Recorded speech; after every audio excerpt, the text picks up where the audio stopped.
Israel? Israel number one. No politic here. Why you no love Israel?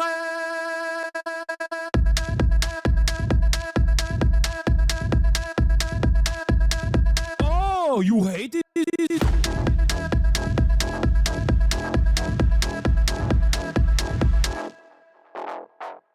I'm Israel high. I'm Israel high. I'm Israel high. I'm Israel high. I'm Israel high. I'm Israel high. I'm Israel high. I'm Israel high. You have forgotten to say I'm Israel high? Do you love Israel? You must love Hamas. You are Hamas.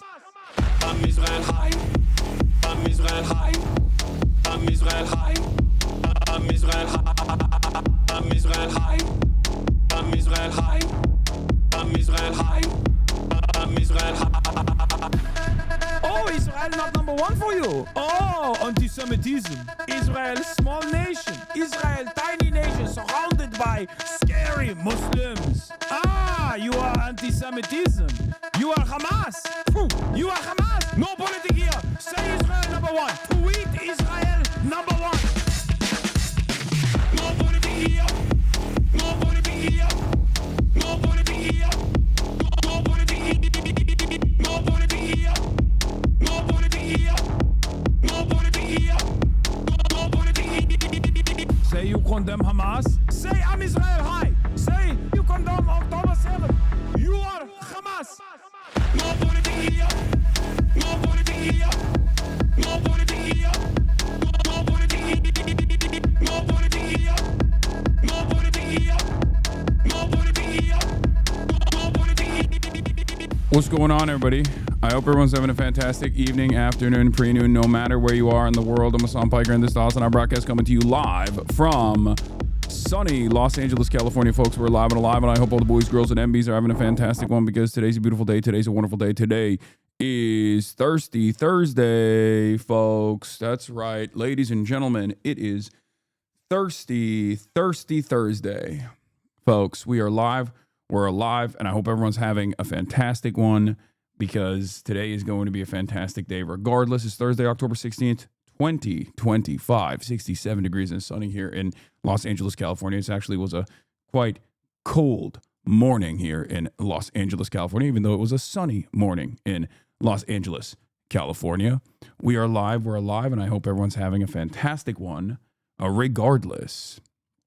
This is the part of the broadcast where I tell you all about my personal news, about what's going on in the world of HasanAbi Piker in between the time period where I press the stop streaming button and press the start streaming button. So help me God, that's precisely what I'm going to do. Is the day looking good in terms of news? No, there is never any good news. Let's be real. There's never any good news in the world. It's only bad news for the most part. And let's be real. When has there been good news? He can't make the baby boomer lead jokes. His protein's full of this stuff. Actually, the lead contents of the protein is the soy protein, or it's the vegan protein. I use whey. So from what I understand, the vegan ones have more lead content. It's plant proteins that have the lead content, unfortunately, lead contamination, whereas the whey ones don't, as far as we know. So actually, I can still, and also plus I can still make those lead jokes regardless. Anyway, so.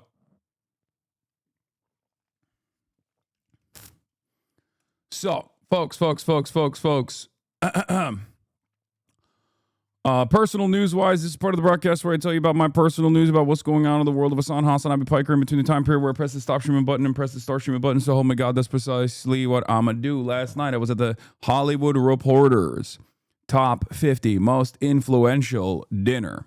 Okay, we went to a sushi restaurant. Okay, we went to a sushi restaurant. And I was on a panel with a bunch of other people. Drew Afuelo was one of the panelists. You might know her.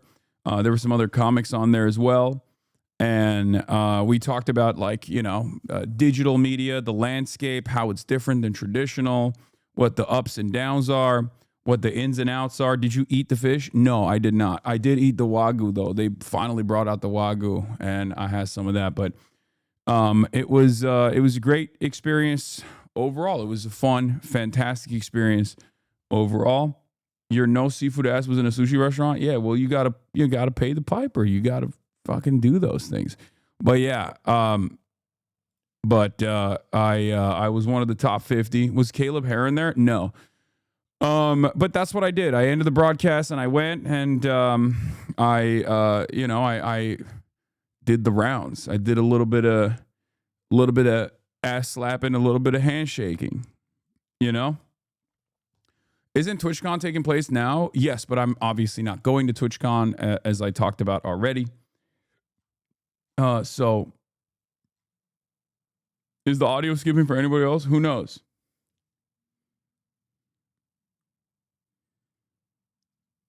Kaya has reached out to us at the Doggo Neglect Association. She told us she's being tormented by not getting enough treats and has asked us to come after you. I know. She set up this entire thing herself. She was like, I'm gonna Yelp on stream so that he gives me more treats.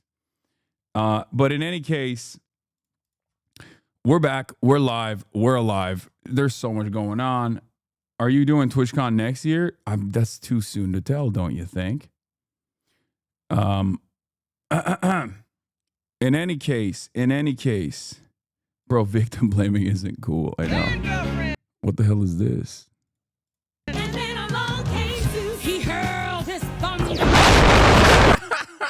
You're so dumb. I thought, God damn, that's dumb as fuck. That is dumb as hell.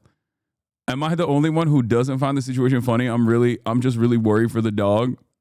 Yeah, that's it. The memes have been pretty fucking excellent so far. You're gonna miss Gavin Newscomb at TwitchCon? I know, he's too busy doing TwitchCon to come on the pod. In any case, where was I? Yeah, we got Graham Plattner. We'll be talking about that too. But Zoran Mamdani, so much to talk about, so much to cover. AOC and Bernard did a town hall last night. We didn't even get to actually cover that. Mitch the Turtle almost fell. I mean, he did fall, but like he almost, perished. So that was pretty crazy.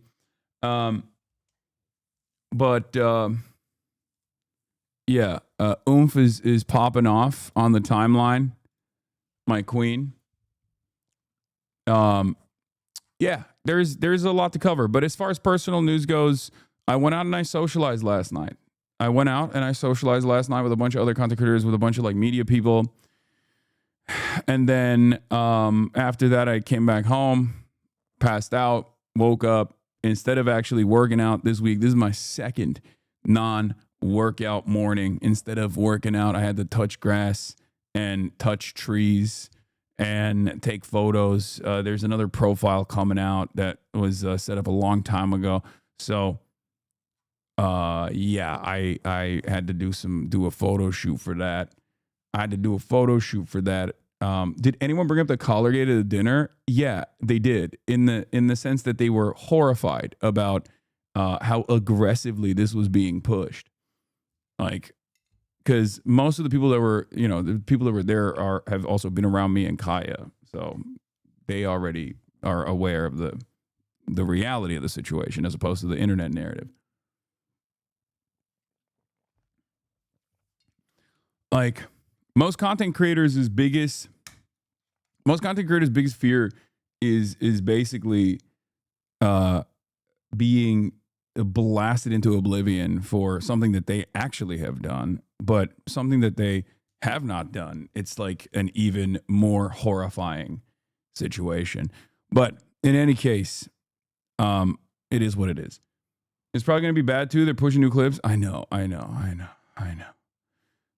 It's bad every day.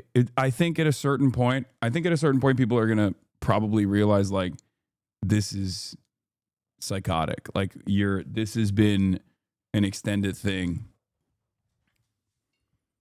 Like, what the fuck is going on? Like, you're acting as though like you're running around being like he's shooting dogs with regular frequency. I'm a new viewer because of it. Nice. If you stop talking about it, maybe chatters, that's pretty crazy. If you think that it's my not talking about it is going to be you are now a lolcow. Okay. Sure. Anyway.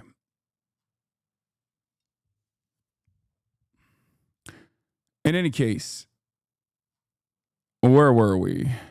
Where were we? Oh, sorry, it's true.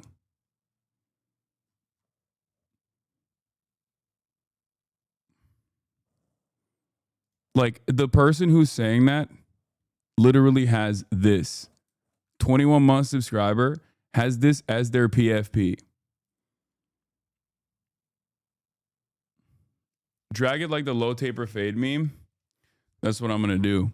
I need to do at least for the fans, for Kaya fans, rejoice. For Kaya fans, you can rejoice. You will get additional Kaya content as a consequence of this. You'll get a day in the life of Kaya as well. You never show up on my page no more. Sus. Yes, still a watcher. Sorry, true. Okay, well. No one roasts you like your fans? Nah. It's not. My fans are often my biggest ops. Most of the shit that used to be memes in this community have then led to unironic. Zoran Canvasser here, you got brought up after we finished door knocking at H8. Someone said you were low-key canceled. Myself and another HasanAbi head were like, nah, we let the group know how much you love Kaya.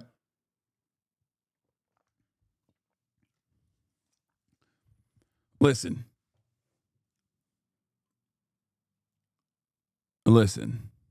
I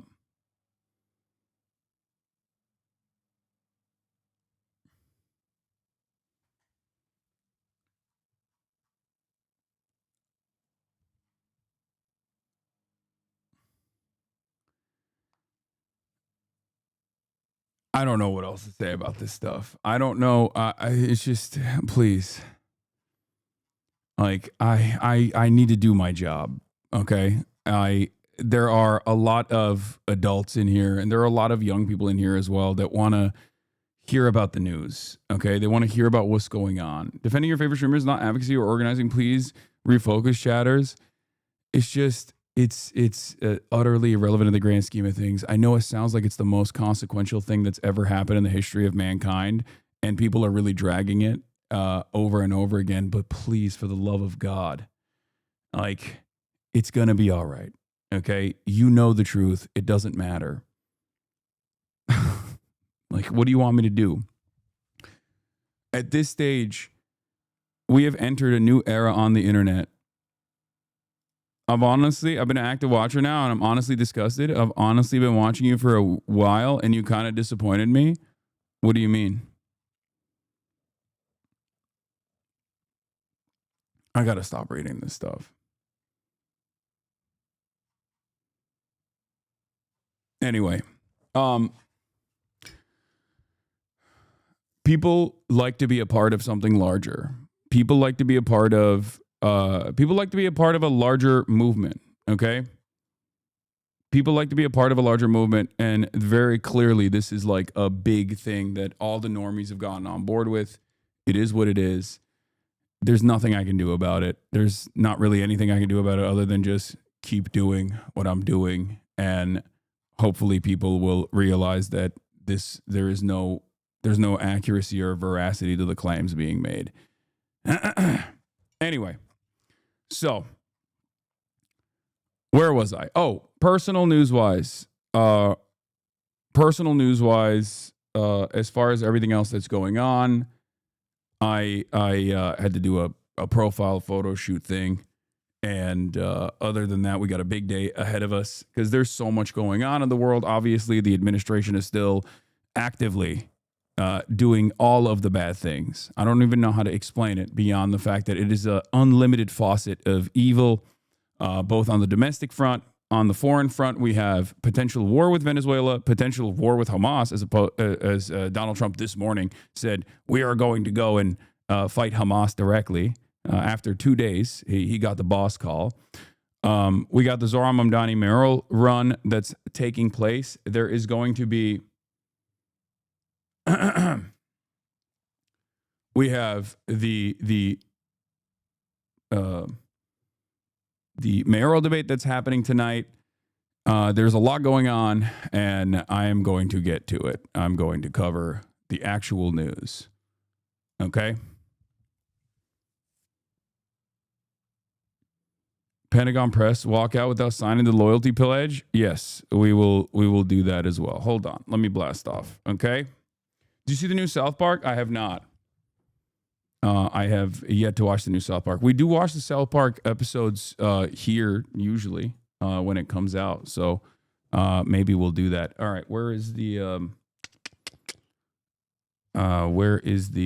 is the Peter Thiel episode? Nice. Hold on. Let me get this locked down. But like I said, we got a special guest in the building tonight.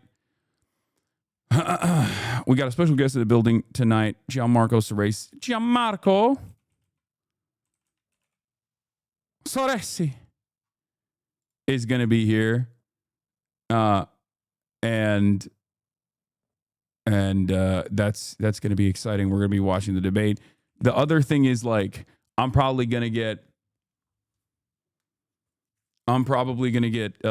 destroyed on the debate as well. I suspect Andrew Cuomo is going to try to weaponize me against Zoran Mamdani. So there is that to look forward to as well. That's going to be fun. Anyway, Trump blames Hamas. New York City mayoral debate tonight at 4 p.m. Pacific. Trump wants war with Venezuela. Shutdown continued. GOP brushes off racism. Gianmarco on stream. Later. Get in now. But yeah, I'm just getting everybody geared up and ready to go for that, because that's gonna happen. And I think the crazies will then use that to be like, Hasan is finished now. Andrew Cuomo called him out while simultaneously being like, Andrew Cuomo fucking sucks, but I guess they like him now. You know what I mean? What advice would you give Zoran to neutralize any argument from Cuomo about you? I mean, Andrew Cuomo literally just went on the Impulsive podcast, which was credited with Donald Trump's victory. I don't think he has any grounds to stand on in terms of who Zoran collaborates with, let alone a prominent progressive figure, on a prominent leftist figure. Andrew Cuomo is also literally a designated rapist. Like, what are we talking about? This is the exact same dynamic that exists all the time. The more right-wing you are, the more assurances you have, the more allowance you have to be a giant piece of shit. It's just, it is what it is. It's so fucking ridiculous. Like, if you are a progressive figure, you have to have a stainless reputation. And even if you have a stainless reputation, people will find something to fucking tarnish it with. And a lot of dumb fucks in the center, a lot of normies will literally go along with it because they think, oh yeah, you're right, actually. These guys they have to be infallible. It's so crazy. But if you're right-wing, if you're aligned with like right-wing values, if you're aligned with Donald Trump, if you're aligned, if you're the more right-wing figure on any race, you have unlimited allowance. You can be a monster, okay? You can straight up be a fucking monster and people will not give a shit. Okay? That's just how it works. It's just like everybody is so predisposed with this idea that like the far left are all hypocrites. They must be faking it. They must be committed to these things because they're virtue signaling or whatever the fuck. And it's so easy to dupe a lot of people. It's so easy to dupe a lot of people on the margins. And it's never, ever, ever about policies and how to actually improve people's lives, which I think is Zoran's best quality. No matter what people throw at him, no matter what people throw in his direction, he just always takes it back to issues that he's defined by. This is something that I have consistently explained to those who would listen. You have to have well-definable policies. Okay? You have to have policies that you can be defined by and that people will recognize you over. And you have to consistently advocate for those policies and bring the conversation back to that. And then your opposition Your opposition will look silly when they turn around and go, okay, you're talking about fast and free buses as the mayor of New York, but what about Hamas?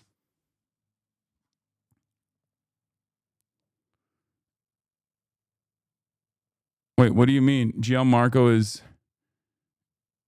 spelled incorrectly. It's right here. What are you talking about? Am I crazy? Right-wing reactionary framing views empathy and compassion as some sort of poison and letting your guard down? Yeah.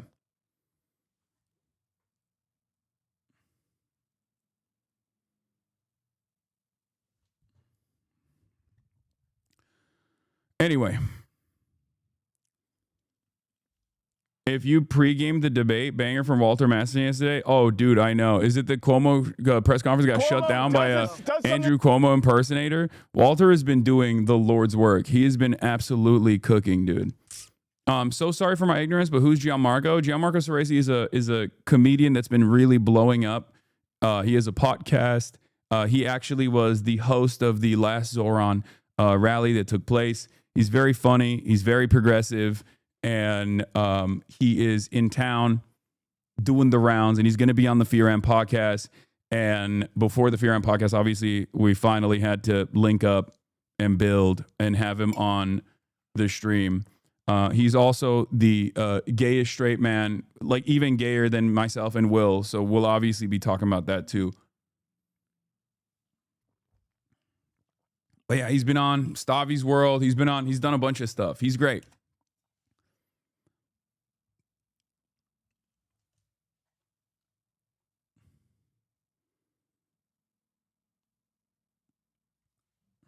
He's straight? Question mark, question mark. I think so, right?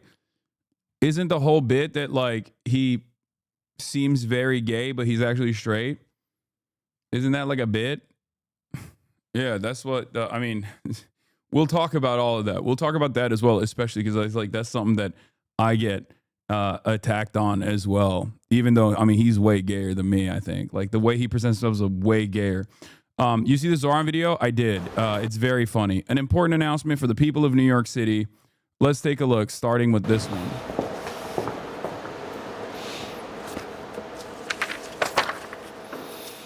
Good morning. I know some of you have expressed concerns about my age. You're worried about a 33-year-old becoming mayor of New York City. And I want you to know I hear you. That's why this weekend I'll be making a change. I'm turning 34, and I'm committing that for every single day from here on out, Brave. I will grow older. Brave. It's not something I ever wanted to do, but I know it matters to you, so I am. You can get that out of here. Let's cut to the chase. The best birthday gift you could give me is to come on out and canvass. This is the last weekend before early voting starts on Saturday, October 25th. So head to ZahranForNYC.com/birthday, sign up for a canvas. I'm sick and tired of this guy fucking flip-flopping and constantly moderating his position, bro. I'm sick and tired of it. He promised us he would never get older. He promised us that he would remain 33. And you have him, after winning the primary, out of nowhere, all of a sudden, in an effort to concede to the establishment Democrats, coming out and saying that he's aging. It is fucked up. It is unacceptable. We have to stop this shit. We have to stop this shit. No more. No more of this. You do not have to do that. You do not have to come out and say you're aging. You don't have to do it. Bring your friend, bring a date, bring your parents, bring anyone you know. Because the best gift is to beat Andrew Cuomo a second time. And the only way we can do that is if we do it together. So let's go knock. Yeah. It's so crazy because, like, in the world that we live in, 33 to 34 is like a baby. Like in politics, he's like a child, right? Everyone keeps talking about how young he is. But in the other world that we live in on the internet specifically, when you're 33, you got one foot in the grave. Okay? 34, oh my God, you're dead. The way people treat me, the way Zoomers treat me online, The way Gen Alpha treats me online is like, Unc, you're dead. You're dead. Why don't you die already? Why don't you die quietly? Gen Alpha doesn't even realize that there is an age beyond 34. They don't even realize there's an age called 44, for example. There are people who are literally 44 years old, 54 years old, 64 years old. I know it sounds crazy. I know. Gen Alpha thinks there's no way. There's no way that that's real. Zoomers think there's no way that there are people out there who are 64 years old. Get the fuck out of here. You're making that shit up. It's true. It's literally true. Okay? In any case, we got a lot to cover. We got a lot to talk about. Yeah. And we're obviously going to get into it. When I turned 30, my now 5-year-old cried because she thought I was going to die. That's funny. Nice try, Unc. I'm a Zoomer, and I know people only live to 35. Yes, I am. I'm going to die soon. I'm going to die next year so that I can finally be at peace. And all my haters will probably commit suicide because they will not have anyone else to A-log every single day and obsess over, you know.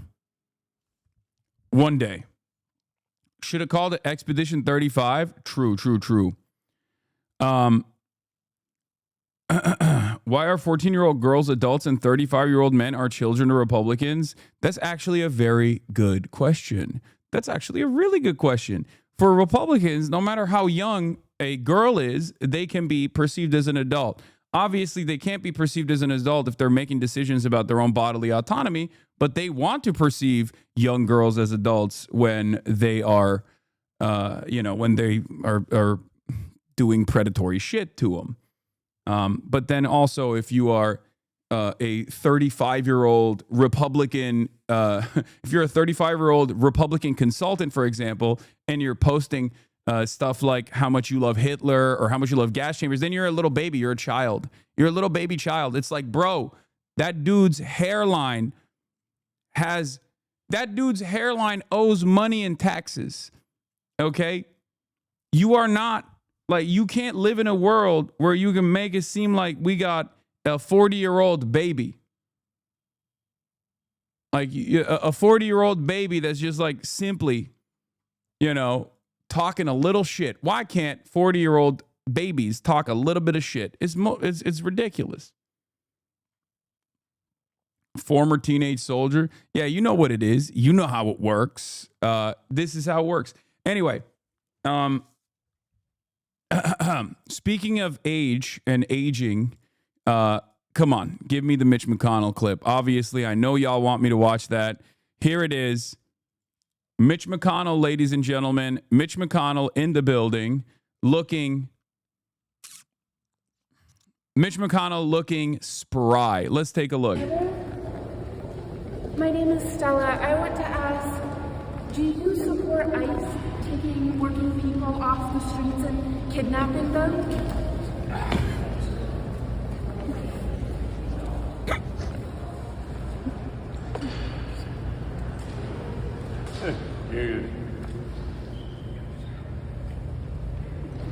Why is he not responding to the question? I'm confused. Wait.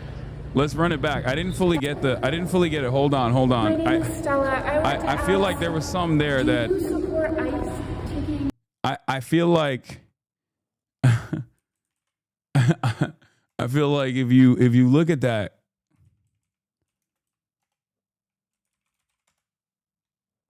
if you look at that up close, you can see it. Do you support ICE taking working people off the streets and kidnapping them?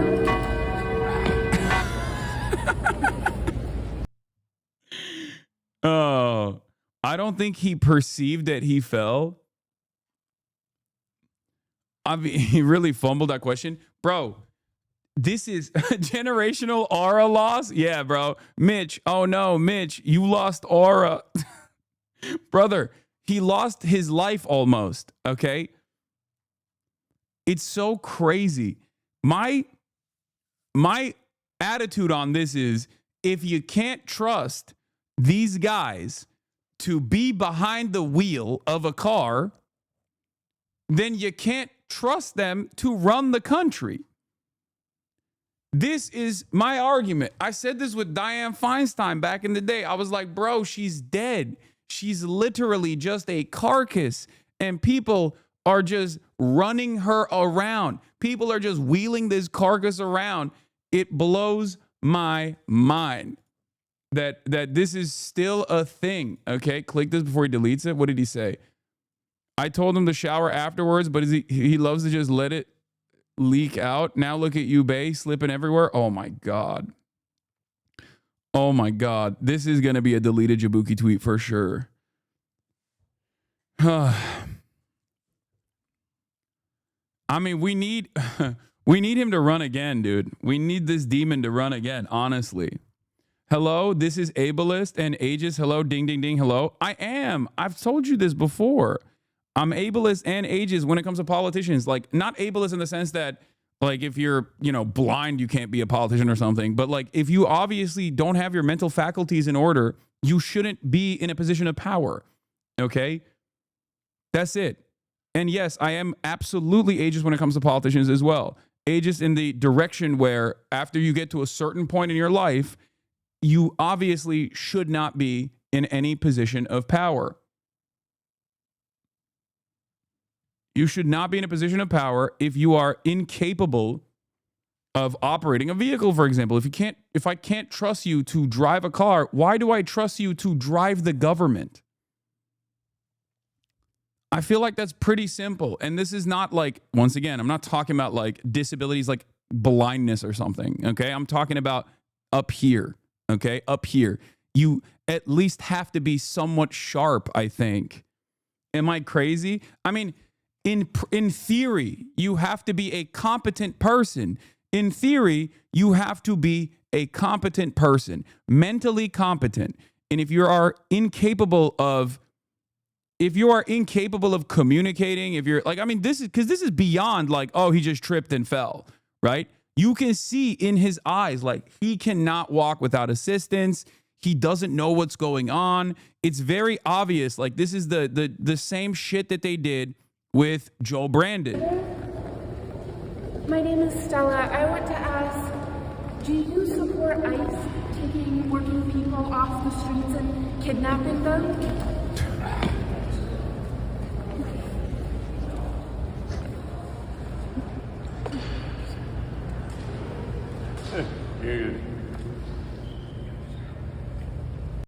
Bro fell, didn't even register that he fell, and went,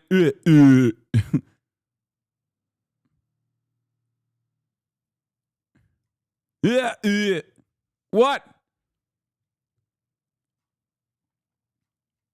The fuck are we doing? This is one of the most powerful men in this country, man. Do you understand? This is a fucking clown show. This is, bro. This literally, this kind of stuff like really pisses me off because it is so reminiscent of like monarchic structures. You know what I mean? Like this feels like we're all a bunch of medieval peasants and our divine lordship ordained by the king that got the heavens mandate that just rule over us. And it's so obvious that they're just like sloppy. They got gout, they're fucking dying. And we're over here being like, no, they deserve to rule over me. His lordship deserves to rule over me, my lord. Like, how is this any different? How is this any different? This is where we're at. This is what's going on. And we have like the only difference between the former feudal structure and monarchies is that back then society was kept together by this notion that God made the king, right? He was destined by God to rule over man. And then he would pick his lordships, he would pick his lords, and we all had to live under this structure. Nowadays, instead of God, we've fulfilled that role with the fake notion of meritocracy, where every single person is actually worthy of the position that they have, worthy of the status that they have, because they worked really hard and worked really smart for it. And there are examples of this lie Like, there are examples disproving this fucking lie every single day. Look no further than the likes of Elon Musk, for example. Elon Musk does not work at all. He tweets way too fucking much for anyone to think that he even works a little bit, right? And yet people still think he deserves it. We have to exist in this weird space where we have to believe that Elon Musk actually deserves his position, deserves his status, because otherwise we have to really reconsider whether or not meritocracy is real, whether or not capitalism has actually created a much more egalitarian world, as opposed to the previous structures of inequity, like monarchies and feudalism and lordships.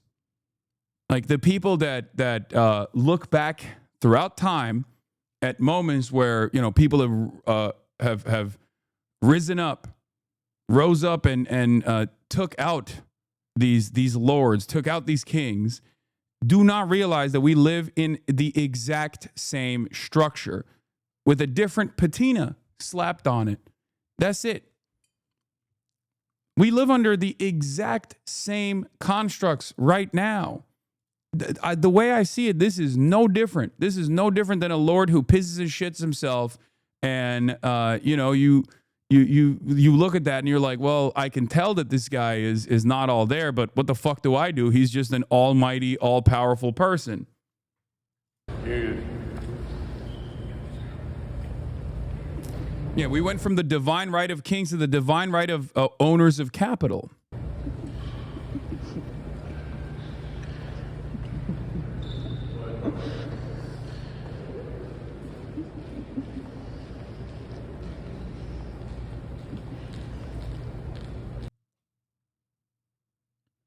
Conservatism was designed to preserve the aristocracy in the absence of waning monarchy. Yeah.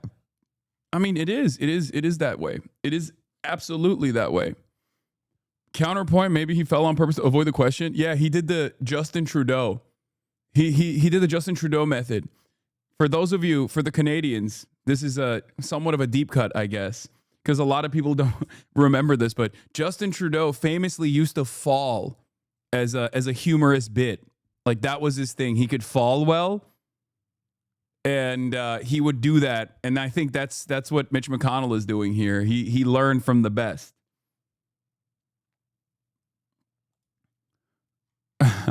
Yeah, look, pre-French Revolution wealth inequality versus today. Top 10% wealth distribution in France. Pre-French Revolution, 1760, 1790, was this. In the United States of America now, economic inequality and wealth distribution has actually gone beyond those levels. Now, the reason why this is still not reaching the same the same anger, right?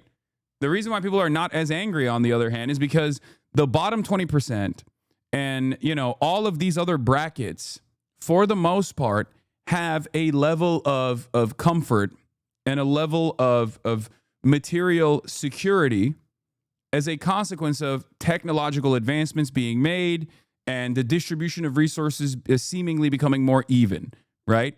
But wealth is a relative construct. You are only as poor as your neighbor is wealthy. So in that same vein, in the United States of America, the idea is that people should be very frustrated by this because all of these people are contributing to this. Without these people, this doesn't happen. Socialists look at this system and say, this needs to be distributed better. Okay? At its most simple way of understanding it, at its most reductive approach. The Majority Report, thank you for the raid. We are currently talking about our divine lordships and how the monarchy structure is not all that different from the way that wealth inequality is worked out under capitalism as well. And instead of the divine rights of kings, we now believe that it's the divine right of capital to be in a position of power because of a faulty understanding of meritocracy. The bottom 80% in pre-French Revolution France were basically subsistence farmers. Bottom 80% today include professionals and people with master degrees. Yes. I know. The difference is like these guys were unimaginably poor as opposed to these guys. Like if you compare these guys to one another, if you compare their immediate material realities, of course, the average poor person now is in a much better situation than the average peasant in France in the 1960s. Certainly. And that actually does play a role in why there aren't more uprisings. Okay? In France, Robespierre led revolution against the bourgeois. The American experiment is pure bourgeois revolution. So, did I say 1960s? I meant 1760s. I apologize. So, the thing is, I think in some ways when conservatives say, well, at least you can get like a cheap hamburger at McDonald's, like there is some truth to that. Okay? There is some truth to that because that does unironically make people more comfortable. It makes people feel as though their situation is not that bad. Now, the less burgles, the more burgles become costly, the more Americans will become more angry. That's the other thing. But ultimately, if you want to understand like why Americans seemingly are more servile despite the same levels of inequality that happen right now, worse levels of inequality than the Gilded Age, it's because the bottom 90% are nowhere near as poor in their day-to-day experiences as they were in like the early 1900s. Okay, leading into the 1920s. It's not the same level. That's it. That is the major reason. But this shouldn't stop us from trying to create a better future. Okay, this shouldn't stop us from trying to create an alternative to the ways that we exist currently, because there are still unimaginable amounts of oppression, violence, famine, deaths that don't need to exist at all. So we have to push the needle further. We have to move beyond capitalism. Okay?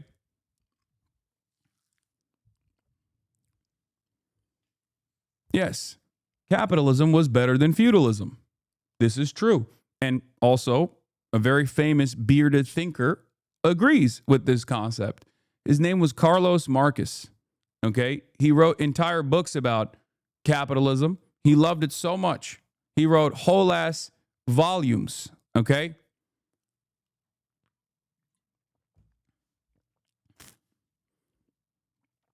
Imagine adding the third world to the end of the US graph. I mean, the argument in that situation is that like the wealth distribution in France 1760 in comparison to like colonies would obviously also be horrifying. Okay, technically you could make the argument that like even the peasant class was seemingly I mean, I guess the peasant class was like probably closer to the purposely kept underdeveloped colonies, but you could still make the labor aristocracy argument in that same vein as well, because imperialism is the modern iteration of colonialism. It's not like it changed. It's not like there were different methods applied in this in the modern age, and maybe it became like less directly violent, but it's still pretty fucked up. Okay, colonialism turns into imperialism. And the divine right of kings turns into the divine right of capital due to meritocracy. That is the evolution, going from the feudal constructs that we existed under monarchies to the bountiful future that capitalism created. And at the time, it was a decent evolution. My argument always is we need to evolve beyond capitalism. It's very obvious that capitalism has run its course.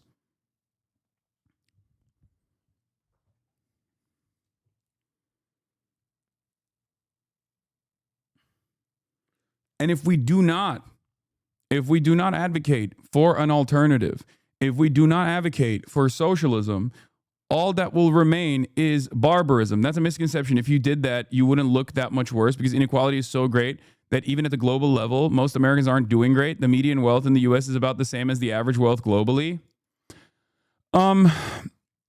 That's not entirely true. I think you're wrong about that.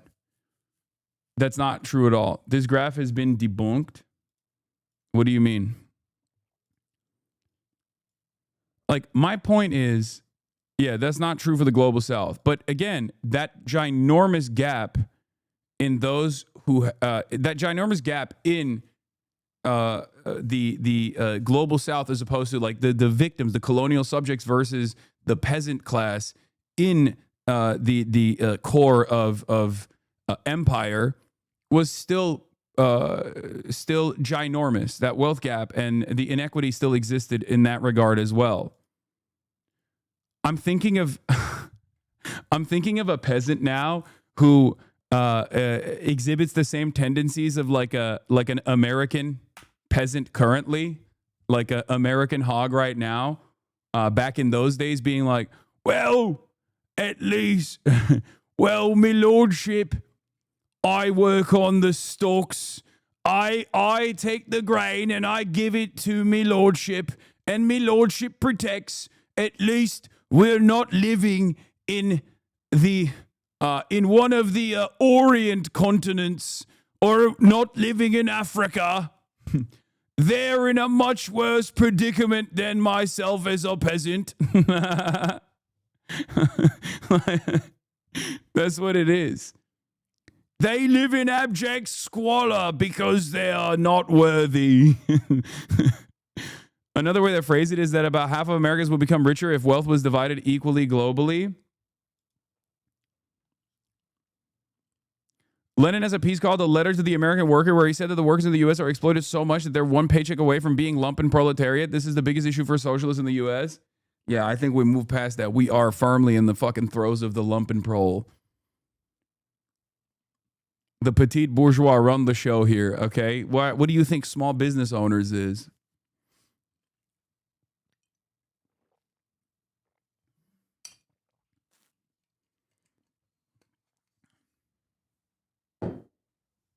We live in a country that places all the emphasis on the small business owner, the petty, the small business tyrant, the petite bourgeois tyrants. Yeah, it's from a socialist perspective, yes, like every American who owns a house or a business is a mini Hitler is low-key not wrong. Like, obviously there are plenty of wonderful people who own houses and small businesses that they work on and they own and operate. But like, there are an unimaginable amount of people that lumpen proletariat is not small. No, I know. They said America is comprised almost entirely of the lumpen proles and the petite bourgeois. Small business owners and lumpen proles, two different categories that are always predisposed with reactionary, always very susceptible to reactionary sentiment. And they are living through it right now. Doors open. It's just like, that's just how it is. That's just how it works. Americans are very close to homelessness, so not much better than the global South. No, it's not true. That's not true. The rich person in the global South is closer to like maybe a middle-class American in their relative wealth. That's what I'm trying to explain. Okay? The rich person in a wealthy person in the global South is closer in their relative wealth to the middle-class American. A poor American is still better off than a poor person in Rwanda. Okay?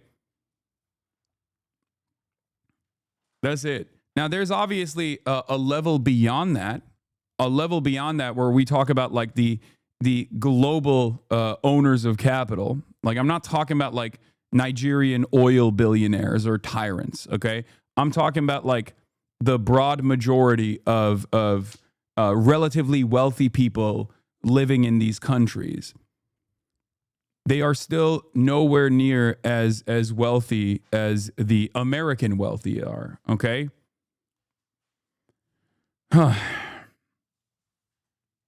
Your bubble is showing. Wait, what? Poor people in other countries have homes and healthcare. Terminally online are the lumps. You're talking the very extreme. Your bubble is showing. I mean, the inverse of that is also not wrong, but you're basically saying that, like, well, the peasant class worked less hours than the average American worker now. You know what I mean? So who's to say their material conditions weren't worse? Like, you have to understand the material conditions have advanced dramatically as a consequence of technological expansion, okay? Like, for example, even though healthcare is paywalled in this goddamn country, if you consider healthcare broadly in 2025 as opposed to healthcare in, 1825, okay? At least your doctor washes their fucking hands before they operate on you, okay? Like, that's a major technological advancement. That's not directly because of capitalism, for the record. That's not because of capitalism at all. The capitalist looks at that technological achievement and says, this is only achievable due to capitalism. When in fact, capitalism is simply a distribution of power and resources, okay? That's all capitalism is an economic organization of society. We are talking about gains being made as technology progresses, as advancements are made, and throughout time it becomes more readily available, and they actually attribute that to capitalism when capitalism is not the reason why this has happened. And as a matter of fact, there's no evidence, in my estimation, beyond the evolution from feudalism towards liberal capitalist democracies. There is no evidence that capitalism has actually played a formative role in the expansion of technology, because the accumulation of resources in the hands of a select few does not actually yield better technological achievements. As a matter of fact, it actually ends up crippling innovation in many circumstances. So I would go so far as say technological achievements have taken place in spite of capitalism, due to the work of many people who just simply wanted to do right by others. Okay? There are plenty of wonderful examples of this. Obviously, you can look to China. You can look to the USSR at the time, right? In terms of all of the achievements that they made. I have to disagree with you here a bit. For instance, compare healthcare and life expectancy in the U.S. to countries like Cuba and Slovenia. No, I do think that that capitalism actually plays a negative role in people's in people's life expectancies, for sure. But yes, ultimately, this is correct. I'm pretty sure people living in a favela in Brazil have it harder than someone that is poor in America. Yes, I agree. I agree with that. I don't disagree with that. Having said that, that's because Brazil is objectively a poorer country than the United States of America. But internally, when we look at this stuff at the domestic level, when we look at wealth inequality at the domestic level, you have to remember, like, you can't be comparing yourself to like the working poor in Rwanda or the working poor in Brazil or whatever. You have to be comparing your conditions to the conditions of your neighbors, your conditions to like what America could technically achieve if we had a more egalitarian distribution of wealth and resources, if we actually focused on good governance rather than maximizing profits. Bro basically said capitalism invented medicine. Lamau, it's impossible to teach class consciousness to the average American. Who said capitalism invented medicine? I didn't see anyone doing that in this chat, but that's pretty funny. If someone thinks that, yeah. I mean, it's even the same shit as the iPhone, brother. That's what's so fucking funny about this. When motherfuckers would be like, oh, socialists, but you have an iPhone? Yeah, bro. You know who made the iPhone? Not the capitalists. Workers made the iPhone. And ironically enough, the iPhone can't even be made in the United States of America right now. It can only be made in the Communist Party of China controlled China. The fuck?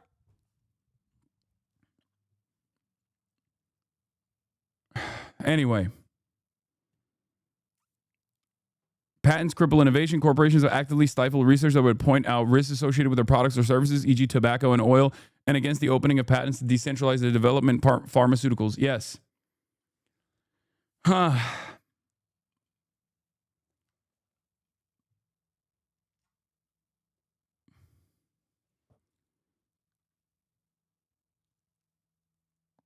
China controlled China. Who else will control? No, I'm saying the Communist Party controlled China. Yeah, Graham Plattner is getting called out by CNN and everybody else, and it's kind of making me like him a lot more because it seems like he has a more radical approach to American politics than we previously thought he did. And, we'll take a look at all of that in a little bit, but let's get started. Trump is making another Oval Office announcement. That live stream is expected to be on shortly. But before we get to that, Donald Trump is threatening to strike on land in Venezuela, saying that he is going to get the CIA to attack Venezuela. Fantastic. This is what we really need right now, I think. I think we need another forever war, everybody. I was just thinking, what could we do? What could we do to really fuck up the bag? What could we do to really fuck this country? To just put it on, to ensure that it dies, okay? And there you go. Lo and behold, Donald Trump, everybody, ladies and gentlemen, he was like, you know what this country needs? Another Iraq, but this time with direct proximity. Like another Iraq on our continent, basically. Not on our continent directly, but, in our backyard, as close to our backyard as possible. Fuck yeah, dude.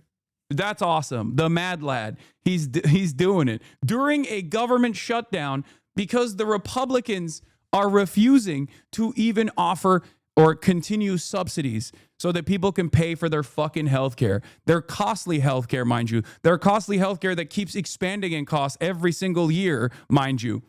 Okay? We don't even want to offer the Band-Aid solution to the Americans so that they can at least still continue existing and continue being able to pay for their healthcare without like losing an arm and a fucking leg. Fantastic, dude. Such lunacy. It's incredible. Everything fucking sucks.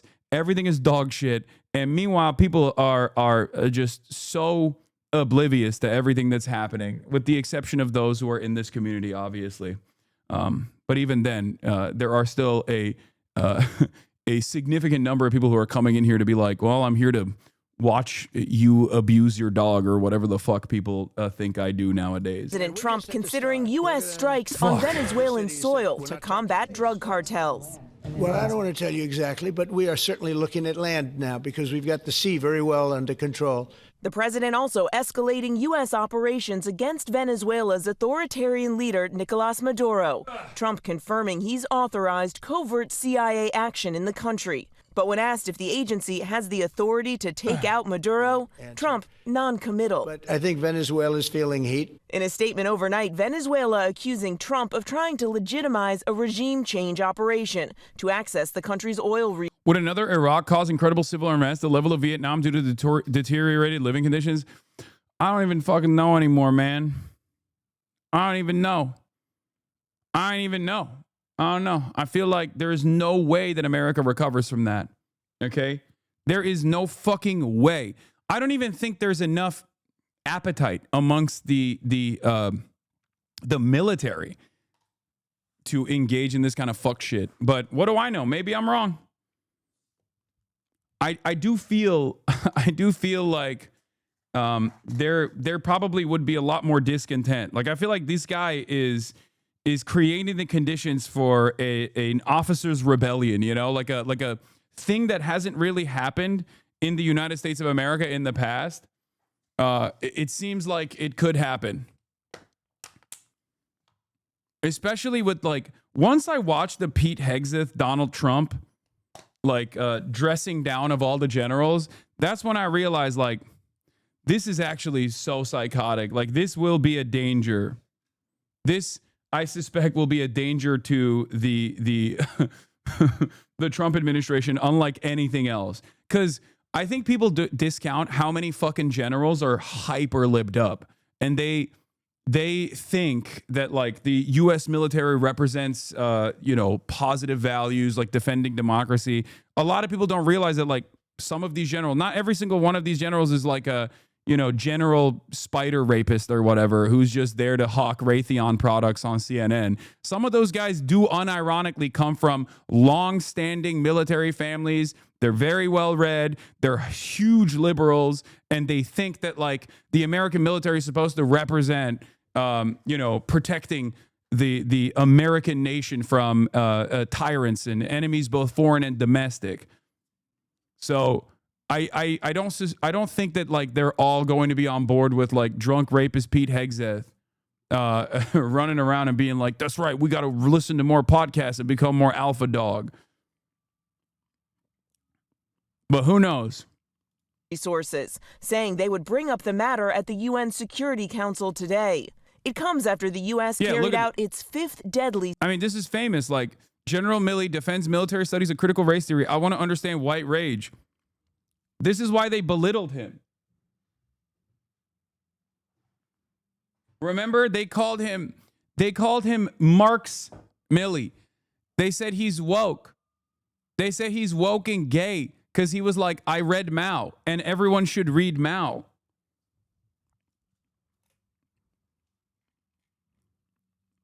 It's so like the anti-intellectual stint that this administration has really, really pushed, I suspect is making its way through all of our institutions.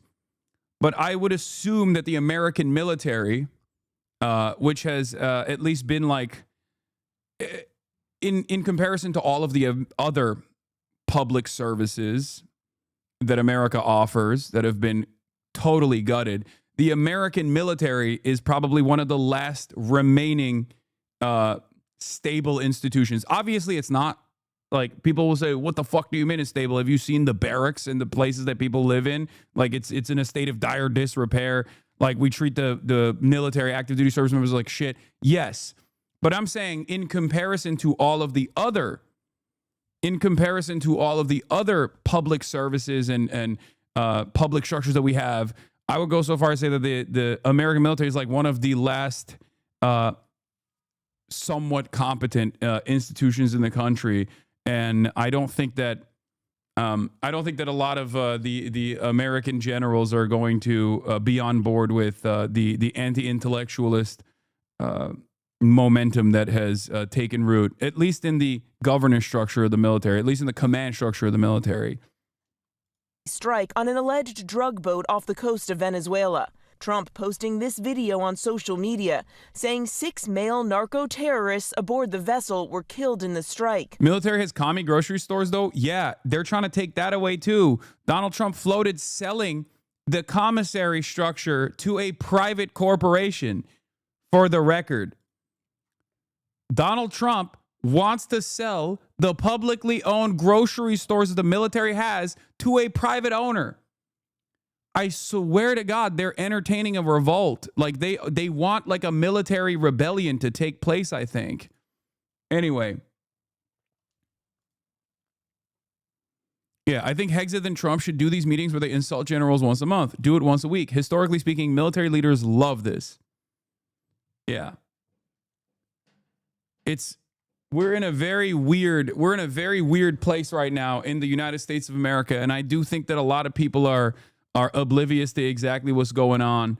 But it is crazy that like the American military is entertaining just blowing up and not entertaining, just like straight up blowing up fishermen off the coastline of a totally sovereign nation that we have declared a foreign adversary, and claiming that we're doing that to like somehow save the Venezuelan population, and you know, like Maduro, hate Maduro, doesn't fucking matter. Ultimately, America is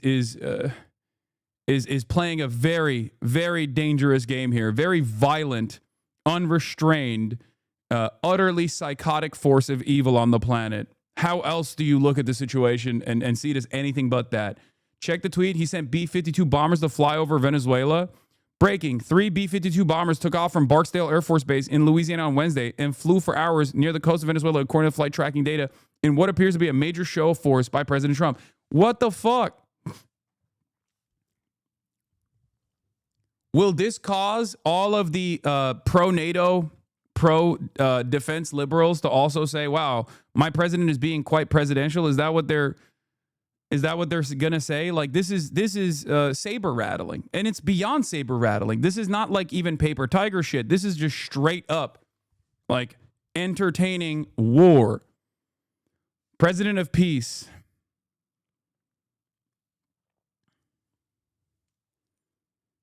I'm Trinidadian, and apparently the 2 Trinis were on this boat that they destroyed, and our insane prime minister is defending it. Oh, thank God.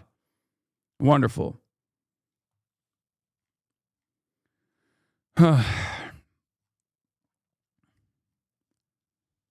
I cannot.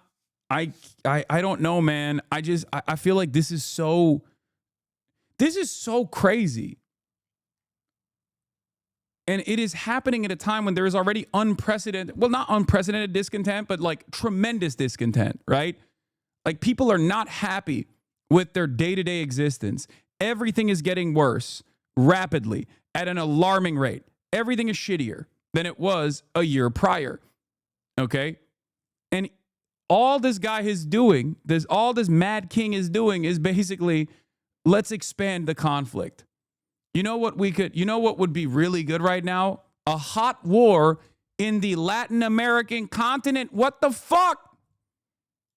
The Trump administration's operation in the Caribbean first began in early September. Has Venezuela ever done anything to deserve military offensives like this? Or is he just doing it for the love of the game? Yes, he's doing it for the love of the game. And because the administration is actually openly incompetent and doesn't even care to present like a good alternative, like, I feel like if this was being done under liberal leadership, they would at the very least constantly talk about how bad Maduro is and how the only way to bring democracy to Venezuela is by directly engaging Venezuela with conflict and with war or something.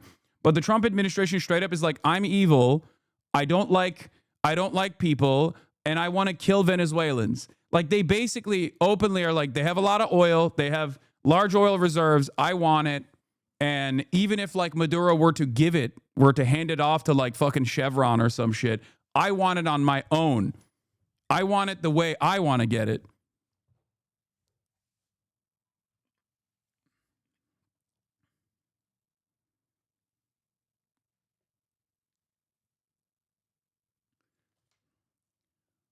It's just, America is a rogue state. And the difference between America always being a rogue state by definition, because it's the hegemonic superpower, and America behaving like a rogue state now, is that they've taken off the safeguards. Okay? They are completely dropping all notion that this is a valid act, a valid and necessary and just act. In the past, they would at least try to present an argument as to why this must happen. Present an argument that like the Venezuelans will welcome us as liberators, shit like that. That's not happening anymore. There's no longer even a need for the admin. They're just like, nope, this is it. We're doing it. Fuck you gonna do about it? That's the attitude. It's pretty crazy. September, and has drawn fierce condemnation from Democratic lawmakers who say the strikes risk getting the U.S. into a full-fledged war. There's lots of people who have been designated terrorists. That does not automatically give the authority to take lethal action. Asked why he's striking the boats instead of using traditional Coast Guard operations where officers can verify who is on the boat, Trump saying the Coast Guard boats are too slow. They have faster boats. It's crazy. Some of these boats are seriously, I mean, they're world-class speedboats.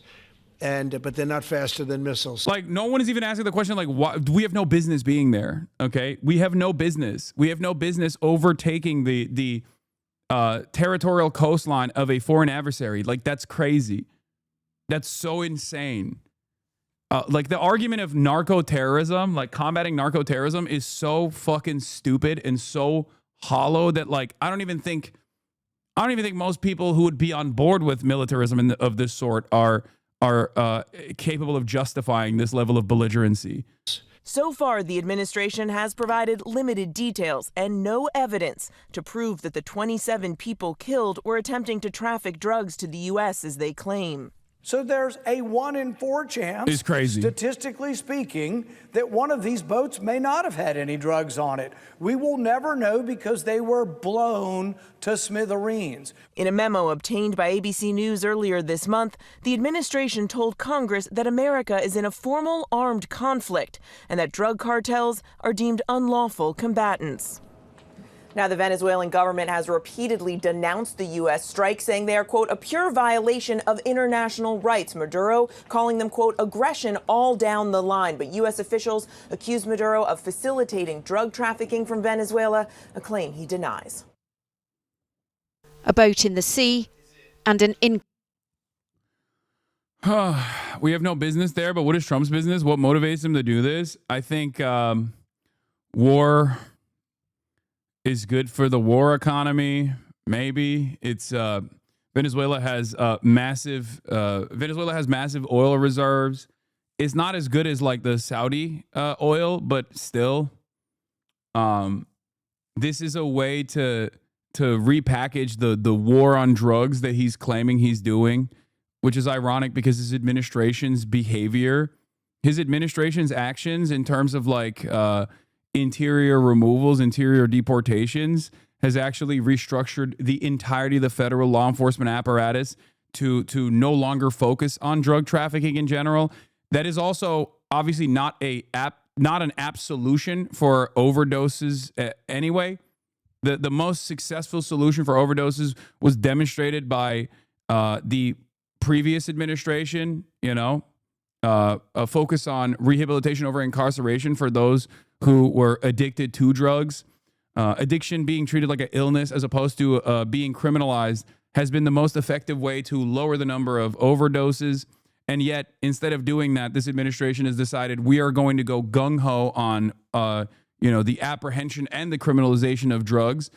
Meanwhile, they're not even doing that anymore. They're just using drugs as a reason to do whatever the fuck they want. They've decided that like the new meta is claiming that like drug traffickers are terrorists, narco-terrorists, and that they're combating terrorism, but on the narcotics front.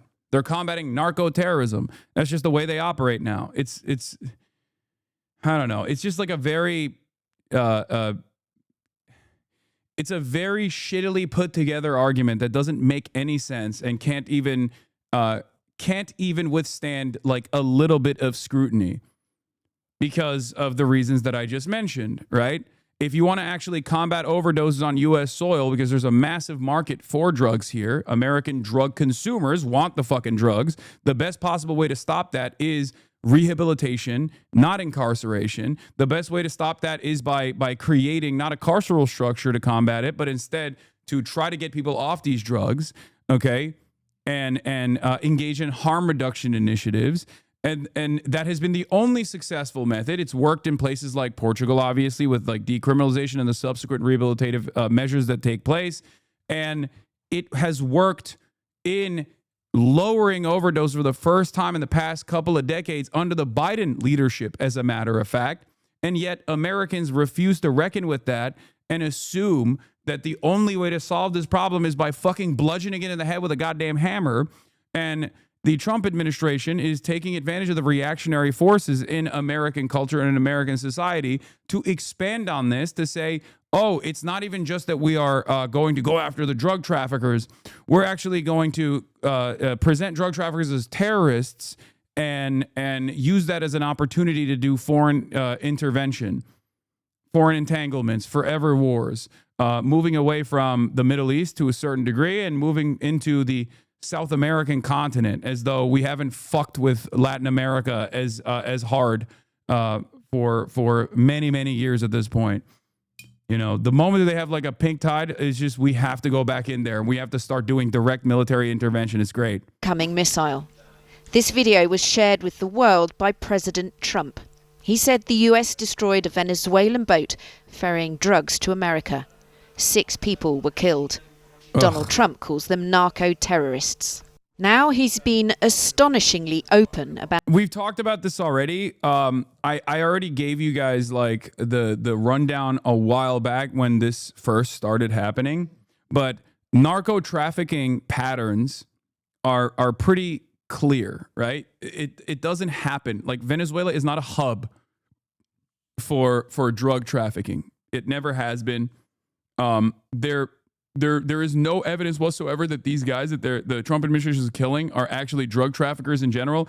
And even if they were drug traffickers, this is not the appropriate way to deal with that. You're supposed to apprehend them.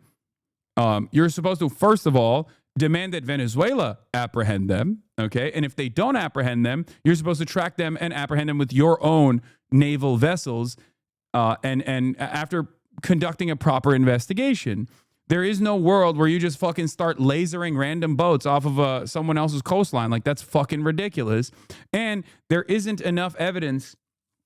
There isn't enough evidence that like Venezuela has been a major drug trafficking hub in. There has never been any evidence that Venezuela has been a major drug trafficking hub. There was like one idea that was floated many, many years ago. I dove into it extensively as far as like the claim that Chavistas and his like generals were somehow operating some kind of like narco trafficking hub. But it was just like a ridiculous fucking CIA narrative that they presented that they dropped anyway because they were like, yeah, we don't really need this. Even if they were drug traffickers, it's likely that they're trafficking cocaine as opposed to deadly drugs like fentanyl. Despite Trump's claims, cocaine and marijuana are the only substantial drug shipments from Venezuela, and it is marginal as opposed to all of the other hubs. Drugs do not come into drugs do not flow into the American continent, the United States of America, inside of our borders through these kinds of random drops. They flow through regular ports of entry, okay? They come in cargo vessels. They do not come with go-fast boats. This is not like the cocaine panic, the cocaine cowboys era in Miami, okay? They come through airplanes and they come through cargo vessels. That's it. That is, of course, when they're not coming through Fort Bragg or our beautiful JSOC operations, which is, you know, our special forces that are the number one drug traffickers in America anyway, or the DEA itself, or the CIA itself. I think the reason why he's trying to fucking do this is because the reason why I think he's entertaining this is because, you know, war is, I guess, good for some of his corporate benefactors, maybe, and he can use the war as a way to I guess no longer have elections, maybe, you know what I mean? Who knows? The opportunities are endless here, like whichever way you want to use it. The CIA's usually highly secret potential plans in Venezuela. In the Oval Office, he confirmed he has authorized the Central Intelligence Agency to conduct covert operations in the South American country. I authorized for two reasons, really. Number one, they have emptied their prisons into the United States of America. They came in through the border. They came in because we had an open border policy. And as soon as I heard that, I said, a lot of these countries, they're not the only country, but they're the worst abuser. And they've entered they've allowed thousands and thousands of prisoners, mental institution, people from mental institutions, insane asylums, emptied out into the United States. We're bringing them back, but that's a really bad, and they did it at a level that probably not, many countries have done it, but not like Venezuela. They were down and dirty. And the other thing are drugs. We have a lot of drugs coming in from Venezuela. And a lot of the Venezuelan drugs come in through the sea, so you get to see that. But we're going to stop them by land also. Venezuela is by no means the biggest exporter of illicit drugs in South America. And the claim it's sending prisoners... Not even fucking close, dude. Not even close. Like, it's ridiculous. Donald Trump launched a coup attempt against Venezuela in 2019, boasting of nearly collapsing the country through sanctions and economic war. He said, we would have taken it over. We would have gotten all of that oil. This is from a 2023 speech at a Republican Party event. This has been his like major priority. I've always said he has a sympathy for authoritarian strongmen, except for Maduro. Weirdly enough, he's always hated Maduro. He's always hated Venezuela. And I guess like the primary reason for it is that someone told him that Venezuela has major natural oil reserves. And he's like, I want it. I want it bad. I want it more than anything else. And so that's what it is. Venezuela. How about we're buying oil from Venezuela? When I left, Venezuela was ready to collapse. We would have taken it over. We would have gotten all that oil. It would have been right next door. Venezuela. How about we're buying oil from Venezuela? Yeah. As you guys know, the sanctions regime greatly escalated under Trump 1. Obama basically created an environment where sanctions were seen as the perfect and most appropriate measure, where you could take unilateral action against economic market competitors and things like that. And Trump was like, oh my God, this is a fantastic opportunity to do regime change all around the world, specifically in Venezuela. Now, of course, famously, in the aftermath of making the economy scream in Venezuela with this accelerated sanctions regime, there was a fuck ton of Venezuelans who obviously escaped the country due to the economic turmoil and due to the material conditions deteriorating and the Maduro regime turning around and really putting the fucking clamp on people that expressed any kind of discontent because they felt like they were being attacked from Western imperialist forces. And there is some truth to that argument, right? But what did Donald Trump do? He literally gave temporary protected status to the Venezuelans that were escaping the country. And he said, you can come here. We will protect you. We'll give you temporary protected status. This is a common practice for America in general, right? And then now he's actually shutting off the temporary protected status and saying hundreds of thousands of Venezuelans that came to the United States of America due to the impact of the fucking sanctions and the cruelty that came in the aftermath from the Maduro government is now they're also enemies of the state at the domestic level. Now he's using them as an opportunity to further his mass deportation agenda. It is totally transparently cruel and unusual. It makes no fucking sense. And he's also simultaneously egging on a war against Venezuela. It's just all kinds of fucked up. It's burning the candle on both ends in many respects.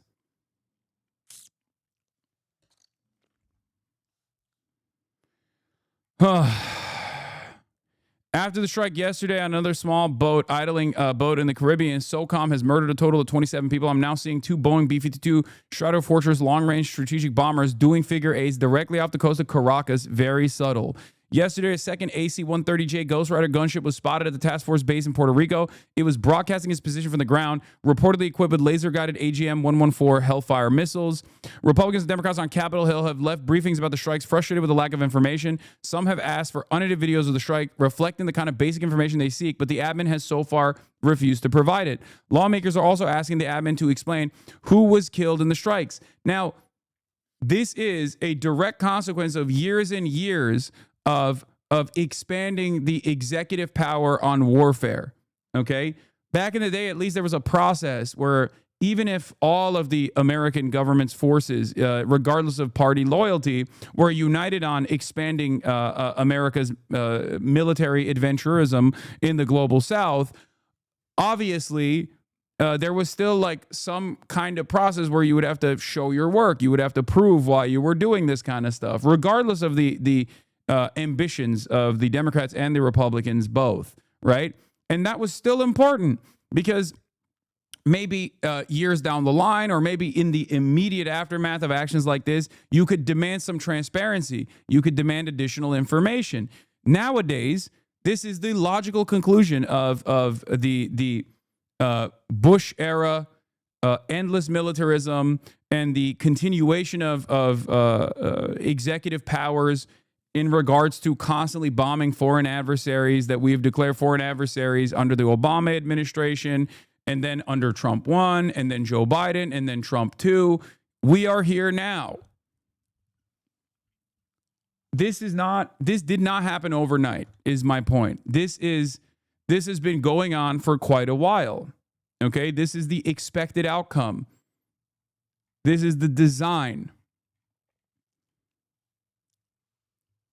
Nowadays, the administration doesn't even choose to lie about why they're engaging in these sorts of actions. And they just say, no, cruelty for the sake of cruelty. Fuck you going to do about it. And they are not even accountable to the other politicians.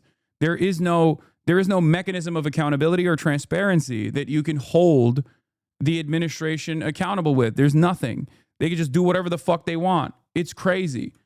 And if we don't stop this, if we don't try to like return to some sense of normalcy and demand that the administration actually dramatically scale back its endless military conquest, it's going to get to a point where the next president after Trump, if there is ever a president at all after that point, is going to start nuking places without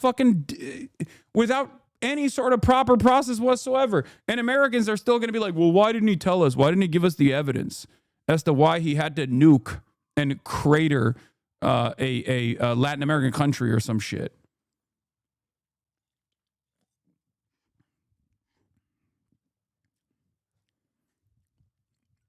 Oh, you mean like Israel? Yeah, I mean, Israel is another example of this. HasanAbi vindicated. This is literally Trump's 25-second clip. Oh, yeah, revengeance? I want him dead. Nothing personal, of course. Africa's just getting a bit too peaceful. What? Business ain't been the same since they shut down SOP. A clean break from the war economy. Huh. Well, some of us like that economy. How's an honest warmonger supposed to make a living? Is this DMC? No, it's Metal Gear Rising Revengeance.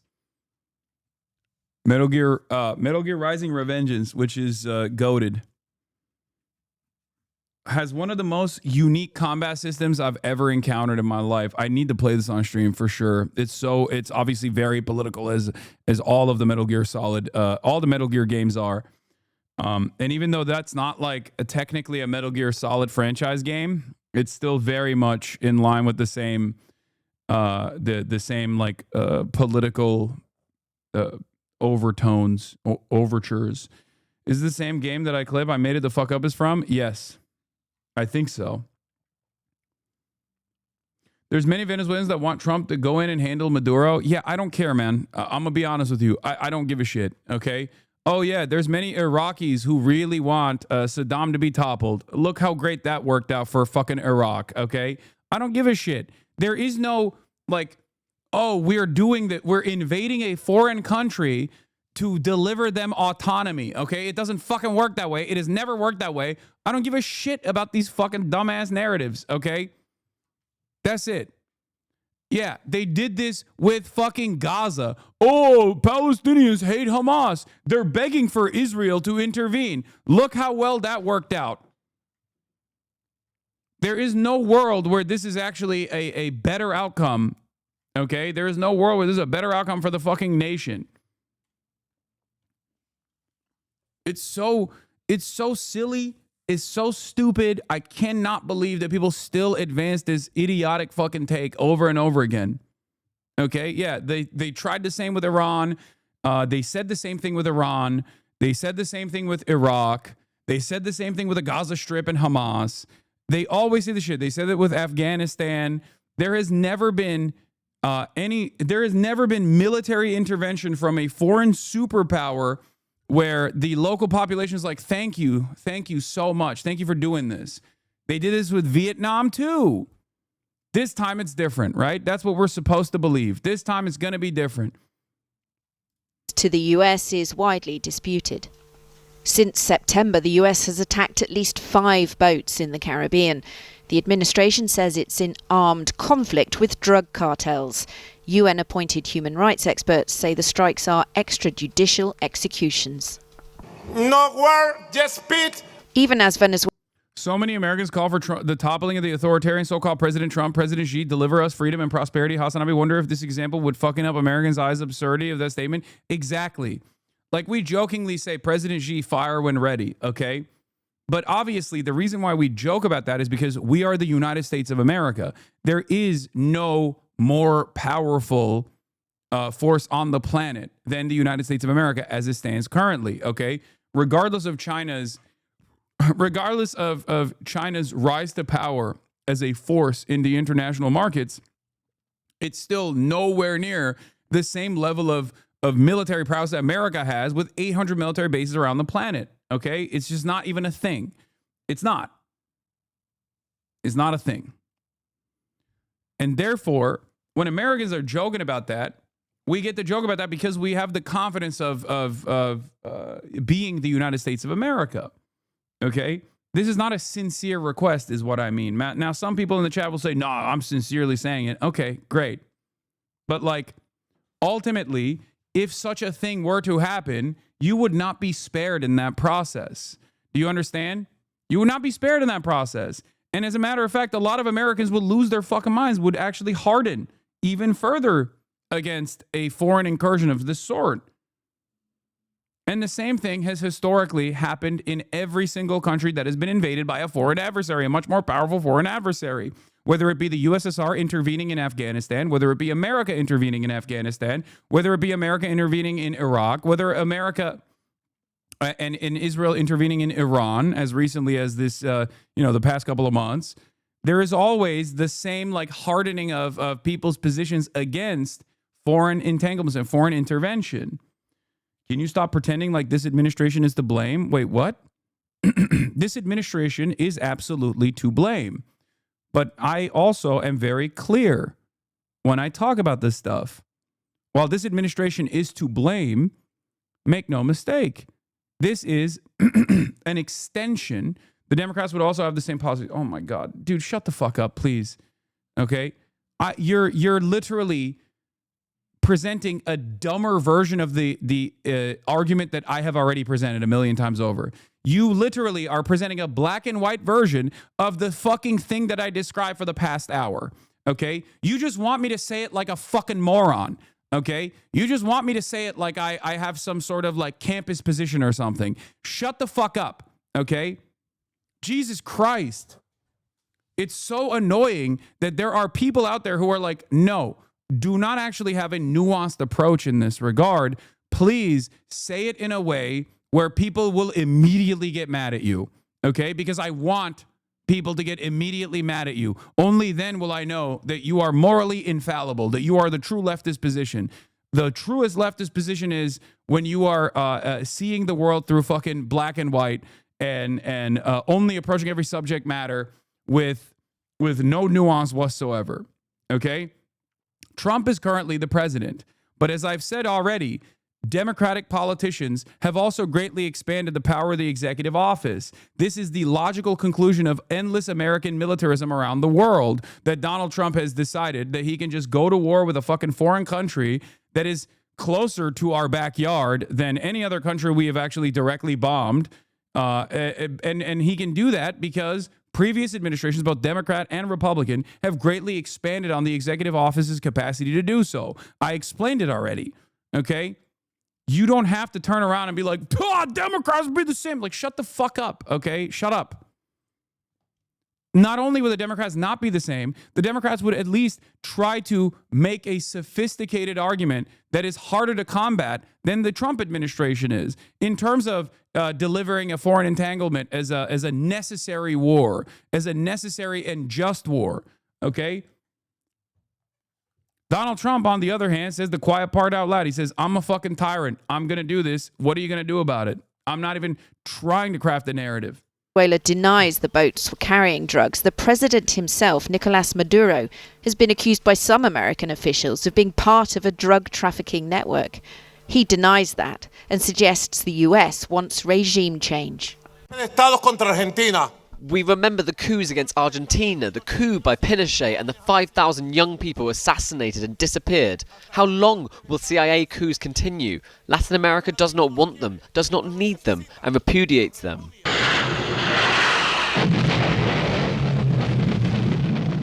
The CIA... Trump is operating like a dying king, wants legacy, conquer Greenland, Venezuela, and Gaza. He just murdered another boat, killed them. Narrative is bullshit. Yeah. There is no world where this kind of action is justifiable, okay? The only reason why Trump is doing this is because he can do it, okay? And ironically enough, this kind of initiative actually hardens Maduro's position, and it justifies Maduro's position. It actually makes the other regional allies that normally are critical of Maduro, for example, for trying to do an incursion into Guyana, right? Turn around and say, actually, we're going to harden our position and we're going to support Maduro in this process because they too have, in recent history, experienced American intervention of sorts. Okay? That's it. This, I hope, will cause Latin American countries, Latin American leadership, the ones that aren't completely servile to the U.S., like Argentina, to look at this, to look at the situation and maybe even develop stronger ties with China. Has a long and controversial record in South America, carrying out operations in several countries, including Chile. It's admitted that during the coup of 1973, it actively supported the military junta which took over, leading to the rise of Augusto Pinochet, whose dictatorship saw human rights abuses, forced disappearances and mass executions. Nicolas Maduro is widely accused of having stolen elections last year, but the US really doesn't like the Venezuelan president. It says he's an indicted drug trafficker and has put up a $50 million reward for information leading to his arrest and or conviction. In response to the... I got it. He's in Caracas. That'll be $50 million, please. Thank you.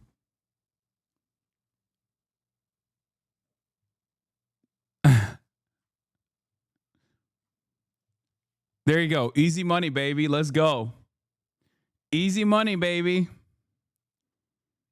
How did I know? He told me. I'll take that in PayPal, please. I'll take that in the form of Twitch subscriptions, sir. American government, give the $50 million to me in the form of Twitch subscriptions, please. Support the Piker Broadcasting Service, please. I just gave you incredible evidence that will lead to the apprehension of the foreign leader of Venezuela, Nicolas Maduro. He is in Caracas. Please fund the Piker Broadcasting Service now. It's the other PBS. Too late. I already gave them this info. Sleepy Owl. Thank you for the 5 gifted subs. It's coming in. The U.S. government's coming in slowly but surely, okay? In the form of Sleepy Owls, 5 gifted subs. All right. Open presents with a 25 gifted. Escalating tensions, Nicolas Maduro has put the army on the streets of the capital, Caracas, and the surrounding area. The government says to coordinate defense. The military has also been giving civilians weapons training.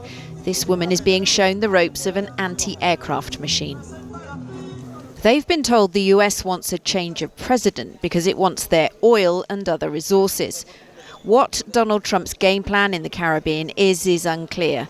Asked if the CIA has been given authority to remove Nicolas Maduro, he didn't deny it. Does the CIA have authority to take out Maduro? Oh, I don't want to answer a question like that. That's a ridiculous question for me to be given. Not really a ridiculous question, but wouldn't it be a ridiculous question for me to answer? But I think Venezuela's feeling heat. The U.S. I'm going to be honest. The reason why they're asking you that question is because you do end up answering it. I mean, he quite literally said the other day that, yes, the CIA is doing an operation.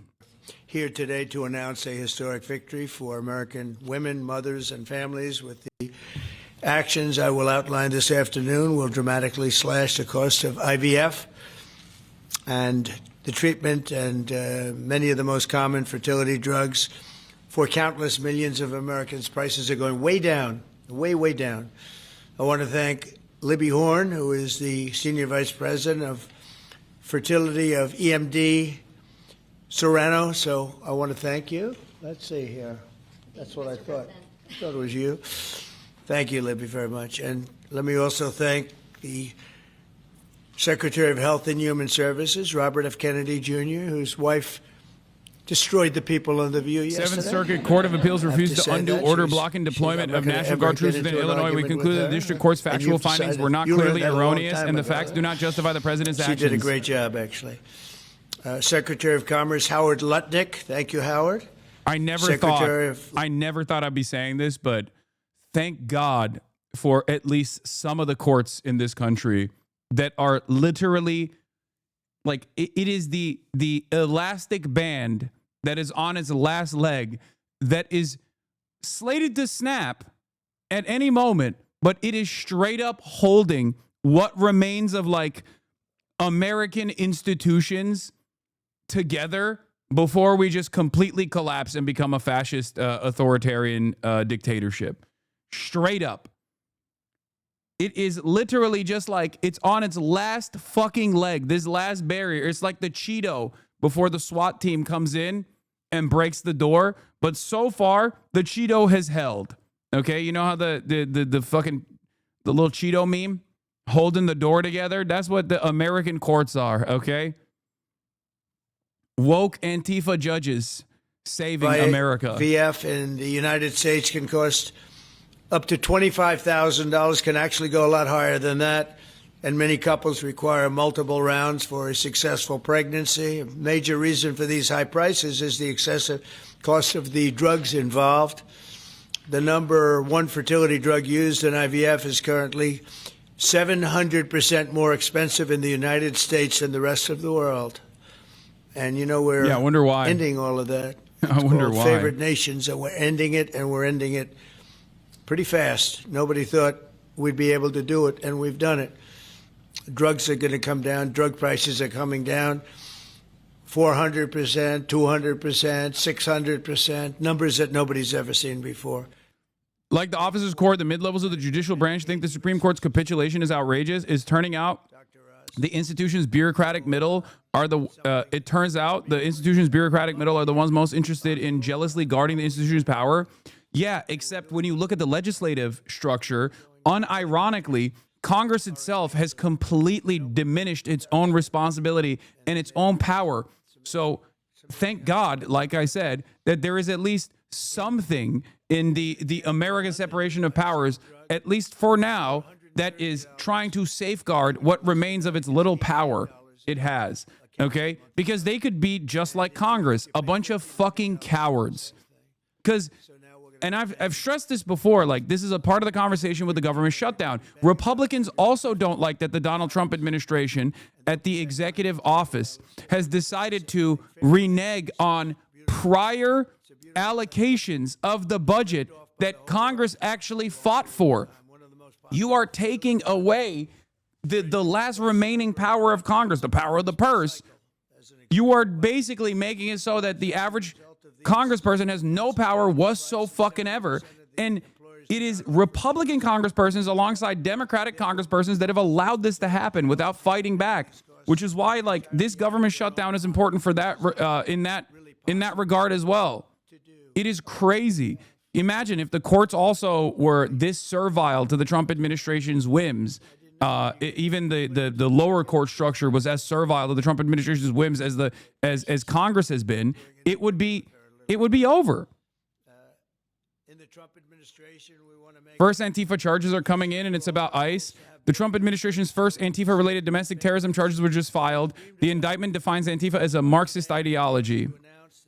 Antifa is a militant enterprise made up of networks of individuals, small groups, primarily ascribing to a revolutionary, anarchist, or autonomous Marxist ideology, which explicitly calls for the overthrow of the United States government, law enforcement authorities, and the system of law. Antifa adherents have espoused insurrection and advocated violence. Oh my God, the fact that they're saying espoused insurrection is so fucking crazy because only the Trump administration has actively done an insurrection. The Trump cronies have literally done a fucking insurrection. The January 6th guy is literally saying that Antifa is doing espousing insurrection. It is actually very dangerous. It's a very dangerous ideology to entertain. Oh my God.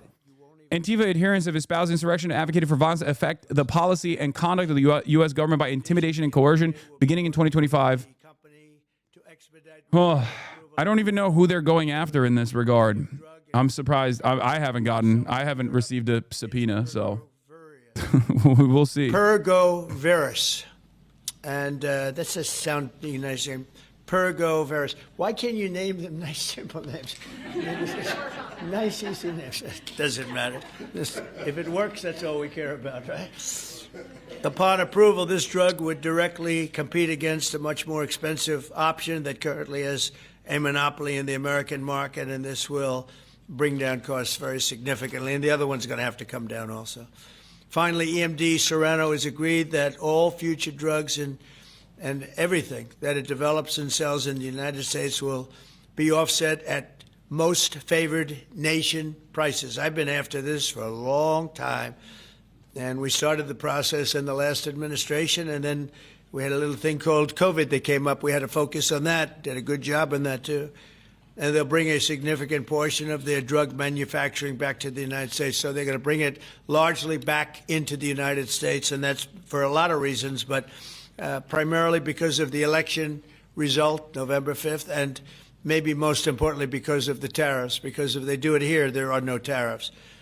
So we're going to be very close, I think, by the end of this year. We're going to be very close to $20 trillion in investment. As an example, the Biden administration had less than $1 trillion, substantially less than $1 trillion for 4 years, Maria. Can you imagine? 4 years, less than one. We're going to break $20 trillion of investment, and we're already over $17 trillion, and that's in 8 months. Can you believe that? And he was at less than $1 trillion. And in addition to that, he had open borders, allowing millions of people to pour in. What an administration that was. Worst president in history, by far.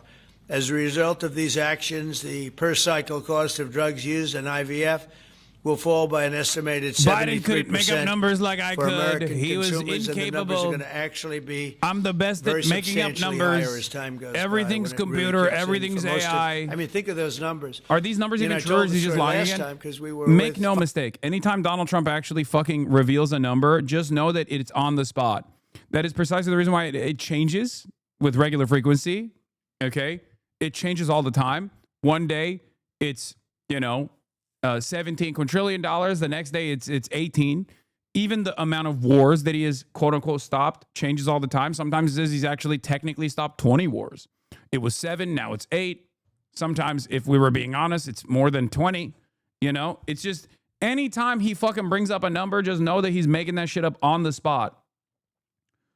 Yeah, I know you know, but it's a good reminder for Chad. The numbers he's throwing around are literally made up bullshit. The whole budget of the USA is $6.8 trillion. He's claiming triple the whole USA budget is being invested in the USA. Lamau, yes. These are, at best, IOUs that he claims he's getting from foreign countries.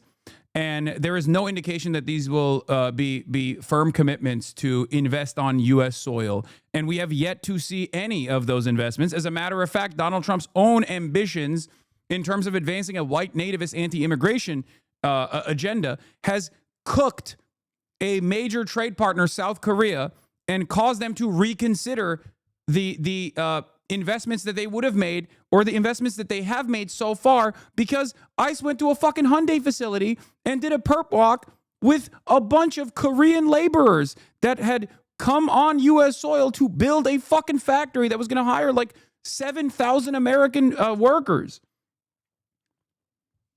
He did that shit. So he's constantly getting in his own way as well. Fertility insurance for the first time. So I don't know, I don't know how well these things are covered. I see the Democrats like to take credit for all of the things we do. We do the things and they take the credit. But I figure if you do enough of these, eventually people are going to figure it out. The Democrats have done nothing. This will make all fertility care, including IVF, far more affordable and accessible. And by providing coverage, I do think that the worst part about this is that, like, the dumbest guy you know believes this sincerely.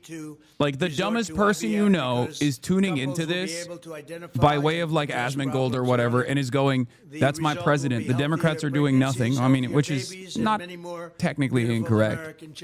And going, that's my big, beautiful president. He's actually bringing the cost of drugs down, and he's protecting the nation. And also, we have to invade Venezuela immediately. Okay, there are at least 40 to 50 million Americans who 100% believe all the shit that he said. And I will say, Katie was great. As you know, she's a great senator from Alabama. She's the first one that told me about this. I had not known too much about it, and we worked very rapidly together, didn't we, though?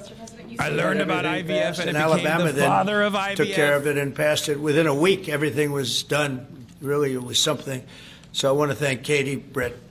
There's no deeper happiness and joy of raising children, and now millions of Americans struggling with infertility will have a new chance to share the greatest experience of them all. So I'd like to thank all of the people that are here, and I think we'll start with Dr. Oz and Ms. Horn. We'll go through the list and Thank we'll God RFK is not there. listen. Oh my God, I And could not yesterday I listen to did him this, again. and I stood for about an hour and a half as people spoke. And I said, this time I'm sitting right there, and I'm going to watch you. I stood for an hour and a half like this. I said, you got to be kidding. Here we go. It was one after another, and it was wonderful listening to him. But I said, if I have to do this every day, Bobby, should I stand or sit? Thank you, Oh, Bobby. he's there. Oh, fuck. Please, Dr. Oz. Is Bobby Kennedy there? Oh, God. Oh, he is there. Mr. Oh, I President, hope I'm he going to doesn't jump talk. in here real quick.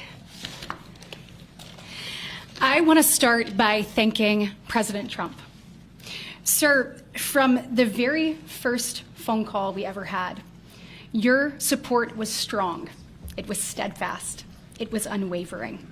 And because of you, I spoke too soon, bro. millions of Americans are going to have a greater opportunity to bring the greatest gift, in my opinion, life into this world. If we ever have a sense of normalcy in this country, if there's ever like a real left flank opposition that ends up winning power in this country, take note of all of the successful modes of communication that the Trump administration is implementing. This is actually very good, technically. Okay, it's good for governance.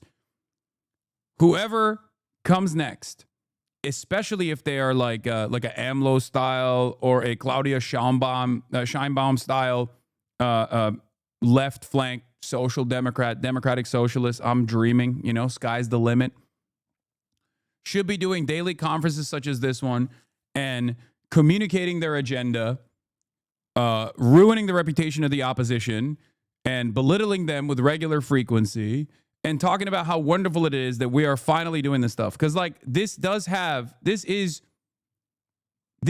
important. It's important to fucking constantly communicate directly whatever your administration's agenda is. Okay? This was a major problem for the Biden administration because Biden was far too old, far too demented. He couldn't get away with it. He could not communicate any of the shit that they were doing, including some of the good things that they were doing. Like I'm a firm believer that Build Back Better or the IRA, like a lot more of the initial Biden legislative agenda could have been accomplished if they did a better job of presenting it. If they also bullied some of the spoilers in their own party, right? They should have done that. This is something that I yelled about quite a bit when Biden was president. But unfortunately, it wasn't within the capabilities of the administration at the time because he was far too fucking old. Okay? Just for the record, IVF is legal and accessible in all 50 states. And President Trump taking this action today to lower cost, to bring these issues to the forefront, and to enact solutions for people working to start their families. I want you to know it's significant and there's more to come. But this isn't the only thing that you've done to prove that we're the party of parents and we're the party of families. If you look at the working family tax cut, guys, he made sure that hard-working parents were front and center in that legislation. You know, whether it was child tax credits being expanded and made permanent, whether it was Trump accounts that are going to change the game for so many parents, or whether it was childcare. So for decades, we have heard Democrats talk about childcare. President Trump actually took action on the affordability and accessibility of childcare. We know that 1 in 4 families say that they hesitate to have more children because of the cost and because of childcare cost. For the first time, this man actually took steps to change the dynamics for hardworking parents. So of the 3 tax credits that he reformed and the working families tax cuts, 2 of them had not been touched in 2 decades, and 1 of them had not been touched since 1986. So President Reagan was in office the last time anybody did anything about it. But you changed the game on that, and I was proud to lead that effort in the Senate. And so on behalf of moms and dads, on behalf of grandparents and sisters and aunts and uncles and brothers and people who are looking to expand their family, we say thank you. Thank you for all you do to support families in this country and make a healthier environment and an easier one for us to grow the very most important thing. Great, thank you. God bless. So nice. Thank you very much.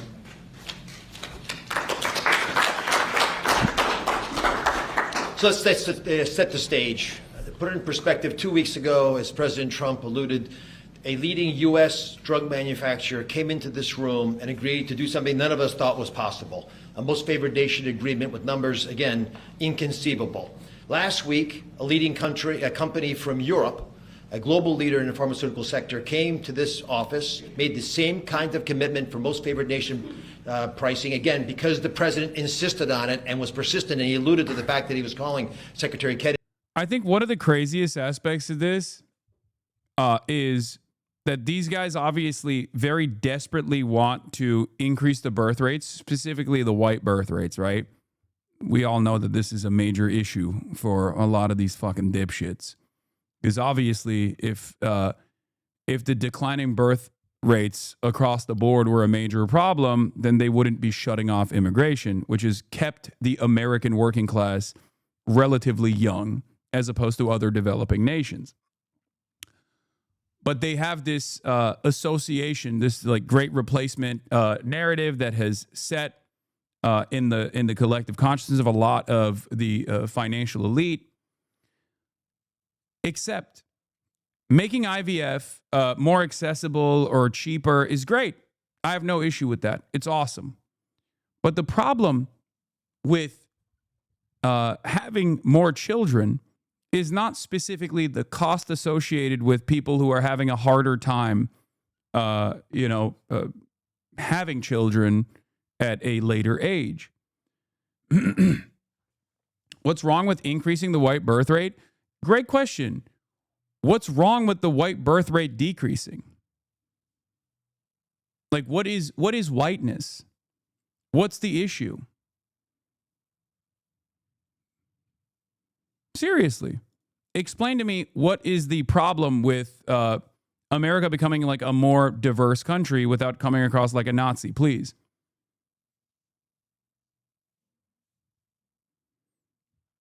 Whiteness is a recessive gene? No, it's made up. It's completely made up. It's not even a recessive gene. It's just made up to be a recessive gene because it's purity. It's considered purity. So you're impure if you have less whiteness. It is a completely fabricated social construct. It's not a gene. It's just a made-up social construct.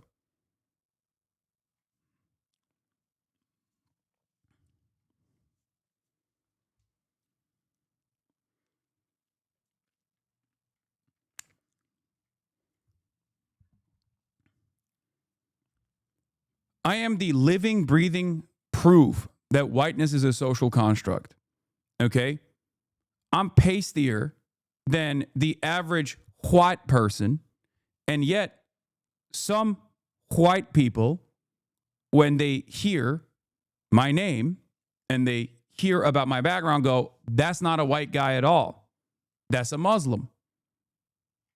So how can you sit here and tell me that this is a pure... This is not a made-up phenomena. If some people who have pale skin are not considered white and others who have tan skin are, especially considering that I'm like way pastier than the average Italian American, for example, how can you see this as anything but a totally made-up association? That's it.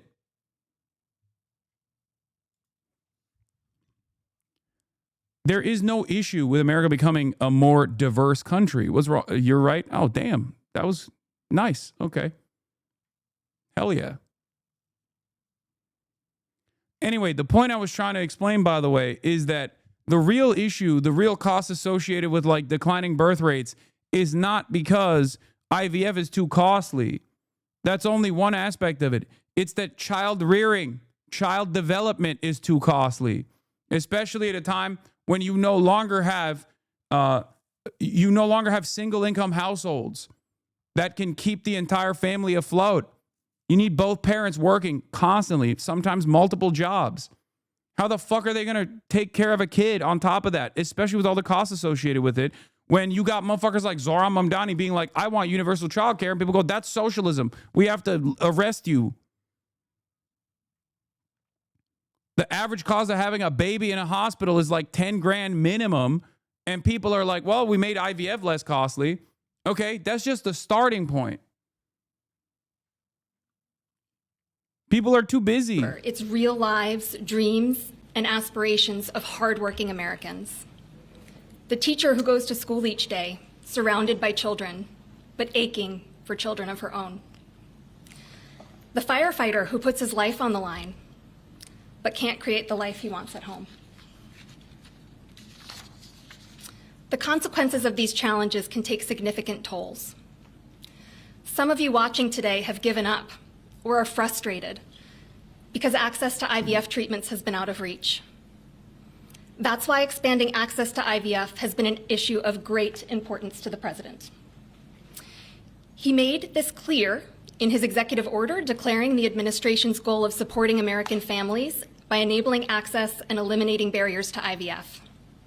Today, EMD Serrano is proud to help President Trump deliver on his promise It's to you. so funny that they pan to him. Like they have a Thanks to camera your- on him all the time. Thanks to the president's leadership, Just showing him EMD nodding. Serrano has worked alongside distributors and other partners to help He's so more fucking families bored. Are you a person of access to color? What do services you and think, dude? innovations I'm not. that are I'm consistent white. with I other say I'm white countries. all the time.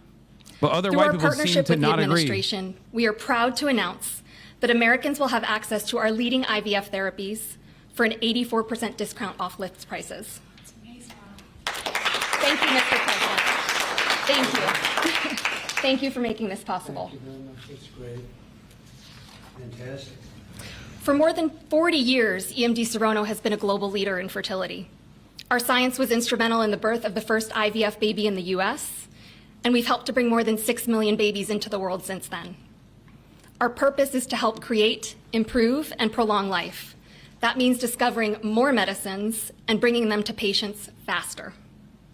FDA Commissioner McCary has made it a priority to ensure that Americans have access to the world's most innovative treatments as quickly as possible. To that end, EMD Serrano is filing a new IVF therapy called Pergoveris for review under the FDA Commissioner's National Priority Voucher Program. If approved, Pergoveris would combine two key reproductive hormones in synergy designed to mimic reproductive physiology. This therapeutic option could mean Unironically fewer ethical injections, react. fewer copays, and lower self-pay cost, all of which make a real difference in the IVF patient experience. I thought IVF was In woke. closing- No, they're so. These guys are so obsessed with declining white birth rates that no, there are some on the Christian nationalist front that oppose IVF and say it's like ungodly and it must be abolished. But Trump very quickly was like, we're not doing that. Like from the start, he's been Mr. IVF because they are all super duper worried about the declining white birth rates in general. Mr. President, thank you for your bold leadership that's allowed our teams to go far beyond what anyone thought was possible. On behalf of the Domestic Policy Council and Vince Haley here, we would like to also thank all the agency partners and the stakeholders that we worked with to get to the solution today that will make a real impact for families. Specifically, today's historic actions, 4 in total that you see, are made possible by coordination of all of the White House team and 7 agencies, many of who are represented here, and their teams that have worked tirelessly. As you described, Mr. President, the current system isn't working. 7 in 10 Americans don't have coverage to IVF. They face high costs and uncertain outcomes. Trump makes you a And lazy, there's boring intense streamer. He's a demand lazy, for boring fertility streamer. benefits. Look at his reacts. He doesn't say anything. He 65% falls of asleep on Americans say that camera. they would leave their current job just because of fertility benefits. So you asked us to lower costs and to fix the broken. Trump is unironically a more boring In streamer than me. addition to lowering the cost of Look at drugs by him. 73%, No, react or harder, $2,200 react harder, per react cycle, harder, which, react If you harder. missed it, most people require 2 or 3 cycles So it's significant savings for families.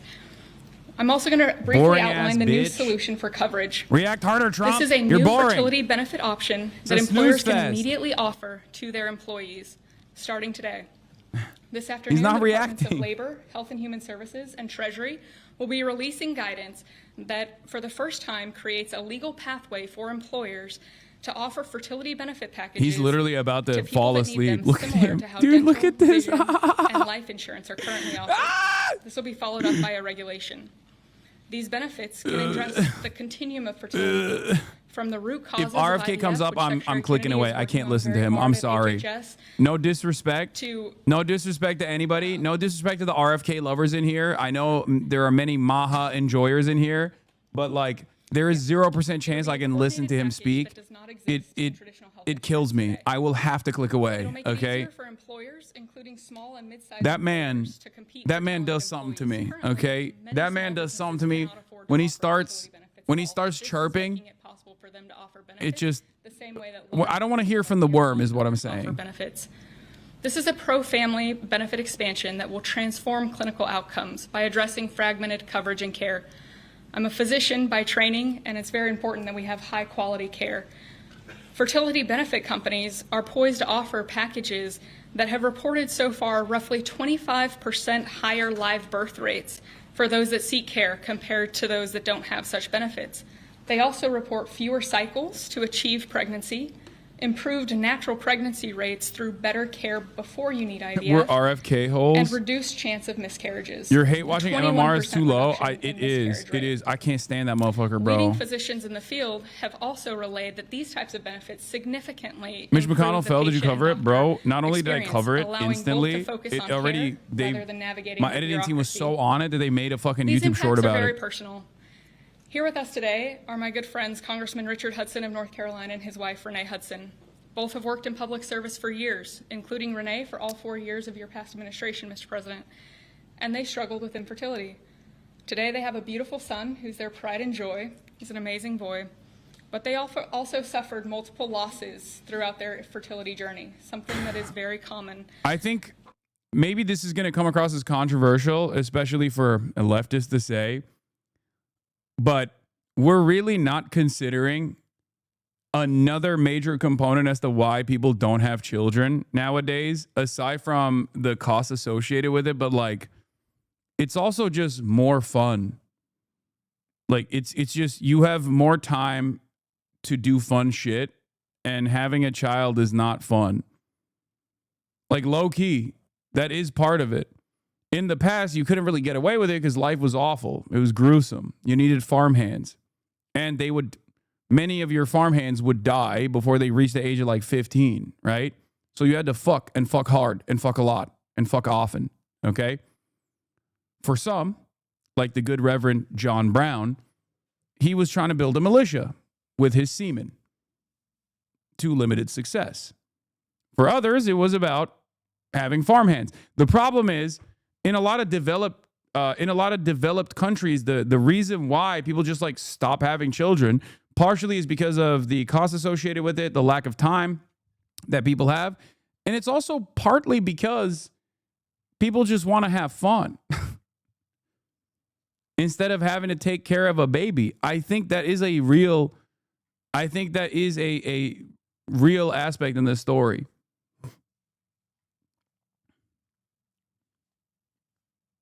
And it's like, it kind of makes sense. You can't really force people to fucking breed, you know? If you don't want to breed, you don't have to. You shouldn't have to. Obviously, the fun component, because like the reason why I'm saying this is because like people are asked in developing countries or developed nations what the major reason is for why they don't have children, and they say it's because they don't want to, because they want the liberties of not being a parent. That is a common meta. Okay.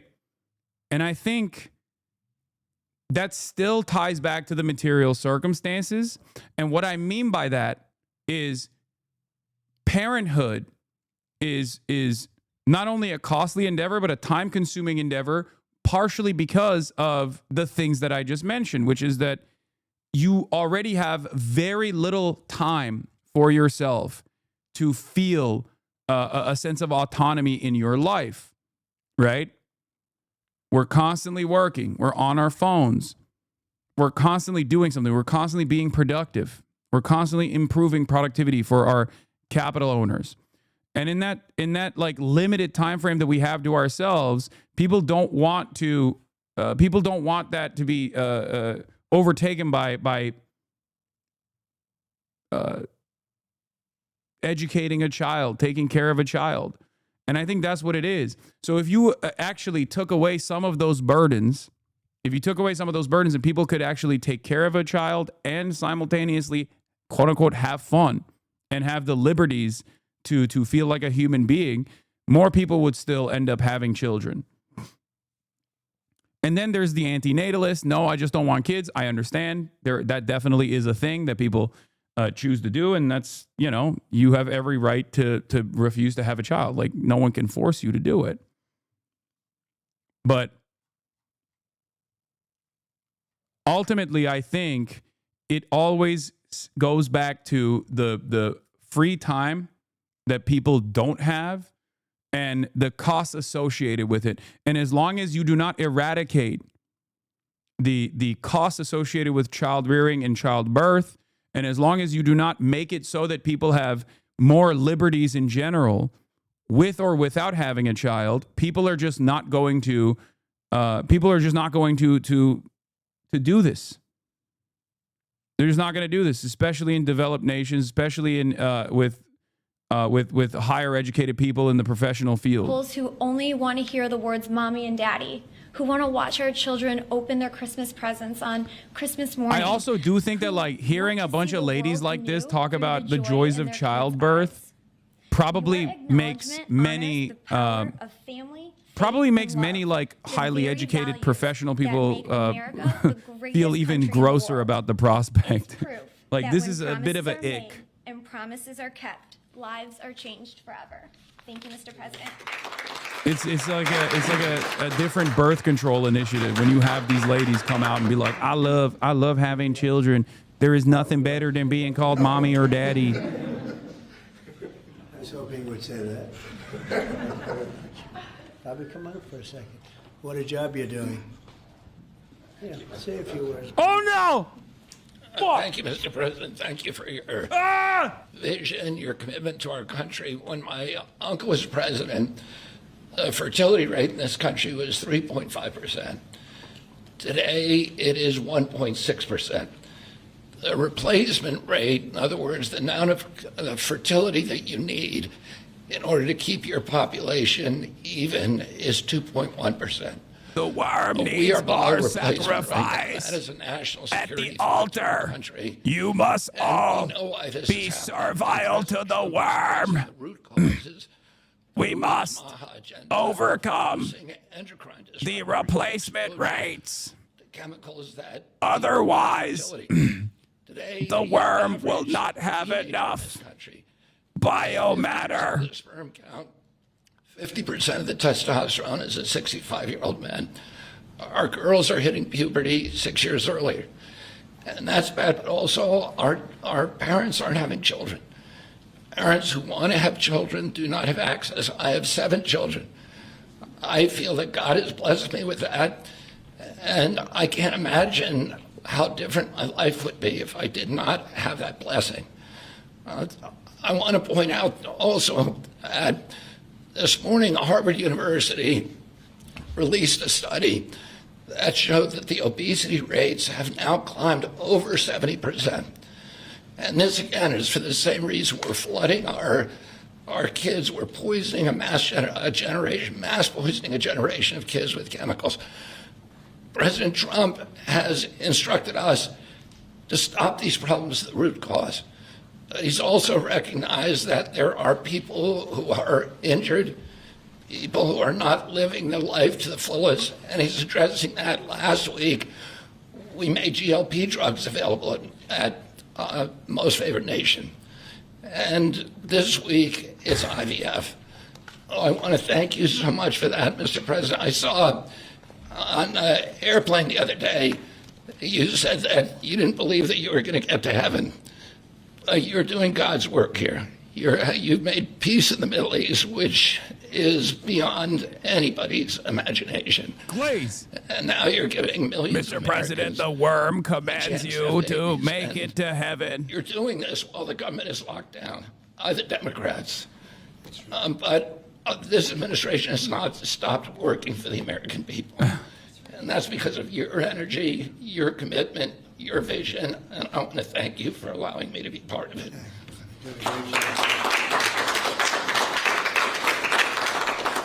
And he's doing a great job. And by the way, Kyle is fantastic. So he's got a lot of courage. I wouldn't do that. I wouldn't care. Howard, you and I would not be good at that. We'd go about 30 miles an hour, but we'd be safe. Anyway, so thank you very much. Any questions, please? Oh, here we go. Yeah, please. Mr. President, this is a major campaign promise that you made. It was a big hot topic towards the end of the election. You're delivering on that again. I actually have a question for Secretary Kennedy. That's not a Dr. question. Heidi. Dr. Heidi, you said something that I thought was really important. That's not a Talk about how question. This coverage option, this benefit option, gives companies the Mr. President, you're delivering on a major campaign promise. You're incredible. Consistent to their values. I was wondering if either you or the President could expand on that and talk about why that's an important thing to understand about this program. Oh my God, they got Macaulay Culkin in the fucking It's a great White question. House, bro. We think that employers are best situated to know what them and their employees want to contribute to in relation to their benefits. So employers are going to be able to decide how to cover the root causes of infertility, things like obesity, metabolic health, and other things that are impacting infertility. And Home also, Alone. if they want to encourage their Home Alone their 3. employees to Lost see certain in the types White of doctors, House. and they can work with providers that are identifying the highest quality fertility providers. And so it puts them in the driver's seat. And our view is that we want employers to be the ones that can make those decisions, not the government. Thank you. All right. That's a good answer. Yeah, it was. That was a very good answer. Home Alone 4. Mr. President, previously you did not seem to be bothered regarding Hamas cracking down on what you called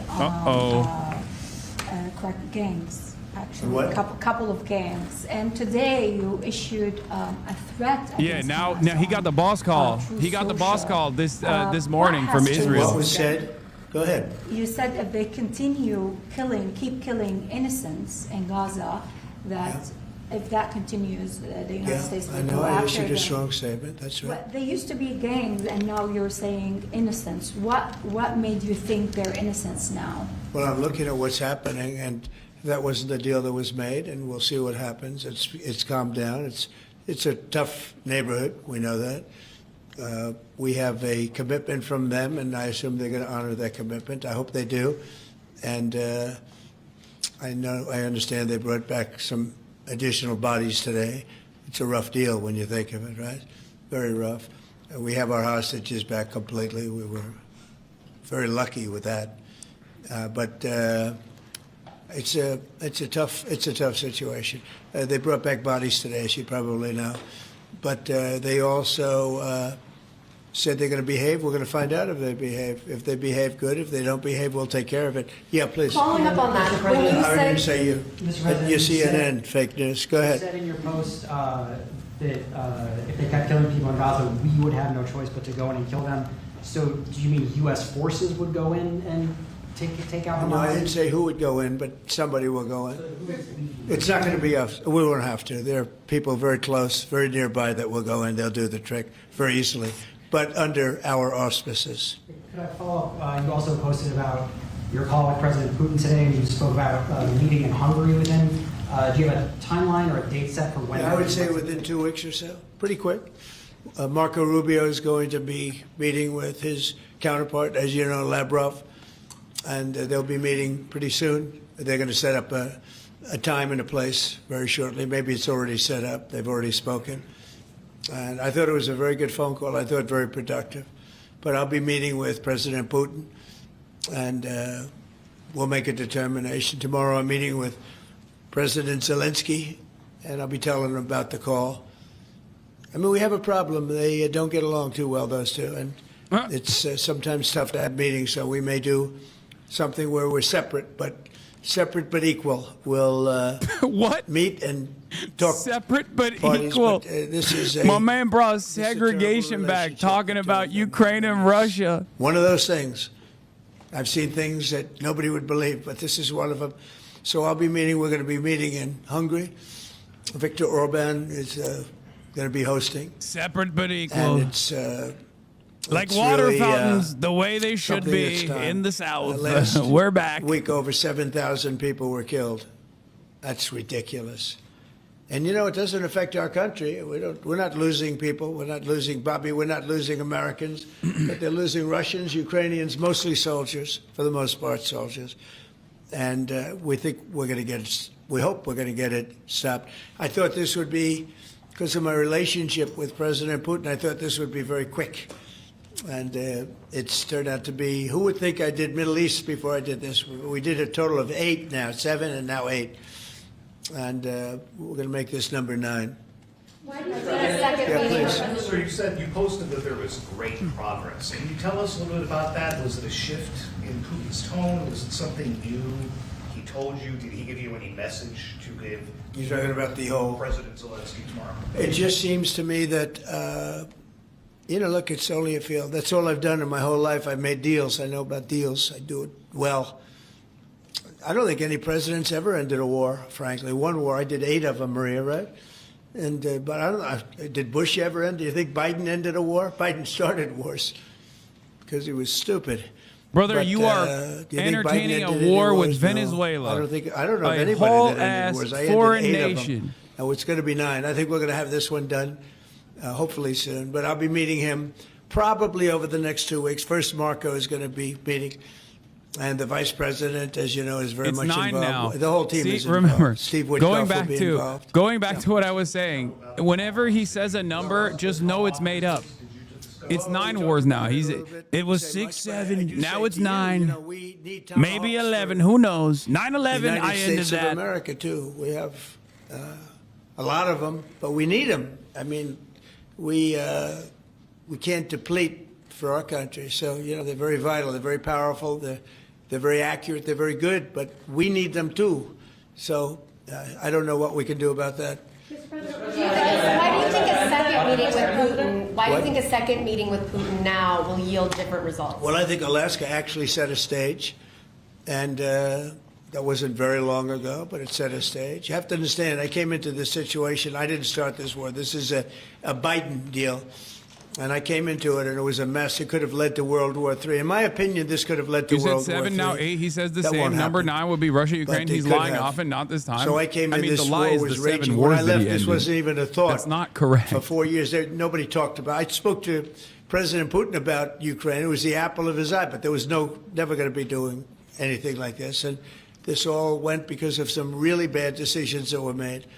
And look what you have. You have millions of people dead.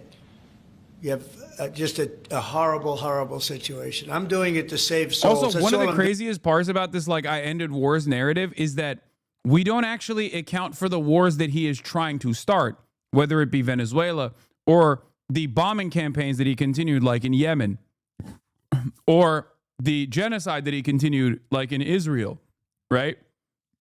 We still don't know or Iran, and we still don't know if the Israel one will hold. Doesn't seem like it currently, because he's now posturing that he's going to go and kill Hamas. Drug at the top of this. Were you referring to the weight loss drugs? I was referring to Ozempic, or I was the fat loss drug. So those are going to be $150 out of pocket Yeah, for well, Americans. they'll be much lower. They'll be much lower. Okay, that's kind of goated. We have not negotiated those yet. We're going to be rolling these out over time. The GLP category of drugs, which includes Ozempic, have not been negotiated yet. What's the timeline for that? But it will. It'll come down, like everyone else. Okay. Any timeline on those He negotiations? says fat like a slur. Okay, he can say it, bro. It's his term. I mean, look at him. If Donald Trump can't also, jokingly refer to fat people, I don't know who can. He's fucking fat. Conservatives have religious objections to IVF and are already critical of this policy. What's your message to them? I don't know about the views of that. I'm just looking to do something because, pro-life, I think this is very pro-life. You can't get more pro-life than this. Please. Mr. President, you've been talking about how this new benefit plan will also include root cause treatments for infertility. How will you make sure that those root cause treatments are equally accessible to IVF? Well, He doesn't think he's fat. No, I think Trump knows he's like not in good shape. You think Trump thinks he's skinny? It's No. the determination, again, Secretary of Labor, the determination, the Department of Labor is issuing their intent today to open up the rulemaking process, again, for more flexibility. He's 6'4" and Anytime 220, that bro. you You're have a just mad his president waist who's is more leading, snatched than you? when It's can true. offer more access to health Donald care Trump technically at is a like lower rate 15 pounds lighter than me and my height, according to his official medical record. before that through the Q&A guidance that was issued today with the other agencies, that will give guidance to our employers and the employees about what the flexibility of that is, and then again opening that rulemaking process for further determination of the access that can be had offered in those benefits for all different types of health care access is the goal of the Department of Labor. Good answer.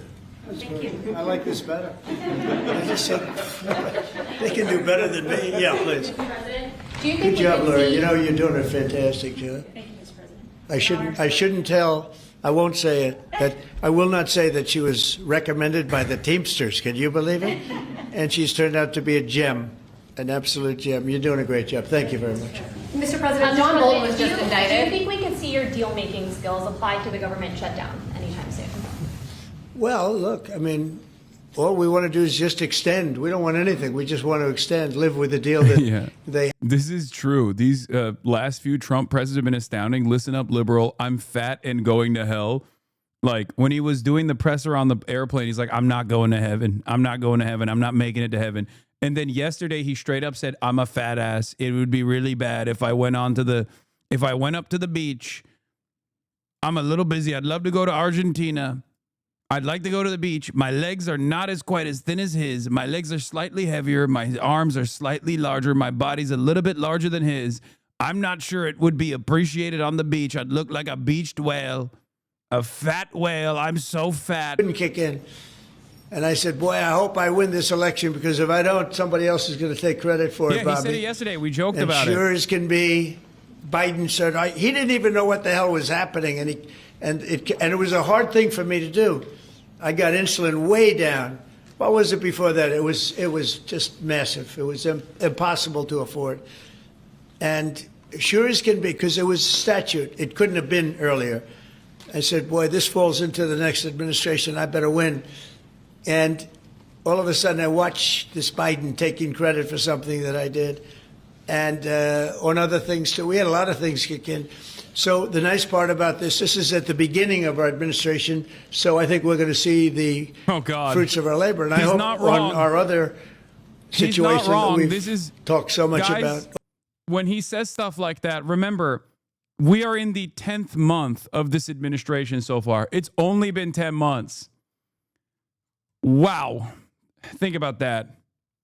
It'll be for the first time, but I think he's, a bad person. I think he's a bad guy. Yeah, he's a bad guy. It's too bad, but that's the way it Have you reviewed goes. the case against him? That's the way it goes, right? That's the way it goes. Will I what? Have you reviewed the case against him? No, I haven't. But I just think he's a bad person. Okay, anybody else? What's the timeline for the IVF drug through the National Commissioner Priority Review Voucher? Dr. McCary? What do you think, Doctor? Yeah. Oh, damn, breaking points is in there. First of all, the National Priority Voucher Program says we're going to proactively at the FDA look for amazing treatments like this IVF treatment. We're going to reach out to the companies, and if it's in line with the president's national priorities, we're going to put those drugs at the front of the line and get a decision out in weeks instead of a year. And so today we announced 9 drugs that are going to be recipients. These are products where the manufacturing is going to be in the United States, or it's meeting a large unmet public health need, like a diabetes drug we announced today. Or it is a product where you're going to see an affordability phenomena because the prices are getting equalized in line with the president's most favored nation status goal. Wow, that's good. Why didn't I have him speaking? So could have saved a lot of time. Thanks, buddy. I'm not surprised. Yeah, please. Yes, thank you, Chris. So Senate Majority Leader John Thune today said he'd like to proceed with the bill which would put sanctions on Russia. What's your thought on that? Well, we're going to see. He doesn't know about the call yet. I'm going to speak to him later. And it was subject to what I wanted to do. And so we'll see what happens. This may be such a productive call that we're going to end up, we want to get peace. We want to stop the killing. 7,000 people a week. Can you believe it? We want to stop the killing. So I'm going to speak to him and the speaker, Mike Johnson. I'll speak to them a little bit later and I'll tell them about this. And we'll make the right determination. I'm not against anything. I'm just saying it may not be perfect timing. It could happen in a week or two, but it's at my option, as you know. Right, but did President Putin try to dissuade you from selling Tomahawk missiles? Well, of course. What do you think he's going to say? Please sell Tomahawks? No, but did he give Is he going to say, please sell those Tomahawks? I really appreciate it. I did actually say, would you mind if I gave a couple of thousand Tomahawks to your opposition? I did say that to him. I said it just that way. He didn't like the idea. He really didn't like the idea. No, I said it that way. You have to be a little bit lighthearted sometimes, but no, he doesn't want Tomahawk is a vicious weapon. It's a vicious, offensive, incredibly destructive weapon. Nobody wants Tomahawk shot at him. Did he specifically ask you not to provide Tomahawks? So, wouldn't anybody? I mean, it's been in the news. Who wouldn't do that? CNN. Who wouldn't do that? Fake news. You think he's going to say, Fake news. I'd love to have Tomahawk sent my way? I don't think so. Maria, we have one of the great stars of television here, and she's an incredible person. And she's just an amazing Maria woman. Bartiromo. She got it all right. She got the Russia hoax right. She got everything. Would you have a question? Yes, Mr. President. I would ask you why this was so important to you, IVF, and why was autism so important to you? What are you trying to achieve? Well, autism is like a whole different thing. When you look at it, was 1 in 20,000. Oh, what is happening, Now it's bro? 1 in 12. If you look, Bobby, we have different numbers, but I 1 in swear to God, he saw the way Modi treats his media press pool and was like, I want that here and I want it now. Oh, Americans, are you enjoying what it looks like to live under an autocratic leadership? Are you enjoying the show? It's so funny to watch this happen. I never thought I would watch this happen twice in my lifetime. Okay?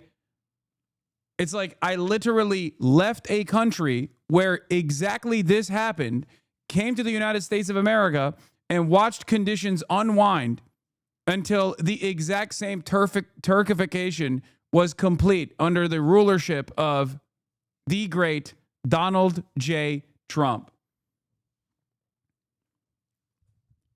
Fucking awesome. It's great. Maybe you're bad luck. I think this is just everywhere, no matter what. Not very funny if you are not white or financially secure. I know.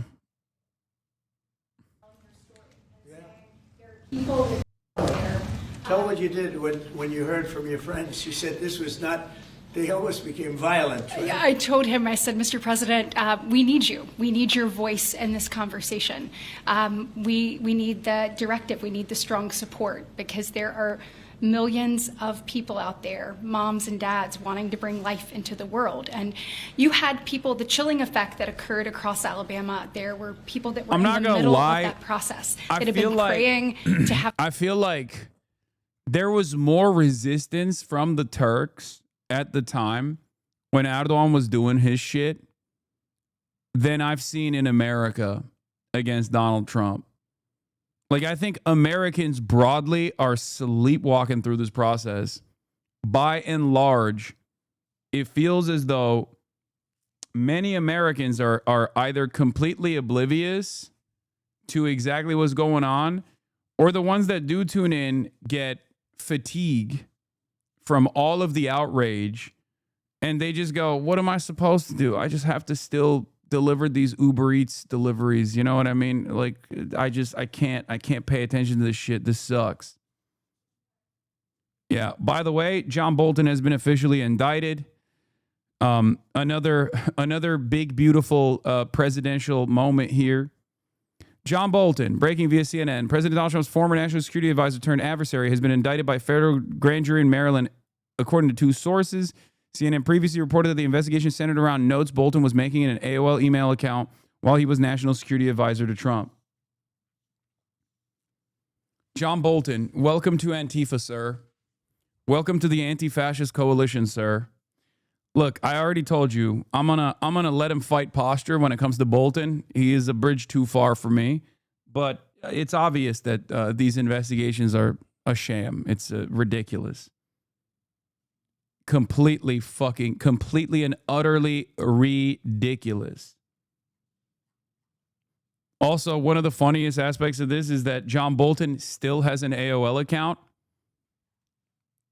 That is, that's an indictable offense in and of itself. Oh my God, that is spectacular boomer shit right there. So we'll go back to all of that. Prices are down. Oil is down. We're down $58 a barrel. We're gonna be hitting $2 for gasoline. I think we're gonna be at $2. And the previous administration, they were at $4 and $5. They were going up much higher, and then they swung back into my things, but they didn't swing back properly. They were very, very late. They really blew it. We had it really going in the right direction. They came and took everything out, and it's incredible. I'll never forget. They lost control of the price of gasoline, of oil. They totally lost control, Howard, and then they went back immediately. Well, let's go back to Trump. But by that time, it was too late, and they didn't go back because the leases and everything else. They didn't do what they had to do. They wouldn't know. They really didn't know how to. But we could be hitting close to $2 a gallon. I'd love to break it if we could, but we could be. And when that comes down, everything else has been coming down. No, it hasn't. Groceries are down. No, it hasn't. No, that's not true. Things are down, and that actually has not happened. Yeah, it turns out when you have unlimited corporate consolidation and virtually every sector is an oligopoly run by like 1, 2, sometimes 3 mega corporations, they actually still keep the prices as high as physically possible, even if other things become less costly. It turns out there is no reason to lower prices at any level. As a matter of fact, they're doing that. They're not doing the let's lower the prices now. A gallon of gasoline is cheaper. That's not happened at all. Very much, everybody. We'll see you soon. Thank you. So that's really funny that this asshole is lying about this thing that is like demonstrably incorrect. You're bald. Okay. Yeah. Don't believe your lying eyes. Yeah. Saying I'm bald is like saying grocery prices have gone down. Expected. Anyway, John Bolton indicted by grand jury. I know, Comrade Bolton. There's hog on hog violence, obviously, but first and foremost, we're going to be talking about we already covered the Venezuela stuff extensively. We are going to move on from the Venezuela stuff to Hamas in the Middle East, because Donald Trump this morning, as I told you, turned around and Donald Trump this morning basically was like, I got the boss call from Israel. It's time to change trajectory. For the past 2 days, Donald Trump has been openly stating that Hamas is actually doing the best job. They're combating gangs. They're fighting the gangs. They're fighting the gangs, which was shocking, right? And if you remember, what did I keep saying? I kept telling you, eventually, Israel is going to tell him, no, Mr. President, you're not supposed to say that. You're supposed to say that they're being violent so you can give us just cause for further incursions into Gaza, and you can give us the opportunity to continue bombing Gaza so we can keep going with the genocide. You're fucking up the bag for us.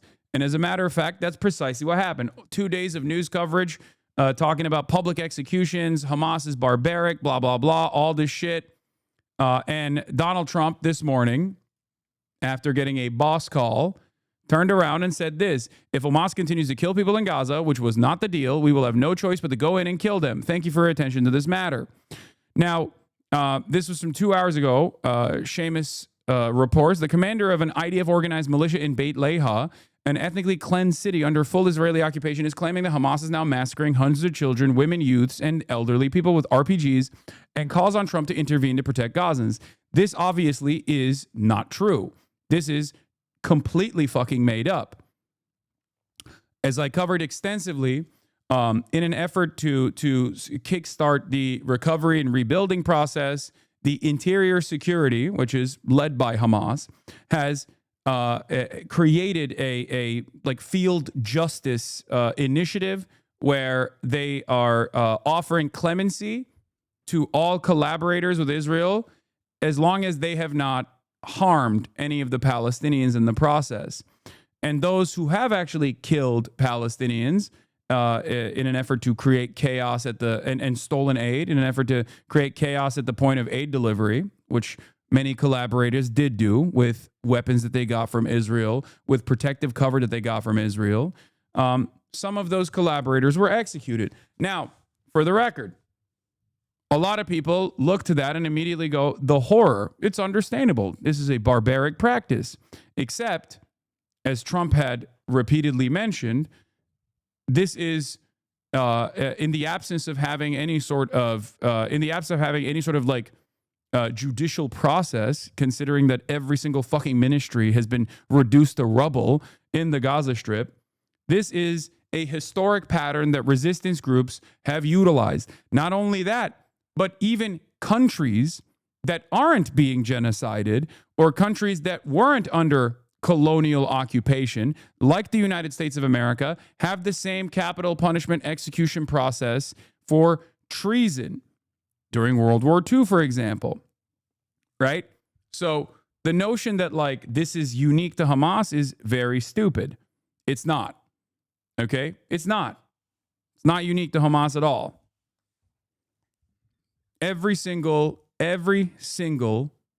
resistance group that has ever existed, from Jewish partisans during the Holocaust all the way to the IRA, the ANC, the FLN, every single formation of militant resistance has done something similar, sometimes even far more brutal practices. Okay? As I covered extensively the other day.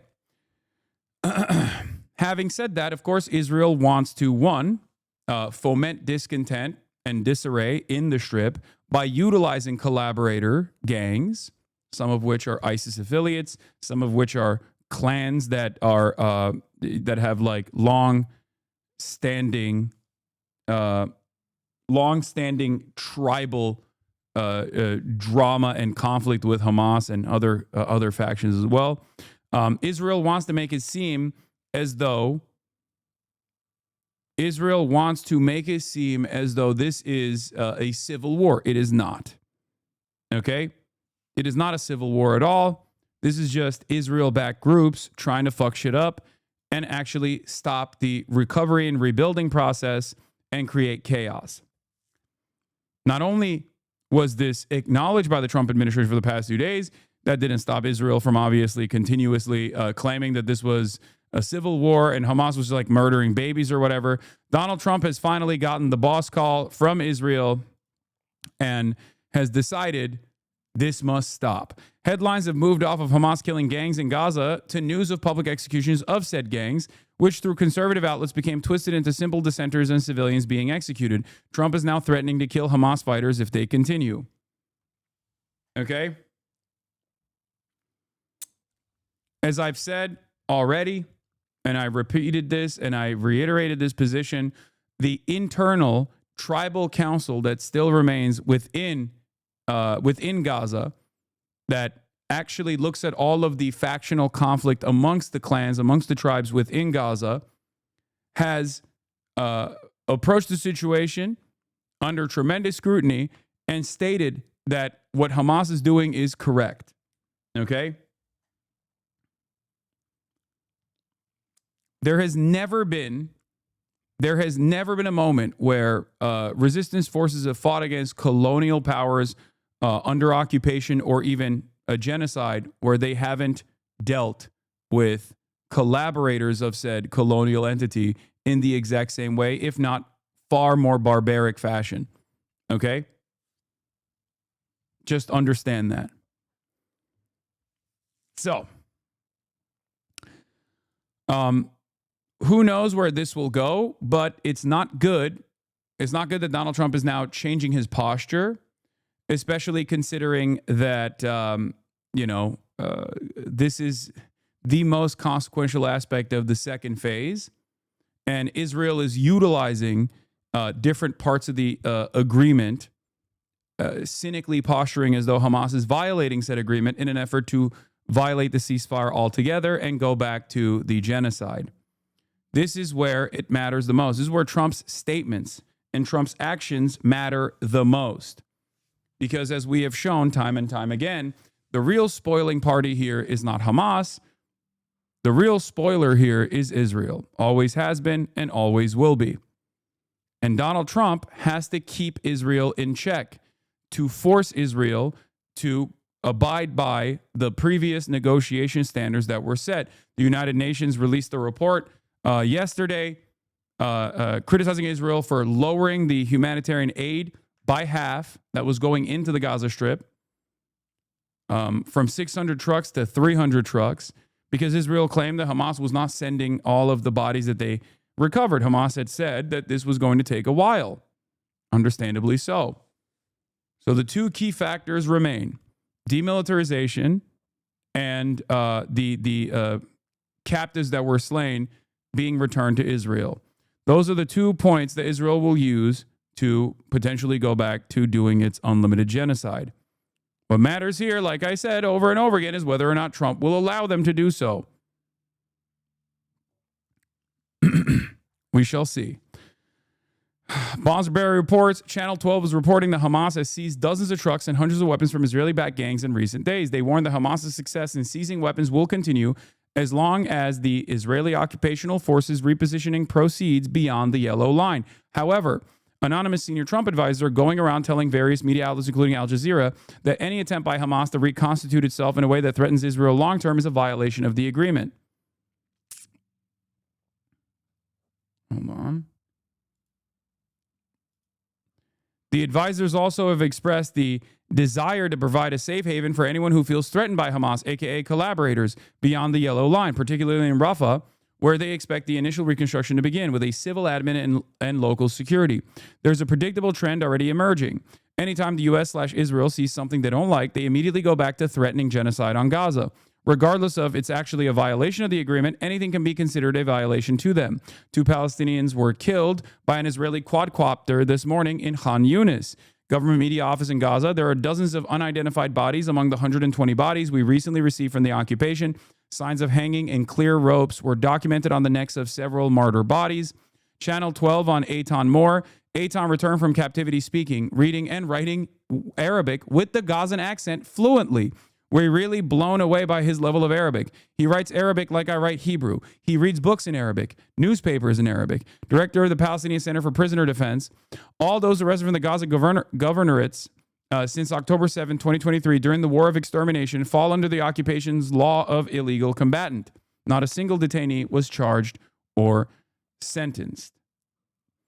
All procedures carried out under a legal guise are formal and superficial measures that will not lead to any future outcome and serve to cover up the organized crimes committed against prisoners in the prisons. The characterization of illegal combatant or unlawful combatant is the same flimsy legal pretext for Trump's extrajudicial killings of civilians in the Caribbean, which most recently resulted in the killing of a Trini fisherman on Tuesday. The director of government media office in Gaza, large parts of the bodies we received are missing and not present, so we accuse the occupation of stealing their organs.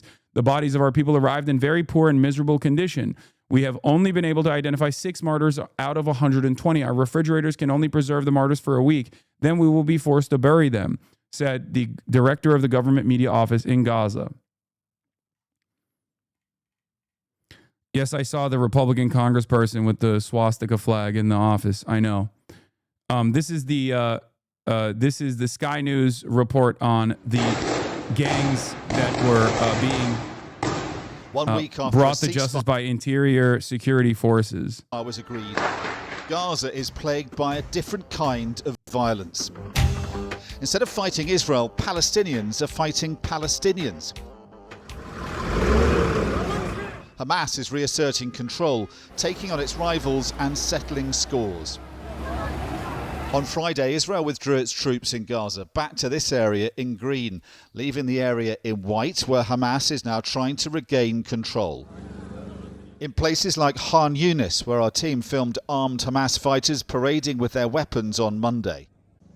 We're still banned from going into Gaza, so we're trying to piece together, along with our team inside there, what is going on and what seems clear as Hamas is taking on rival clans and militia.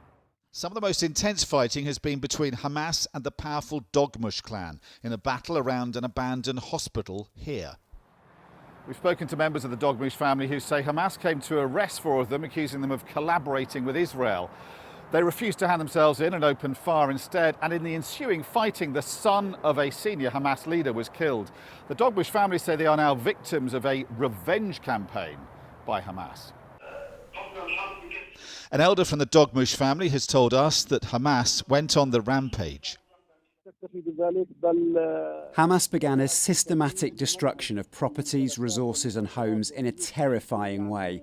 I can understand when the occupation bombs houses, destroys resources and private property, it seeks displacement. But what I cannot understand is this deliberate destruction and burning of homes.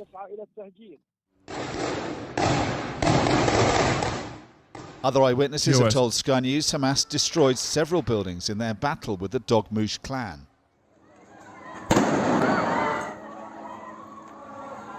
There's a field, not execution, but a field kneecapping that they're showing here. That's why I can't show it to you. This video, first shared on Saturday, shows a man being shot in the legs by gunmen at a nearby intersection.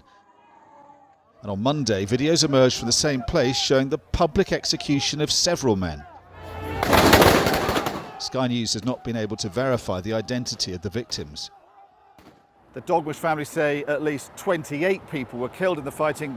Did the gang help Israel? From what I understand, and again, I'm piecing this together from the people that I talk to, both people that have recently escaped the Holocaust or people who are still in Gaza, that the factional disagreements between the Dogmush clan and Hamas and other tribes within the Gaza Strip extend far beyond this last iteration. Having said that, from what I understand, they have worked. Like the people that have been executed thus far were executed specifically because they were known collaborators who had actually, according to eyewitness testimony, engaged in violence against those who were trying to get aid. The most intense since Israeli troops withdrew from half of Gaza. Hamas seems to be trying to send a message to its rivals as it tries to reassert its authority.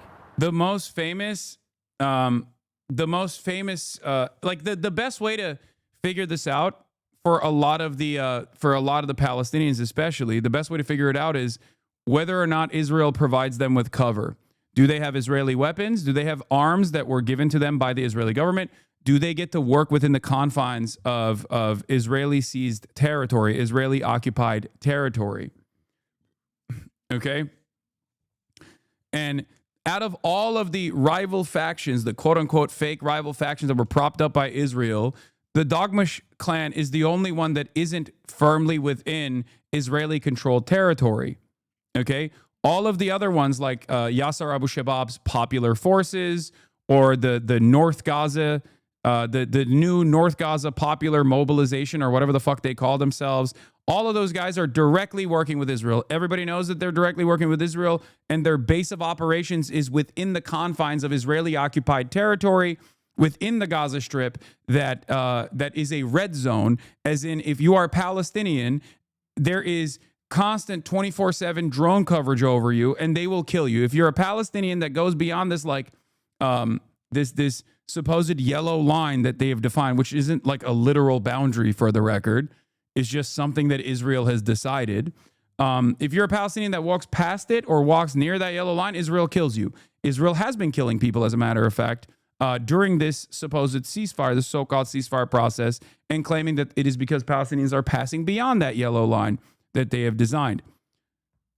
So if you are a Palestinian If you're a Palestinian male that is enemy combatant aged and you are existing within this within the Israeli occupied territory, then it's pretty obvious that you're a fucking collaborator, right? It's pretty obvious that you are a collaborator, because otherwise Israel kills you.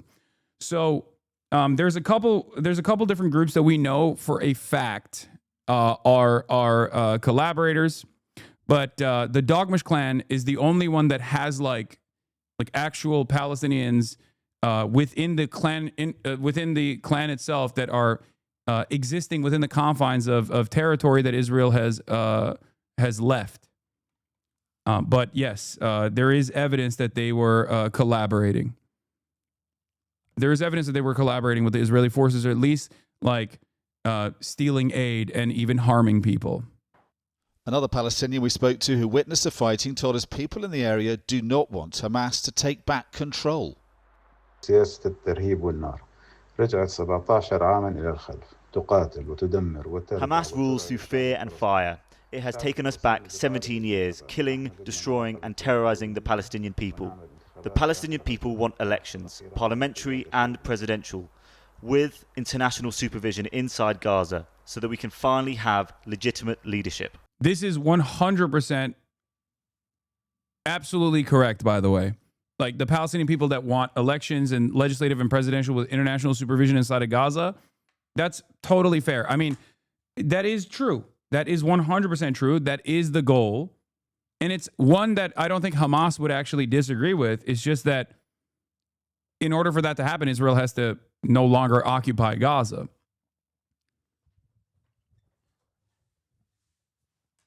Like, it's not, this is not like a controversial position. The controversial aspect of it is that, like, Hamas has ruled the Strip with an iron fist for 17 years, and they don't want an election, like implying that they don't want to have any sort of legislative election, like real democracy to happen.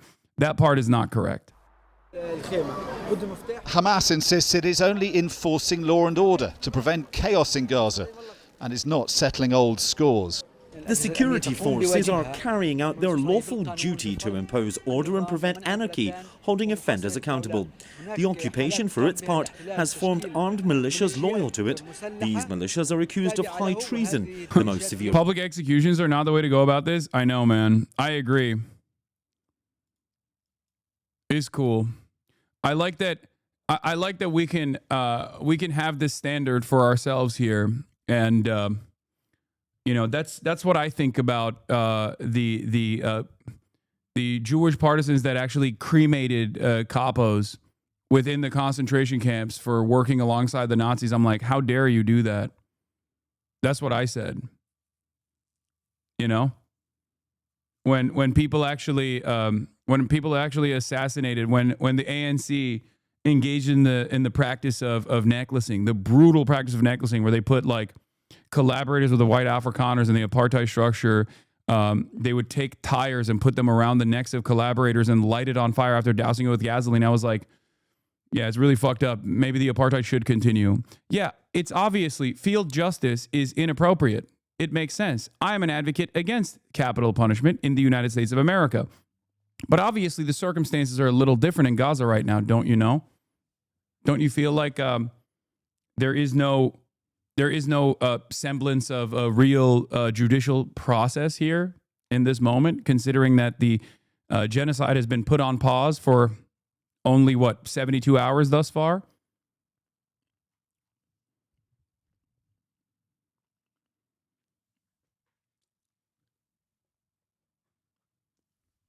Don't you find it a bit odd that the people who are talking about this, are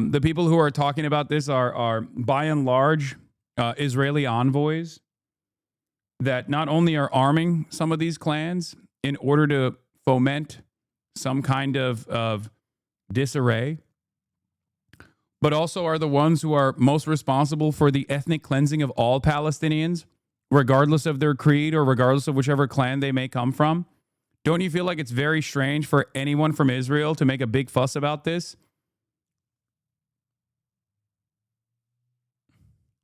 It's like, wow, how dare they kill Palestinian collaborators that collaborated with us during our genocide. The Shin Bet offered the Dogmush family financial and military support in exchange for participating in the fight against Hamas and providing security information to Israel. When they refused to cooperate, the Israeli army launched airstrikes. 30 members of the Dogmush family were killed in a bombing that targeted the Sabra neighborhood in southern Gaza City, while 20 others remain under the rubble. 28/9/2025, Anadolu Agency. Anadolu Agence.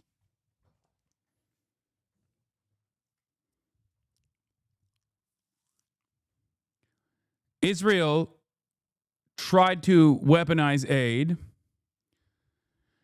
as was expected, and basically got other factions within Gaza to do what they claim Hamas was doing, which was intercept aid at the point of delivery, violently seize it from the Palestinians by killing them, and then use it as a way to draw in more support. They did that. That's what the collaborators and the compradors did.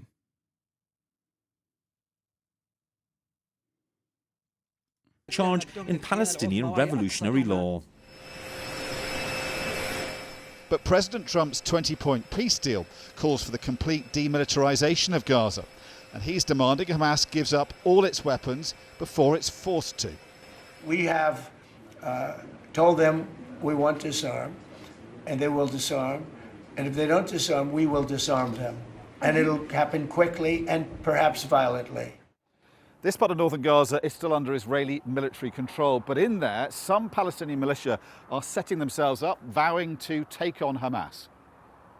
In the north of Gaza, controlled by Israel, is the base of Ashr al-Amansi and his militia opposed to Hamas. Yeah. In the last 2 days, they've released videos showing off their fighters and weapons. Yeah, they get their vehicles from the UAE.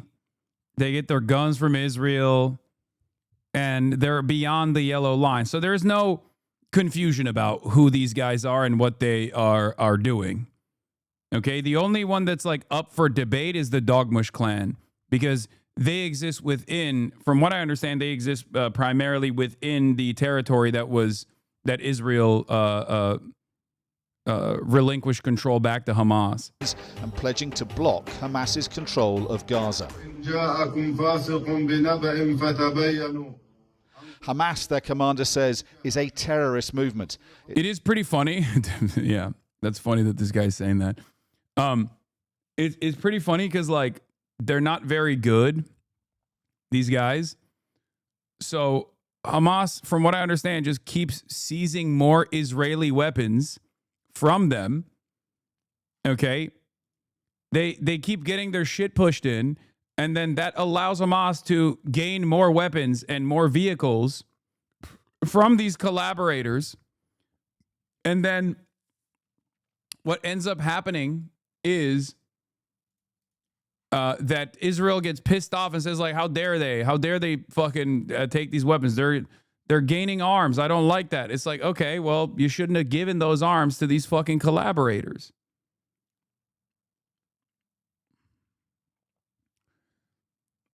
Yeah, as I've talked about already, Hamas is refilling its stockpiles from Israeli weapons. Hamas has confiscated hundreds of firearms, dozens of vehicles, and loads of grenades and ammunition, in addition to substantial amounts of cash that Israel's been giving to gangs, clans, criminals, and collaborators in Gaza.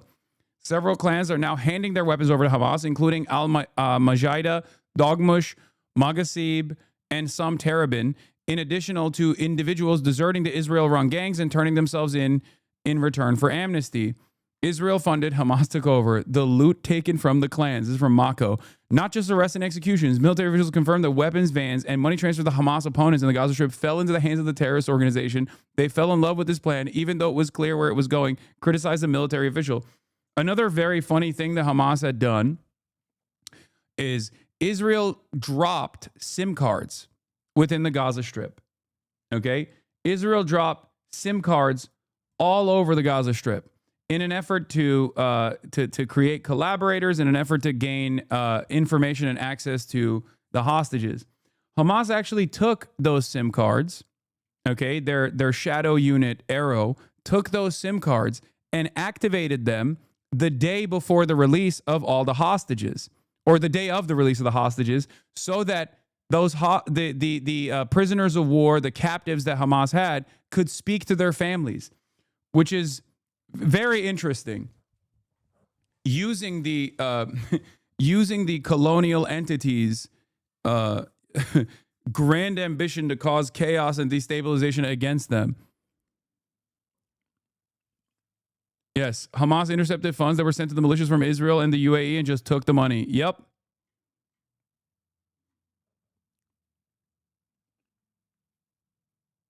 Yep. Exactly. Here, this is one of the, Al-Qassam brigades made video calls to the prisoner of war families using Israeli SIM cards that had been placed by the occupation army at various locations of Gaza to gather intelligence about the prisoners of war. Hamas collected these SIM cards, activated some of them before the handover, and then used them to communicate directly with the families of the POWs. There are some interesting images of like families that are very excited to be able to finally talk to their family members that were in Gaza for the past 2 years.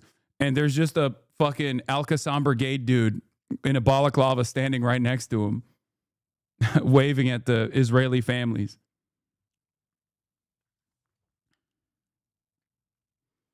Yeah, one of the prisoners of war, one of the captives actually said that the anti-Hamas protest was staged by Hamas to move one of the captives from a dangerous place to a safer place as well. I read that, but I don't know if that's like valid. I don't know if that's like real or not. I read that too. I mean, it makes, I mean, obviously I believe the captive saying that like he was moved around during the protest. Like I definitely believe that, but I don't know if Hamas was the one who initiated the protest itself. I already covered this, the Palestinian Tribal Committee, the largest assembly of Gazan clans. I already mentioned that as far as their support for the field justice that Hamas is engaging in. What is this? Hasan Sama, why are you not covering 3i Atlas? Are you a part of the cover-up? I don't have no idea what that is. Yeah, here's one of the photos. After 2 years in captivity, Ram Breslavsky speaks to his family for the first time in a long time. Wait, is Ram the one who speaks fluent Arabic now? Is that the one? No. Is the Gaza Tribal Committee the closest thing that Gaza has to a central political entity right now? Yes, there is the resistance front, the different factions within the Palestinian resistance, and then there's the tribal council. And then there's obviously the interior ministries that they're trying to rebuild. Yeah, one of the captives actually learned to read, write, and speak Arabic fluently with a Gazan accent. As a matter of fact, that's what they were saying. Here's a video of him speaking to the PIJ before his release. اسمي روم براسلافسكي وأنا مخطوف بين 7 أكتوبر 2023 سنتين. اليوم الحمد لله يوم الفرحة جاء.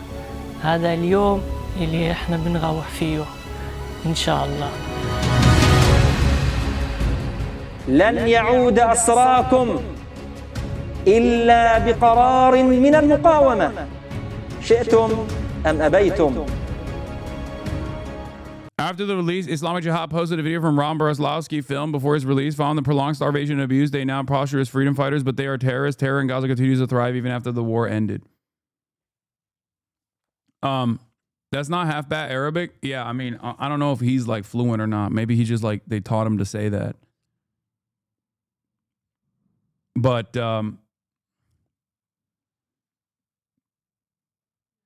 But yeah, that's he sounds Israeli Hasan. He does not sound like a native speaker. No, that's not the one. That's not the one. That wasn't the one, Chatter. There's another one of the captives that apparently learned to speak Arabic fluently. That wasn't the one I was talking about. They just probably taught him to say that. Anyway. Trump's advisors have said there will be no reconstruction in areas where Hamas still controls. We already covered that. Israel, of course, continues to block and oppose any alternative to Hamas, so this seems part of their goal, as described by its government, to block reconstruction. Barack Ravid reports, despite the fact that Hamas has not yet handed over all the bodies of the kidnapped deceased, the U.S. administration is interested in moving forward to the second stage of the deal and beginning the rehabilitation of Rafah. The details in my article. The rehabilitation of Rafah is exclusively designed by Western forces to present an alternative. They want to create like a Bantustan structure almost that is entirely controlled by Western interest and Israeli interest, in an effort to show Palestinians that there is like a more peaceful alternative if you collaborate with us. That's basically what they're trying to do, which in a weird, twisted, fucked up way, ironically is a perhaps more successful and much less violent way of showing a different alternative other than like brutal war and death and destruction, which is the only language Israel knows. The problem is, of course, everybody knows exactly what happens when you exist under Israeli occupation. Every Palestinian knows exactly what happens. Look no further than the West Bank. Its fighters will be dealt with as collaborators. And in the south of Gaza, also in the Israeli-controlled area, the stronghold of Yasser Abu Shabab. Yasser Abu Shabab is like the most famous one that I've covered quite extensively. Wall Street Journal opinion editorial writer Yasser Abu Shabab, who dropped out of second grade, is not literate in Arabic and certainly not literate in English either. He is despised by his own clan, by his own family, and is seen as like one of the primary collaborators with Israel. And he has run amok in southern Gaza with complete Israeli protective cover, and still has a base of operations in Rafah, a real scumbag, drug dealer, and ISIS affiliate. The investigation revealed that Israel was helping Abu Shabab smuggle weapons, cars and cash into Gaza. The IDF had no response to our allegations, but Abu Shabab's power is thought to be drawn from protection from the Israeli army. Yeah, he was disowned by his family, which you won't be hearing from. He was disowned by his family, but I suspect you won't be hearing that from Sky News. Control of a key aid route. The people of Gaza are now spared the horrors of war with Israel, but now face the spectre of a civil war instead. The United Nations says the fighting between Palestinians is hampering the effort to get aid in. We also need to be able to operate in an environment where our trucks and Fun fact, the group from the north just shown members were arrested by Hamas pre-October 7 for stripping down and robbing women in Gaza. Abu Shabab freed them after October 7. Yeah, Abu Shabab himself was also in prison for drug trafficking. Israel freed Abu Shabab from prison. Abu Shabab himself is a notorious drug trafficker in the Gaza Strip and was in prison before October 7. After Israel's genocide started on October 7, they literally fucking broke a bunch of these criminals out of prison and then immediately started working with them as collaborators, which they already had experience working with them to begin with, so it wasn't that hard. And a lot of the gangs that are currently running amok in Israeli-controlled territory of the Gaza Strip are all guys like that.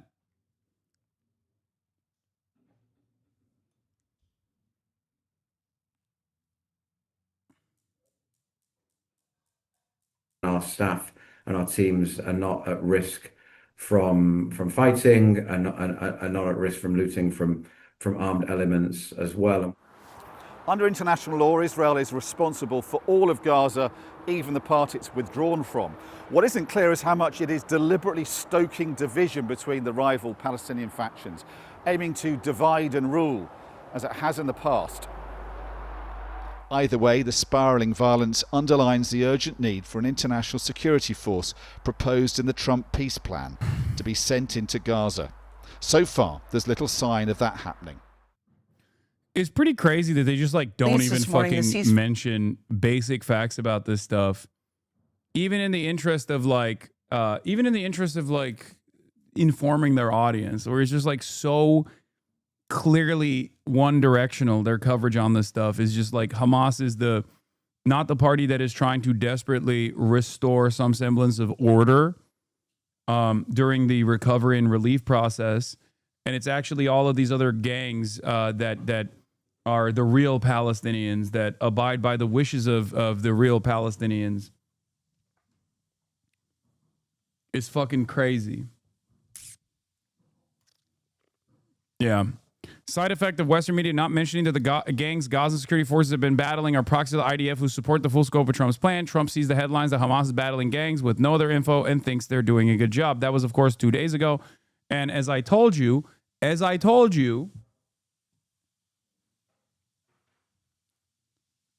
fucking told you, it don't matter because he got the boss call anyway. That was an accidentally based comment, except I told you it was going to eventually, Trump was eventually going to turn around and be like, okay, never mind. Actually, it's not good that they're doing this because Israel wants to use that as a new narrative. Israel wants to use that as a narrative, and Trump just didn't know any better. He was just like, nope, they're doing all right. Fire in Gaza, it's still holding. Hamas has returned the bodies of 2 more Israeli hostages, while Israel has returned at least 30 Palestinian bodies. New video shows a staggering destruction in Gaza. One group supporting the families of the hostages says the peace process should not move forward until all the bodies are returned. Officials in the region say that will be very difficult to do. Deborah Patterson, East Jerusalem, with the latest. Deborah, on paper, it sounded like a very good plan. Please return all the bodies, but the reality has not been so easy. Indeed, and a very good morning, Gail. Well, Hamas says it's handed over all the hostage bodies it can and needs specialized equipment to retrieve the rest. Senior U.S. advisors told CBS. What's so crazy about this is like the way that Israel is talking about this shit in an effort to very clearly restart the genocide was that this was negotiated. This was discussed in the previous rounds of negotiation where both Hamas and Islamic Jihad and all the other resistance groups literally said, yeah, it's going to be a little difficult for us to extract all of the fucking slain captives because they're under mountains of rubble alongside our fighters because Israel killed them. Israel bombed them. The fact that Israel knew that and still chose to use that is expected, of course. But this is something that I talked about ahead of time. If you recall, one of the things that I said was that the second phase of the ceasefire was going to be the most consequential phase. And that was going to be the phase where Israel tries to fuck it up and restart the genocide. And that the two things that we're going to use is like the demilitarization stuff that's still up in the air, and also the extraction of all of the slain captives. So the very fact that Israel is using that is predicted, is expected. But once again, Trump has to make sure that Israel make sure that Israel remains restrained here. News, they are not at a point where they believe the ceasefire has been violated. Israeli soldier Captain Daniel Perez was laid to rest on Wednesday after his family finally received his body held in Gaza for over 2 years. Perez was killed fighting Hamas during the October 7 attack. For his family, it brings fresh pain. It's a new truth I have to face. It's proof that you're really gone. To date, Hamas has returned 9 bodies. Senior U.S. advisors have told CBS News that the level of destruction in Gaza has made it almost impossible to... Not to derail, but you have to confront Asmold at some point, man. Like, there's farming and there's being malicious. Both of you are too big to ignore now. Asmongold farming me. How unique and how different. I can't believe it. You're just now telling me this. Oh no. You're telling me now for the first time. You're telling me now for the first time. Retrieve the rest, even if Hamas knew where they were buried. They returned President some more Trump today. has weighed in. It's a gruesome process. I almost hate to talk about it. But they're digging. They're actually digging. There are areas where they're digging and they're finding a lot of bodies. Then they have to separate the bodies. Israel said it would return the bodies of 15 Palestinians in exchange for every hostage. For the past few days, the Red Cross has been transferring the remains of loved ones back to Gaza, but that too has been mired in controversy. We saw with our own eyes clear signs of torture and execution, said Gazan health official Sameh Hamad. Their hands and feet were cuffed, their eyes blindfolded. Now, the bodies of 19 hostages remain in Gaza. Turkey has offered their assistance given their extensive expertise in recent catastrophic earthquakes. Vlad? All right, Deborah Patta for us in East Jerusalem. Thank you very much. This morning, new fallout after... This is... I love Hitler. Leaked messages expose young Republicans' racist chat. By the way, of course, this has been back to domestic politics. Okay, we're back to domestic politics. This is, to me, when I hear stuff like this, like a group of young Republicans unrestrained in a Telegram chat, we're talking about how much they love Hitler, is basically a dog bites man story that is not dissimilar to people coming in here and being like, man, you really got to address this Asmongold guy. He is farming you pretty hard. Okay. It's just every day. It's an everyday normal part of our existence. Okay. What's been also expected, even though it was, I guess, shocking for some of the chatters in here as well, is that the Republicans are defending it. The Republicans are defending it. What's even funnier than the Republicans defending it, like J.D. Vance, has, of course, been Jonathan Greenblatt. Okay? The ADL totally ignored, refused to comment on Elon Musk's latest great replacement conspiracy rant. Dozens of anti-Semitic comments and Holocaust jokes from young Republicans leak. The White House downplays it and defends people who made them. And the ADL and Jonathan Greenblatt say nothing, just like they dismissed Musk's clear-as-day Nazi salute as an awkward gesture. See how the ADL works, says Adam Johnson. And with all of the pressure on ADL to at least say something, okay? And remember, Jonathan Greenblatt has called me, someone who has spent his entire professional career combating anti-Semitism, me, a vile anti-Semite, equivalent to Kanye West's praise for Adolf Hitler, okay? So what did Jonathan Greenblatt actually say about the Politico report? Let's take a look. Because, you know, I am an anti-Zionist, but also I abhor anti-Semitism. So what did Jonathan Greenblatt have to say about a group of young Republicans that were talking about how much they love Adolf Hitler, okay, making gas chamber jokes and shit like that? What was reported in Politico is offensive and very concerning, but I'm also glad that many leaders, including Elise Stefanik and Representative Mike Lawler, spoke out strongly and swiftly against these hateful statements. This is what leadership looks like and is how decency and morality can be modeled. Doesn't mention anti-Semitism, just vague, offensive, and very concerning comments. Doesn't mention Trump or the White House who defended these people. Zero calls to action, just hand-wringing. Jonathan Greenblatt has spent the last 2 years of Israel's genocide trying to get me deplatformed. Okay? He has been able to successfully deplatform other anti-Zionists who have also actively combated anti-Semitism.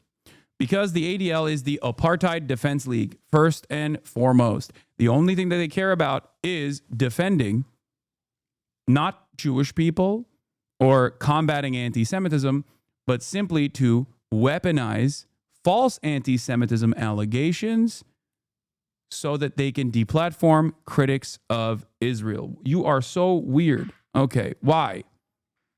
Why am I so weird?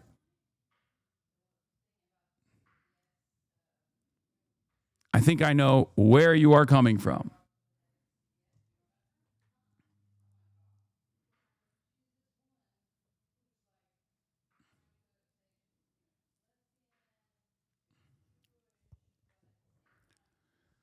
Anyway, that's it. Why does a self-described anti-Semitism watchdog and leading anti-hate organization in the world keep ignoring Republican anti-Semitism? Because they're a Zionist party, and to the ADL, this is all that matters because they're a pro-Israel lobbying group, not a civil rights group. Okay? And the only reason why Jonathan Greenblatt, after a 48-hour news cycle went by with J.D. Vance, the fucking vice president, defending this shit, the only reason why Jonathan Greenblatt finally said this wishy-washy ass statement is because he got pressured into it. Okay? Anyway, here's Adam Mockler talking about Charlie Kirk's producer refusing to condemn the Young Republican group chat on stage and getting yelled at by Adam Mockler. Listen, there has been a trend of, I think, you know, let's just say, let's be gracious and say, in the era of Trump, maybe it's a reaction to Trump. I'm open to those discussions, but there is a justification for political violence. It shows up in every poll, and it's coming from progressives. I have spent all of my formative years watching the President of the United States talk about the opposition party like they shouldn't exist. His claim to fame in U.S. politics was saying that Obama wasn't born in America. That is how he entered the political stage. He was famous before that, but that was his claim to fame. He was the first presidential candidate to ever chant "lock her up" on a political stage. Adam Mockler is my favorite lib, for the record. I don't hide it. I am a fan of Midas Touch, as you guys know, despite our obvious disagreements on key issues. And I think he does a pretty good job. Like, he is what Destiny wishes he was. Okay?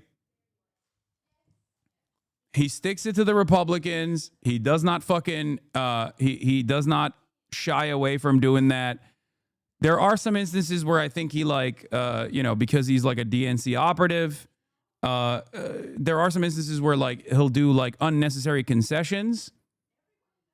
But ultimately, Hasan suspiciously has a lot of favorite libs. Wait, what? No, this is the one.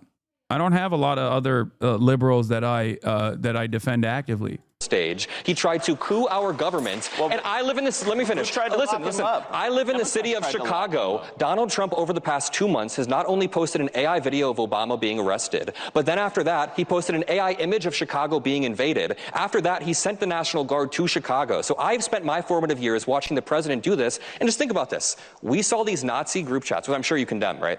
This Nazi group chat. Well, we can talk about it. Do you condemn it? I want to talk about it. Wait, so when they said gas chambers, when they say gas chambers, you won't. So you're like JD Vance. You just won't condemn this? Well, I actually had JD on the show today. We had a whole conversation. You guys can all condemn this, right? Hell yes. Thank you. Hold on. All right. Hold on. But Chris, can you condemn that? Here's the point, of course. But that's easy.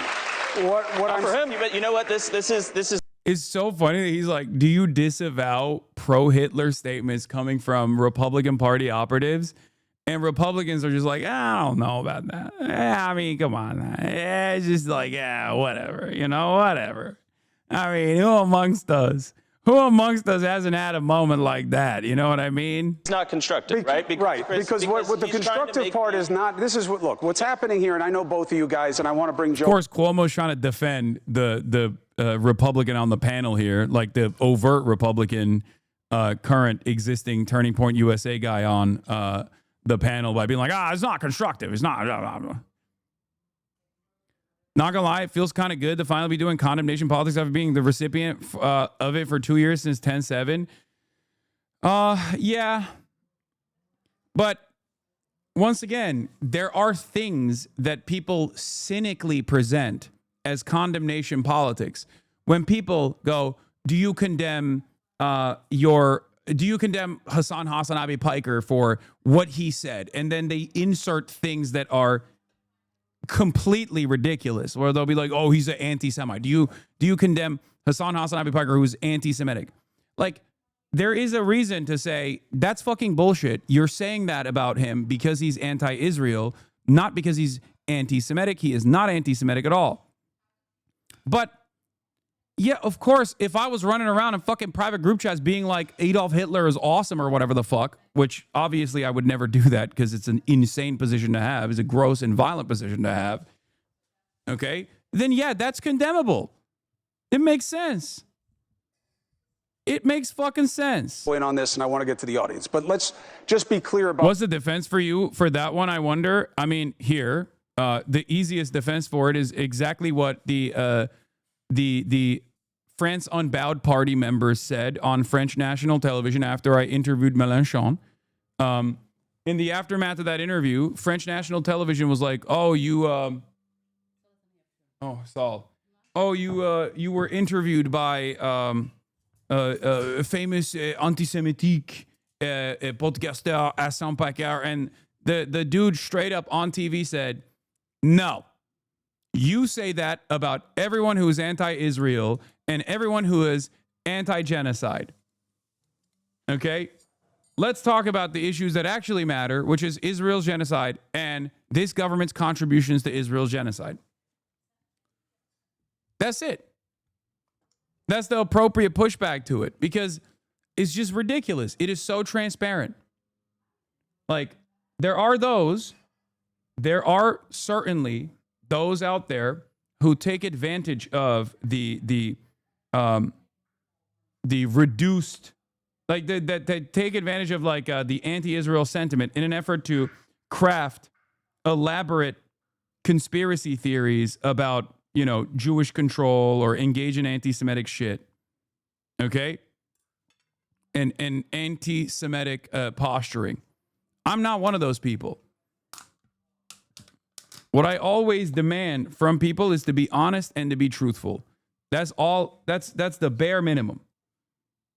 If someone is cynically posturing as though their opposition is being anti-Semitic or whatever, you should call it out.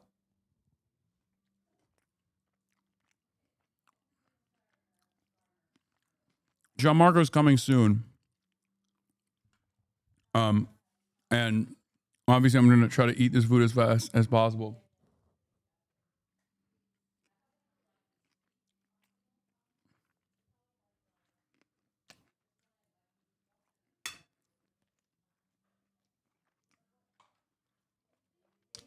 Would you condemn Kaya if she said Nazi stuff in group chats?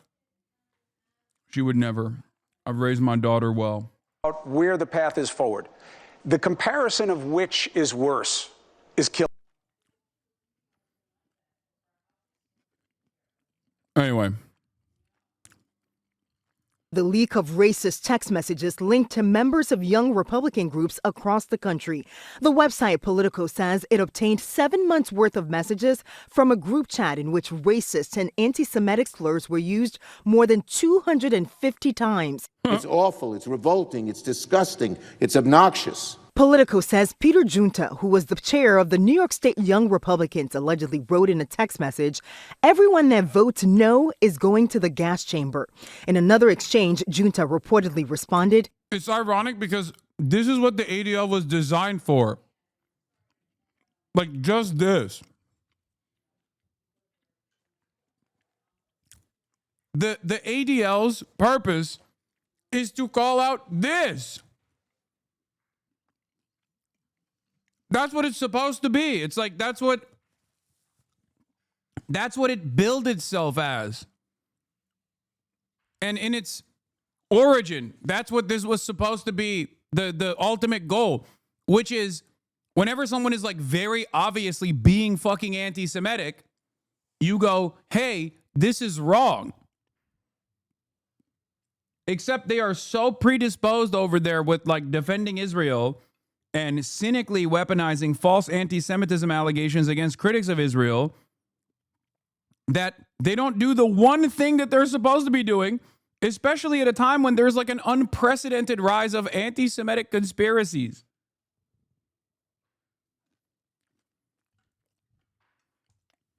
So good job.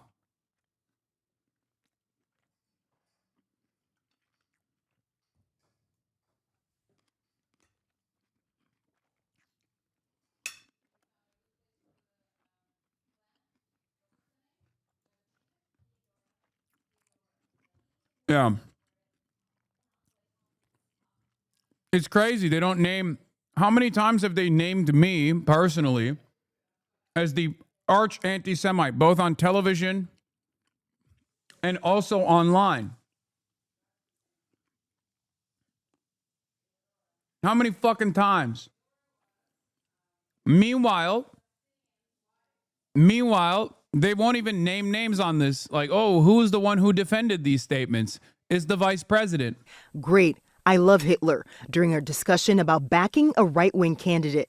Some Republicans have denounced the language, while Vice President J.D. Vance dismissed the messages as edgy, offensive jokes. We're not canceling kids because they do something stupid in a group chat. But reports say at least 8 of the 11 participants in the group the kids chat are between 24 and 34 years old and include a state senator from Vermont and a federal official. Some participants apologizing, while others claim the messages were taken out of context or doctored. California Governor Gavin Newsom is demanding a congressional investigation, but Vice President J.D. Vance says some Democrats have said worse and says there should not be a rush to judgment. By the way, if they were left-wing kids telling stupid left-wing jokes, I would also not want their lives to be ruined because they're saying something stupid. What?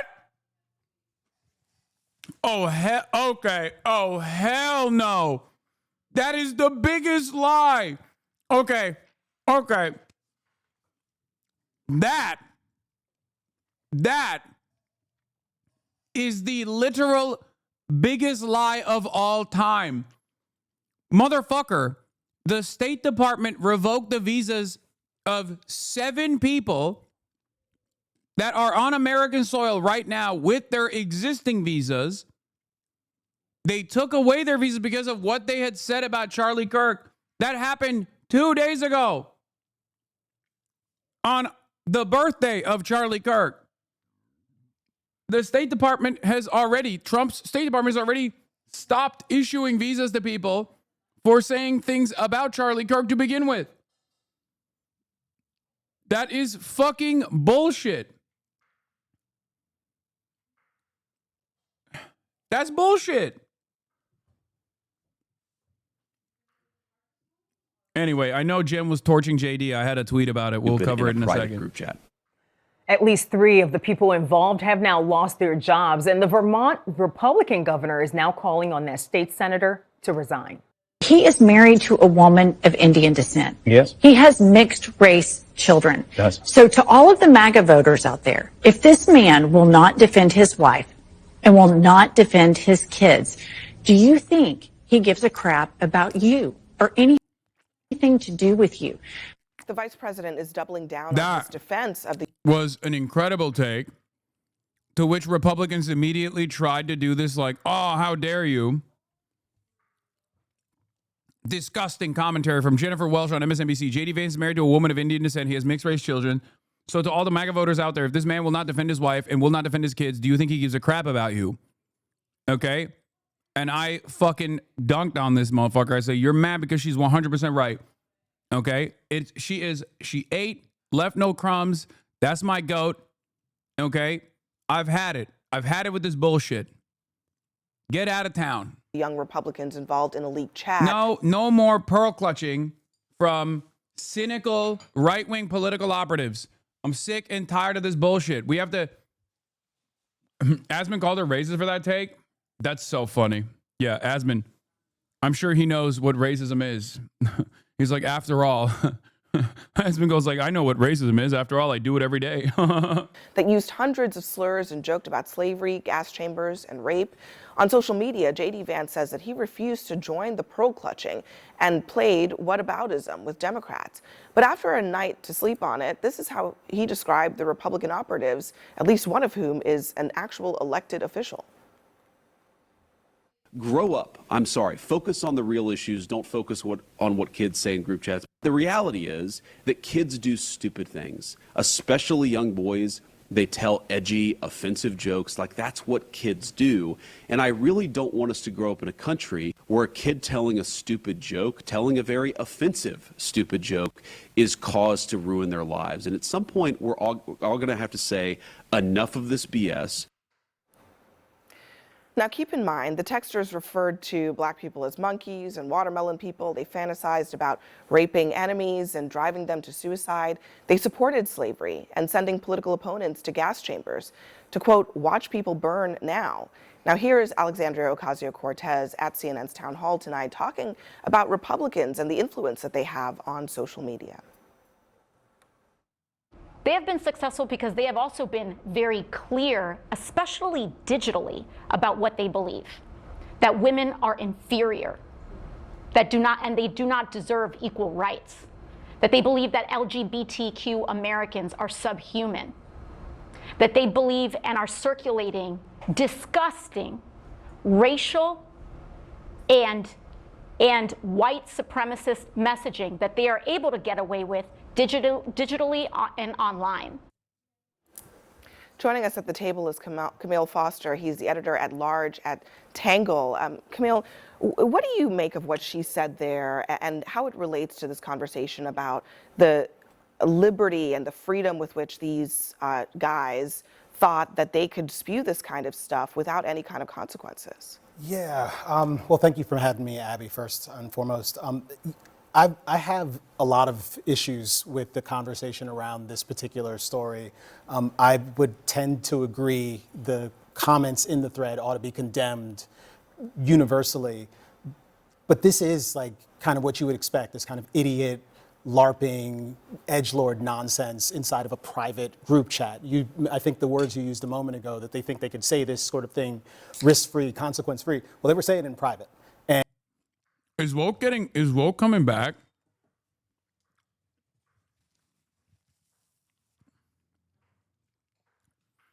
Is woke actually coming back?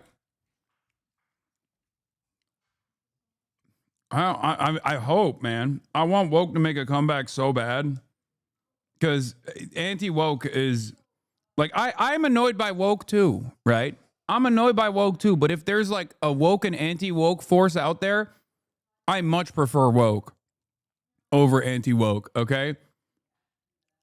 100%. It turns out when corporations were like, oh, we're not going to give you fucking, we're not going to give you funding if you say openly, transparently racist shit. It turns out that really did keep a lot of monsters at bay. It turns out that shit was the only thing holding back some of these Hitlerian freaks, dude. And I say this as someone who would regularly get annoyed at woke. Okay?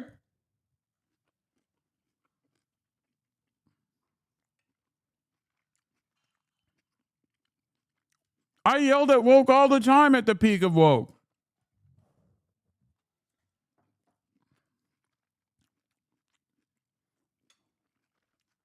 And I'm sure they were saying different things in public.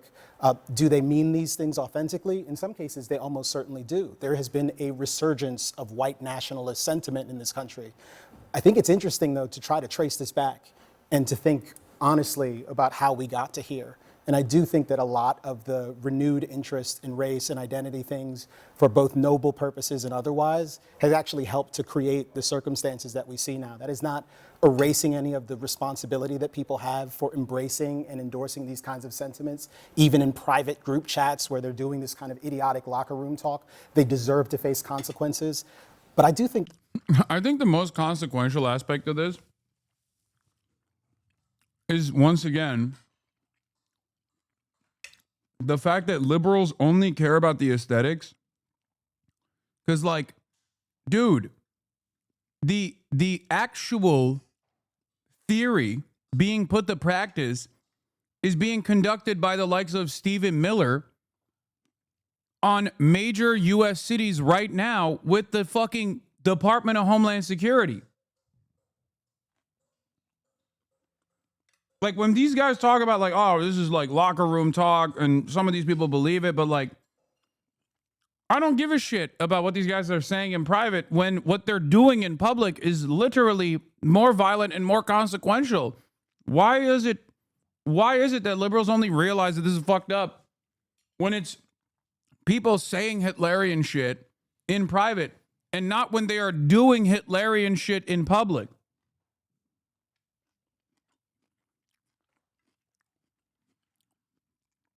This has been my position from the start, by the way. I said this when the revelations first came out. It's not the language that they're using that is offensive. I mean, it is offensive, but the consequences, the real human impact of that sort of ideology being not only expressed, but being followed through on is the white nativist anti-immigration policy.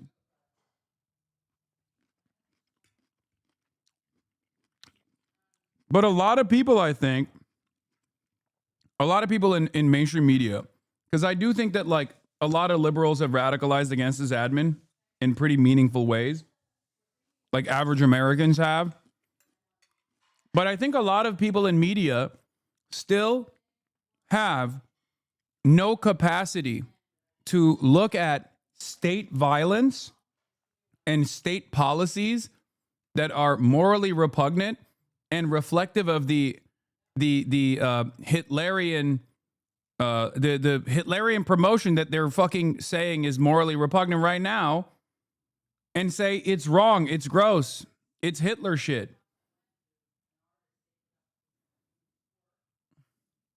It's frustrating. It's frustrating to watch them do this.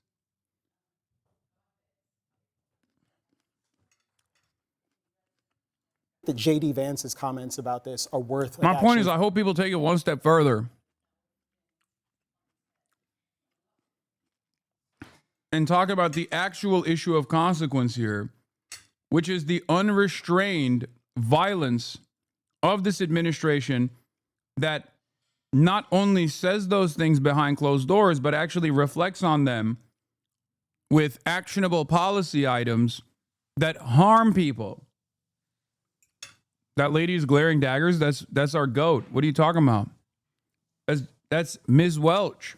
Focusing in on for a moment, this has shades of that whole eating the cats, eating the dogs nonsense from during the campaign cycle. I mean, he would know all about that. He is a capable spokesperson for this administration, and I mean that as both a compliment and a dig, in the sense that he seems willing to go out and defend just about anything.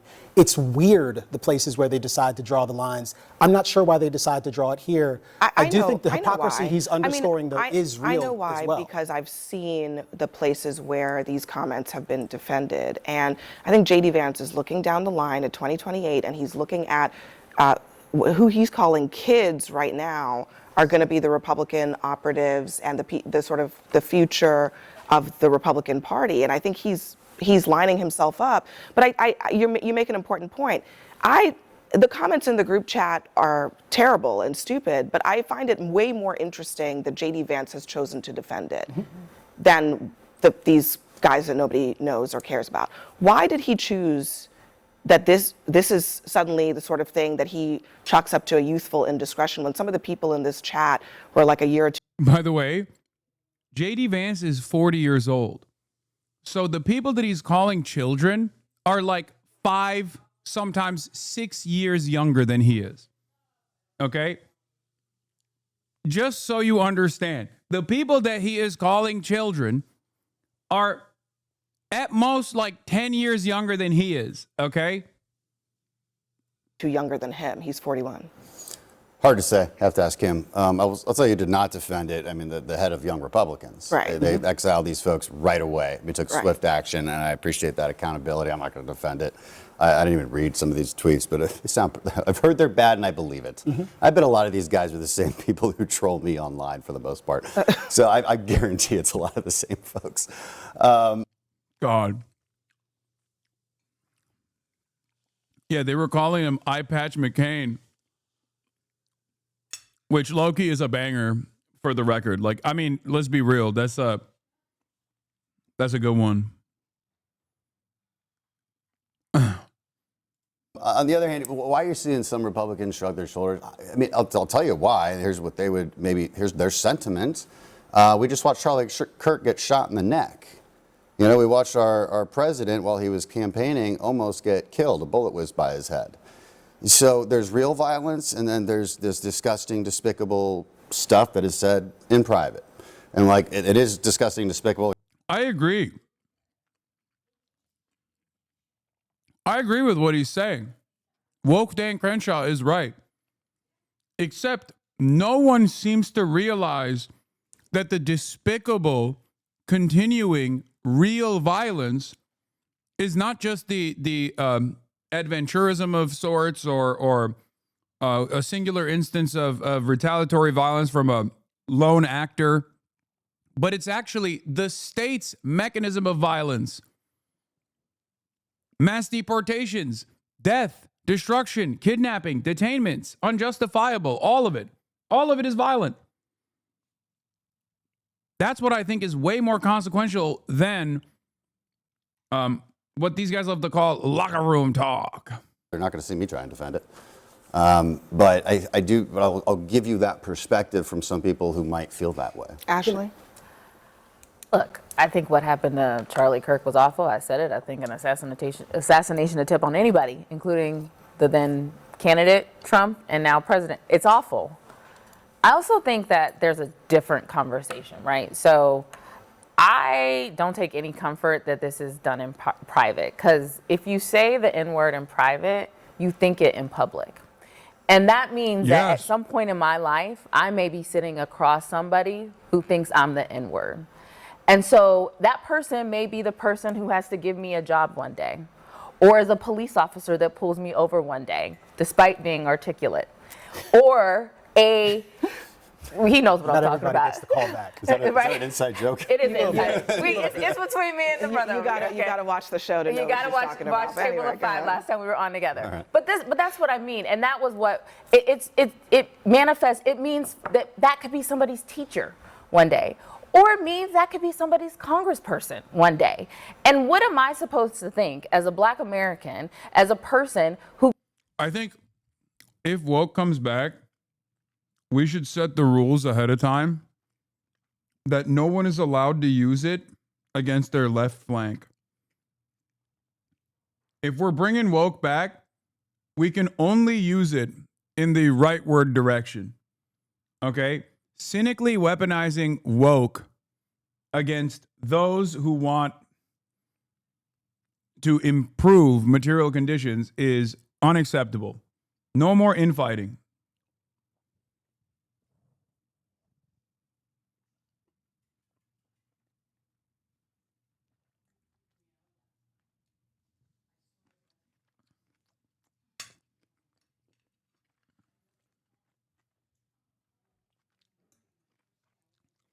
No more Fed posting.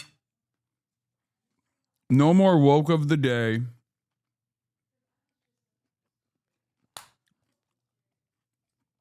It is simply a weapon to wield against the Axis, against the enemies of progress, against the enemies of everyday working class individuals.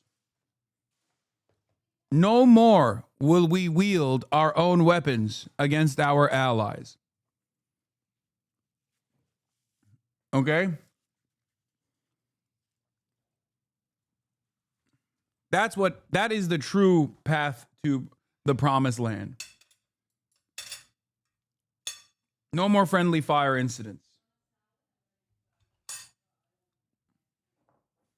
Now, I don't think that that's going to happen, let's be real, because I think woke is primarily deployed at the institutional level against the left, but we shall see. Could be called the N-word.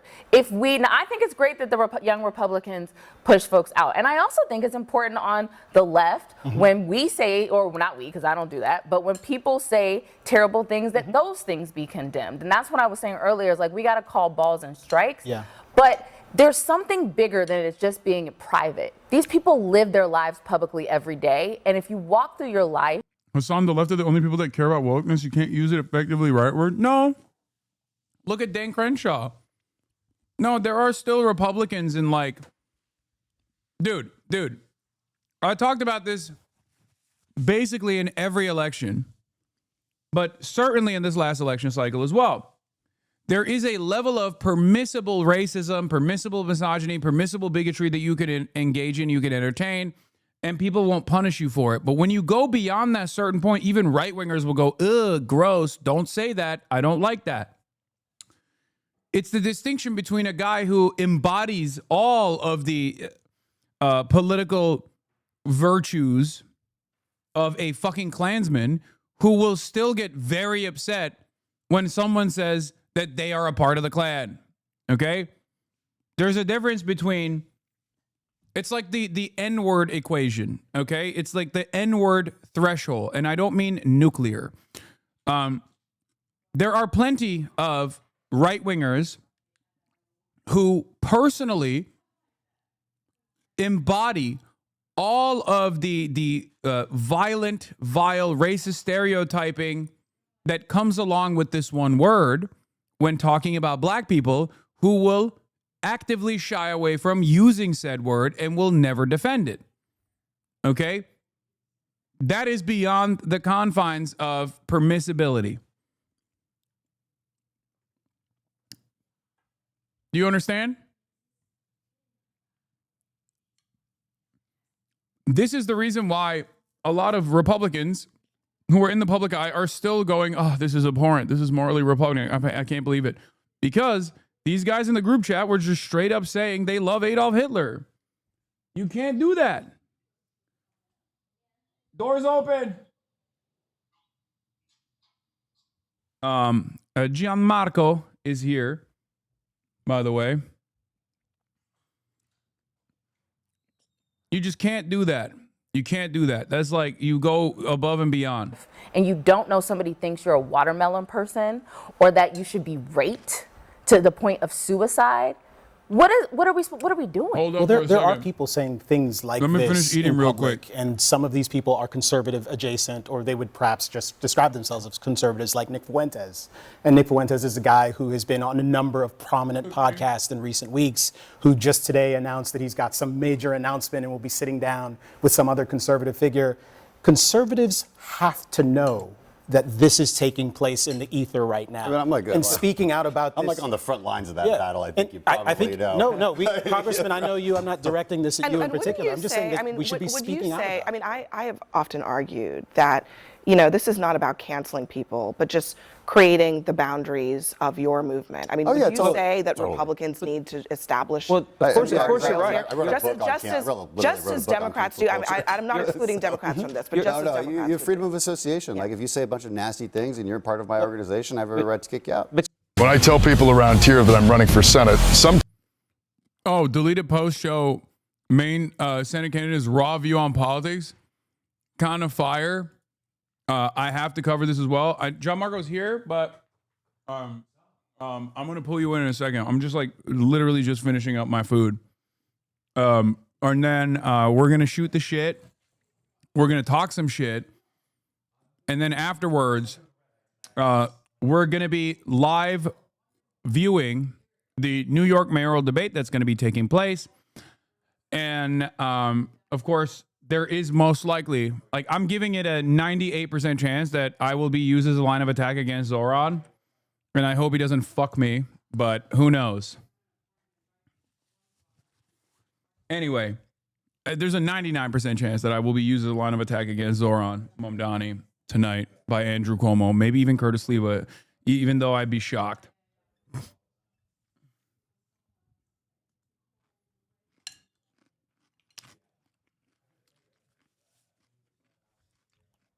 Sometimes the initial reaction is, what the f***, but That's Graham Plattner. He isn't your typical Senate candidate. He's a former Marine and oyster farmer from coastal Maine. He's built his campaign on blunt talk and anti-establishment energy, which has made him a grassroots favorite in the Democratic Party. His message has really resonated online. He's raised more than $4 million, he's packed town halls, scored a Bernie Sanders endorsement. Loki.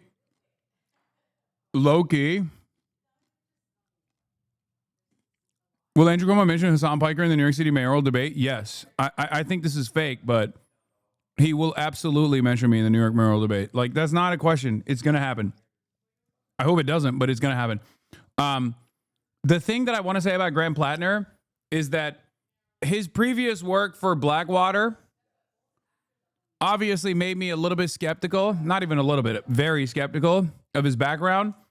But K-File, he done did it again. I'm going to be honest with you. Some of the stuff that I saw from him at Peak Woke 2020, some of the shit that he was saying back then kind of made me feel like he might be a good dude. And I don't think the stuff that came out about him is actually damning at all. Now, it's important. It's important. If he takes a lot of the stuff that he had said and go, oh, I'm so sorry. It's really fucked up. I didn't mean it. All this shit. then yeah, he might be too malleable of a force. He's not going to be a fighter, all this stuff. But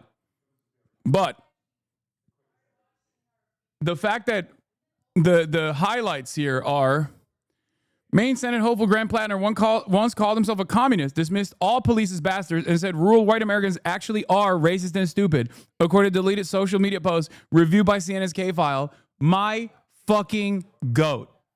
Okay? Listen, 2018 Blackwater stint, numerous fucking tours, very suspicious. But this, very good. I cannot stress this enough. Okay? I am not defending his career in the military. I am not defending him as a defense contractor. But this I do defend. Okay? And I can't begin to explain to you how much I would love to defend this. And I will continue to defend this. He wrote mockingly in January 2021, my coup attempt failed, so now I'm going to say I didn't really mean it. Please be nice to me. My life is in shambles after I tried to overthrow the democratically elected government. In another post in 2010, Plattner took aim at musician Ted Nugent, a conservative activist. As a combat veteran, that motherfucker makes me want to puke when he spews his warmongering macho bullshit. Suck a dick, Ted. To be fair, Plattner told CNN, I'm not really regretful for that one.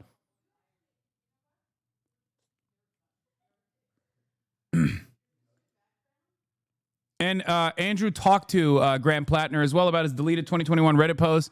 Some were raw and angry, others deeply reflective. He called himself a communist, blasted all police as bastards, said rural Americans actually are racist and stupid. He says they don't reflect who he is today. I'm not a communist. I'm not a socialist. I own a small business. That was very much me fucking around the internet. Lame. You're lame. Graham, you're fucking lame, okay? You're lame as hell. I'm a small business. Who gives a fuck, bro? Just say, yeah, I'm fucking around. I'm not actually a communist, but who gives a shit? It's not about communism, socialism. It's about democracy. It's about making sure that Americans get an honest shake in this currently broken system. You don't have to be like, oh, I'm not this, I'm not that, which is why I always say, like, I don't call myself a communist, but I don't give a shit if other people do, because I think that's a honorable end goal. That is a totally fantastic evolution that we must arrive at. Own it. Stand on fucking business. Anyway, that was lame. Other posts showed his disillusionment after 4 tours of duty. I'm a vegetable growing, psychedelics taking socialist these days. He once wrote, after the war, I stopped believing the patriotic nonsense that got me there in the first place. Still got the guns, though. I don't trust the fascists to act politely. Oh, my God. I don't think this guy was just a Majority Report fan. I'm going to be honest with you. You're falling for a CIA op, lab engineered leftist base guy. Look, I'll believe it when I see it. Get him on stream. He needs to clarify his past in detail. Yeah, I was supposed to fucking go to him. And then Charlie Kirk got killed. What do you want me to do? We had to kind of dramatically scale back on the fucking IRL broadcasting that we're doing. Okay? Anyway, Plattner said he still stands by some of the ideas, though not the tone of his old post. He continues to condemn January 6 rioters, who we call traitors, fucking morons, fucking pussies, and a worthless pussy for supporting a coup attempt. And he's very much angry about the wars he fought in. It is difficult to see all that horror, as well as all the grift and corruption, and not find the entire thing utterly bankrupt. And he's not regretful of all of them. On musician Ted Nugent, as a combat veteran, that motherfucker makes me want to puke. Suck a dick, Ted. To be fair, he told me, I'm not really regretful of that one. Anyway, that's the coolest thing that has been revealed about this man so far. I'll be honest. And we'll look at all the quotes in a second. I'm going to bring in Gianmarco now because I feel like he's just... My mother is chewing his ear right now. And has left-wing influencers hyped for his candidacy.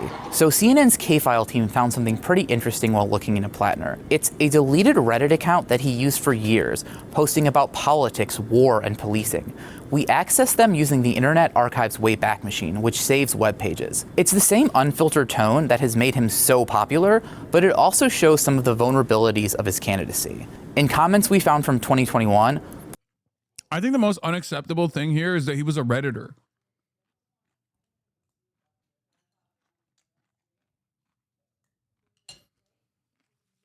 Plattner said he was a vegetable-growing, psychedelics-taking socialist.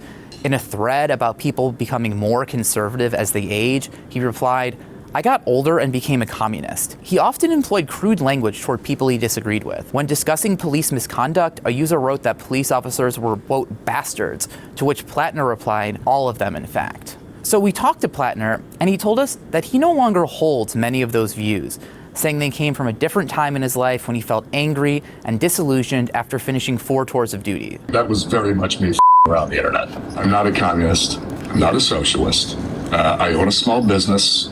I'm a Marine Corps veteran. I don't want people to see me for like who I was in my worst internet comment. Yeah. Or even Gianmarco in the building. Hello. Ladies and gentlemen. How you doing? It's finally happening. The long-awaited collab of the century of... What a week to come to. I know. Truly.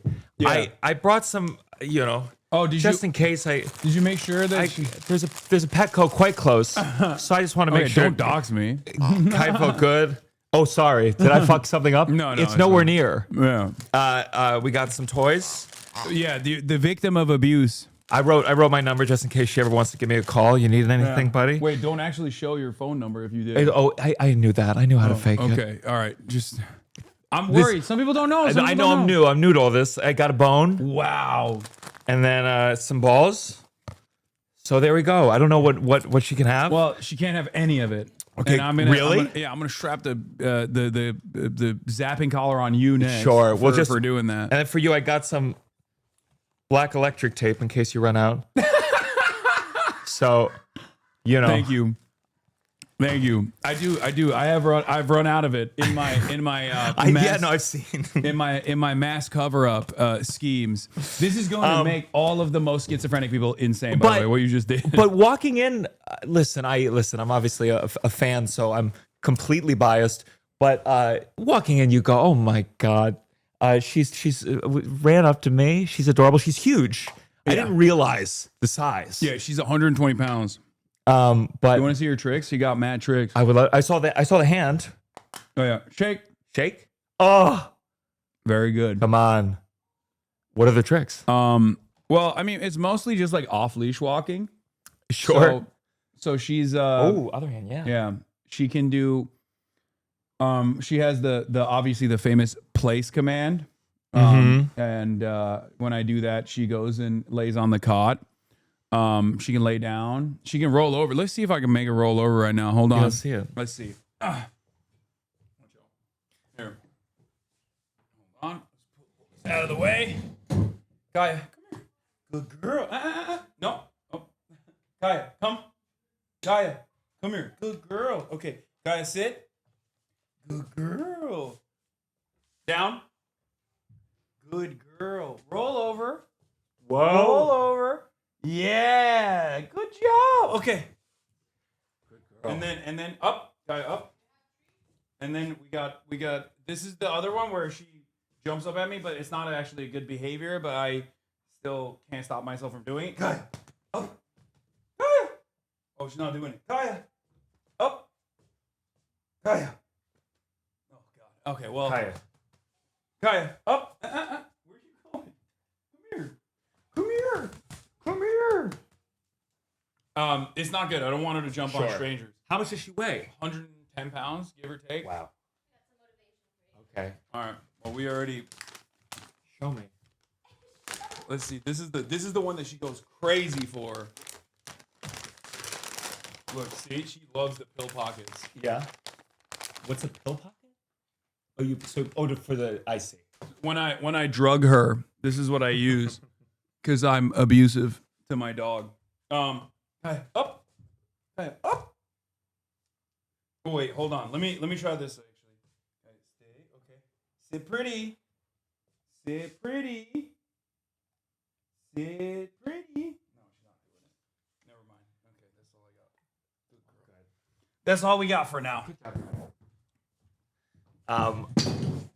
Well, good. Well, she's performance shy. Yeah, that's fine. Me too. Yeah. I get there. Yeah. But how you doing? She got a bunch of different. I'm doing great. having a little bit of a crazy week. Why? Oh yeah. Yeah. How do you manage? How do you in therapy? No, I'm not. Come on, go to therapy. I know everyone always This tells doesn't me, count as fucking therapy over here. No, this is what I do. I use my my audience as therapy. This is, I imagine, when I see these streams on Twitch, it's how I imagine in schizophrenia it works in your brain. Just constant thoughts. Yeah. Yeah. You've never been to therapy? No, I've not. Oh. I've done like I've talked to a psychologist before or a Yeah. psychiatrist before, but I've never I haven't been consistently going to therapy. Sure. I think it'd be fair if you did shock therapy. That might ease some stuff up. That might make me less gay. Sure. Yeah. Listen, well, tell me if it works. I mean, conversion therapy is coming back, it seems like. It is. Well, that's what I was. See, that's the thing. Like Republicans, they were all on board. They're like, I can't believe you're doing shock therapy to your dog. Yeah. They want to do it. We only do it to our gay children. Or, I mean, I did get a call Mm-hmm. from the Department of Homeland Security. They were like, we want to bring you in as the deputy director to Kristi Noem. Turns out the qualification was that if you are, even if you're suspected of abusing dogs, they're like, that's good enough for us. That's the most important standard. Well, I'm sorry you're dealing with it. It's intense. It's a lot. Yeah. I think if you invited them all over, truly walking in the door, just seeing Kaya run up, you go like, oh, that's a happy girl. Yeah, they would love to be. Yeah, one by one. Over. Yeah, sure. Have a big party. Let me bring let them get to know you better. Let me bring all my fucking rabid psychopathic haters. Yeah. But you holding up okay, or you just frazzled? You sleeping? No, I'm perfectly fine. I cannot believe you're not in therapy. You got to go to therapy. I feel like if I don't know. I feel there's no good excuse. Tell me why. The way my brain is busted. The way my brain is really fucked up is like perfect for what I do though. Like what if I lose my energy? Yeah. What if I become too normal and then I'm like, what the fuck am I doing? I'm like a monkey in a I've known you cage for every 5 day. minutes. You're never going to become too normal. No, I think I could. If the therapy would fix me too good. No, you want to be able to do this. It's about longevity. She wants belly rubs, by the way. This is what she does. No, it's about longevity and taking care of yourself. I can't believe I do this with people, but you should try. Give it a try. It doesn't have to be that serious. Well, it's like, how am I gonna?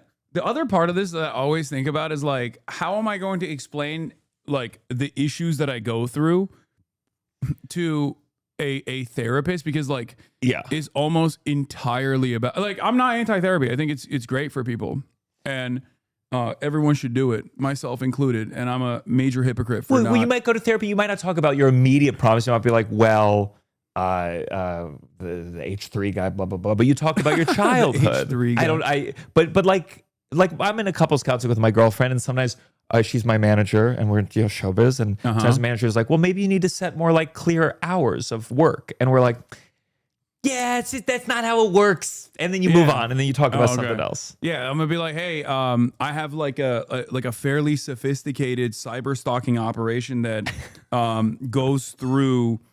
combs through with the most cynical perspective over 2,600 hours of footage of me online, and tries to find any moment where I like move my arm and if it lines up. If it lines up with my dog moving behind me, then they create this elaborate narrative that I'm like abusing my dog and like zapping her. Okay, so if I was a therapist, rather than deal with that, I say, and how does that make you feel?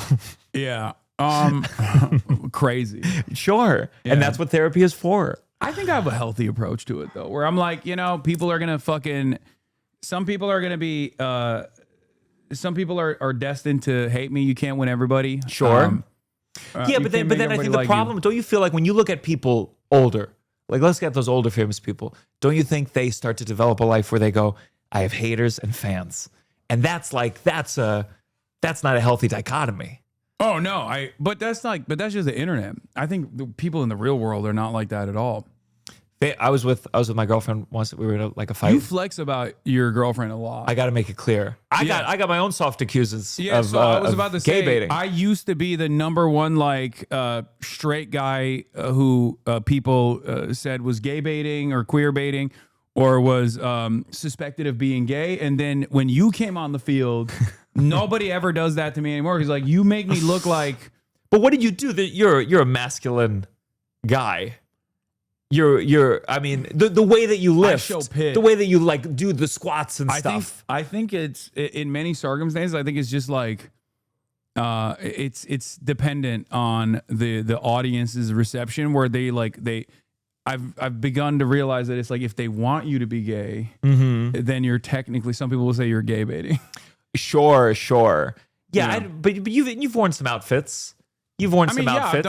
I've done drag and stuff like that. I mean, I don't give a shit. I've Yeah. painted my nails in the past as a performative male. I think people have to ask themselves whether their definition of what straight is has become too narrow. So like, there's a time men wore wigs and they wore kilts. They wear kilts. And so then in like this very straight American man version, suddenly you do drag once, you're gay baiting. Let a guy do drag. Yeah, Rudolph Giuliani. Yeah. He did drag. Drag used to be like the thing that people's grandparents did, like during World War II when they were bored. Bored killing Nazis, they would do drag on the ships and shit. And so some now people, it's like it's a clear cut marker of queerness. well, then there's some people that go like, oh, well, if you're doing that, you're making fun of it. Sometimes football teams will do the thing, the cheerleader swap, and I just go. It's good. If you're a masculine guy, put on a dress every once in a while. You're going to learn some things. You're going to appreciate walk a mile in someone else's skirt. Yeah. And I think you will learn something. I think it is good to do. Drag? Yeah. When I was in third grade, I did a play based on a kid's book called Stregonona. And the whole thing is the teacher who taught the special noodles only taught women. So I put on a dress in third grade for the play and I got a big laugh. And I think that's my origin. Is that gay baiting, or am I just following the script? So that's what happened. You got your first laugh, and you were like, "I got to do this forever." Oh yeah. It felt good. Well, I just think it's in. I had a gay teacher in fifth grade, and I was like dancing before class one day, and he said to me, "Gianmarco, I'm gay, but that's the gayest thing I've ever seen." And that's before I knew all the clout I could get from it. It is innate. There's something feminine by the current definition of it. I think we just need to expand. Yeah. What kind of drag are we talking? Were you doing like makeup? Did you shave? I've never shaved for drag. I've never gone the full way, the full Monty. But did you tuck? No, I did not. But I've only done there's a couple different versions of it, but like I've done like a maid cafe in Japan, which people love. What is this? I'm going to Japan soon. Oh, that's anti-Piker. Yeah, they really want us. They're doing gay fanfic of us. Oh yeah, that's anti-Piker. That's just how he is. Yeah. It's Wait, nice. Show him. Oh wow. So that wasn't the full drag though. That was like when I was just like putting it on. Show the completed version. Yeah, let me see the complete. I mean, that's. This is when we went to Japan to a maid cafe.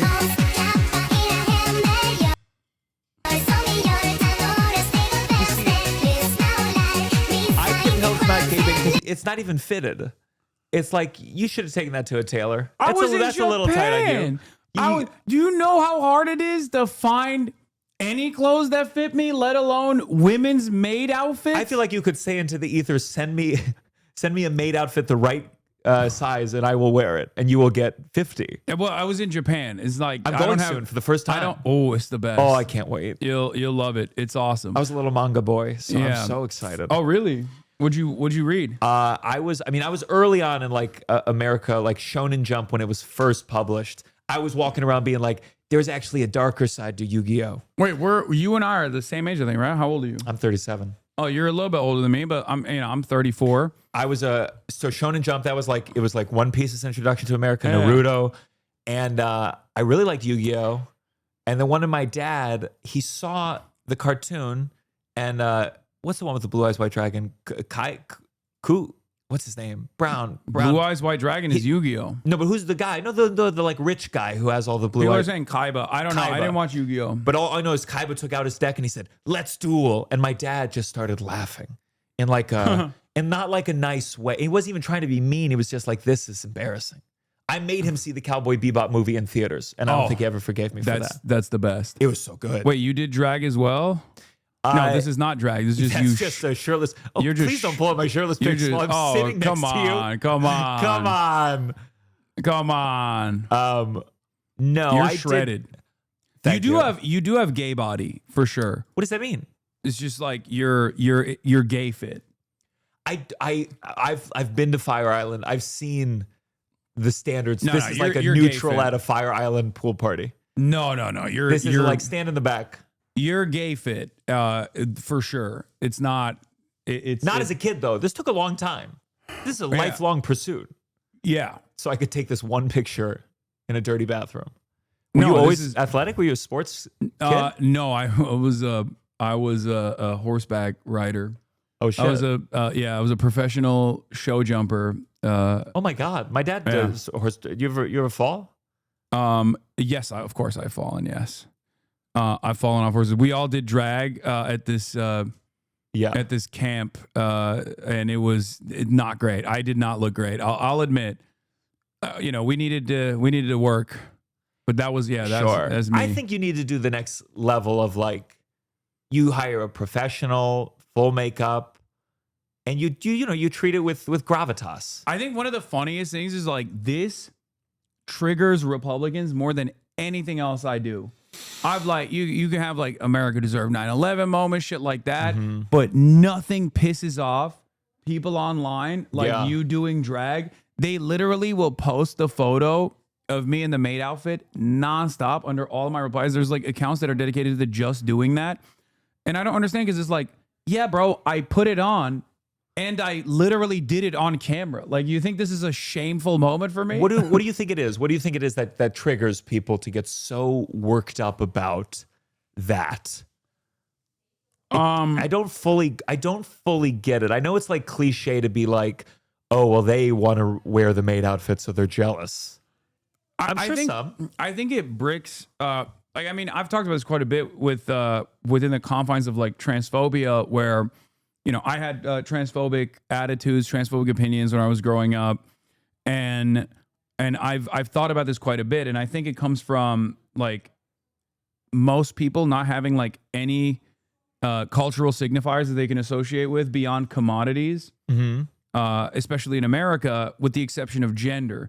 Gender has been presented as this like rigid thing, even though it's not. Yeah, of course. And therefore, like a lot of people see it as like a biological construct, which is not. And even the biological aspect of sex is still not the rigid binary that people present it as.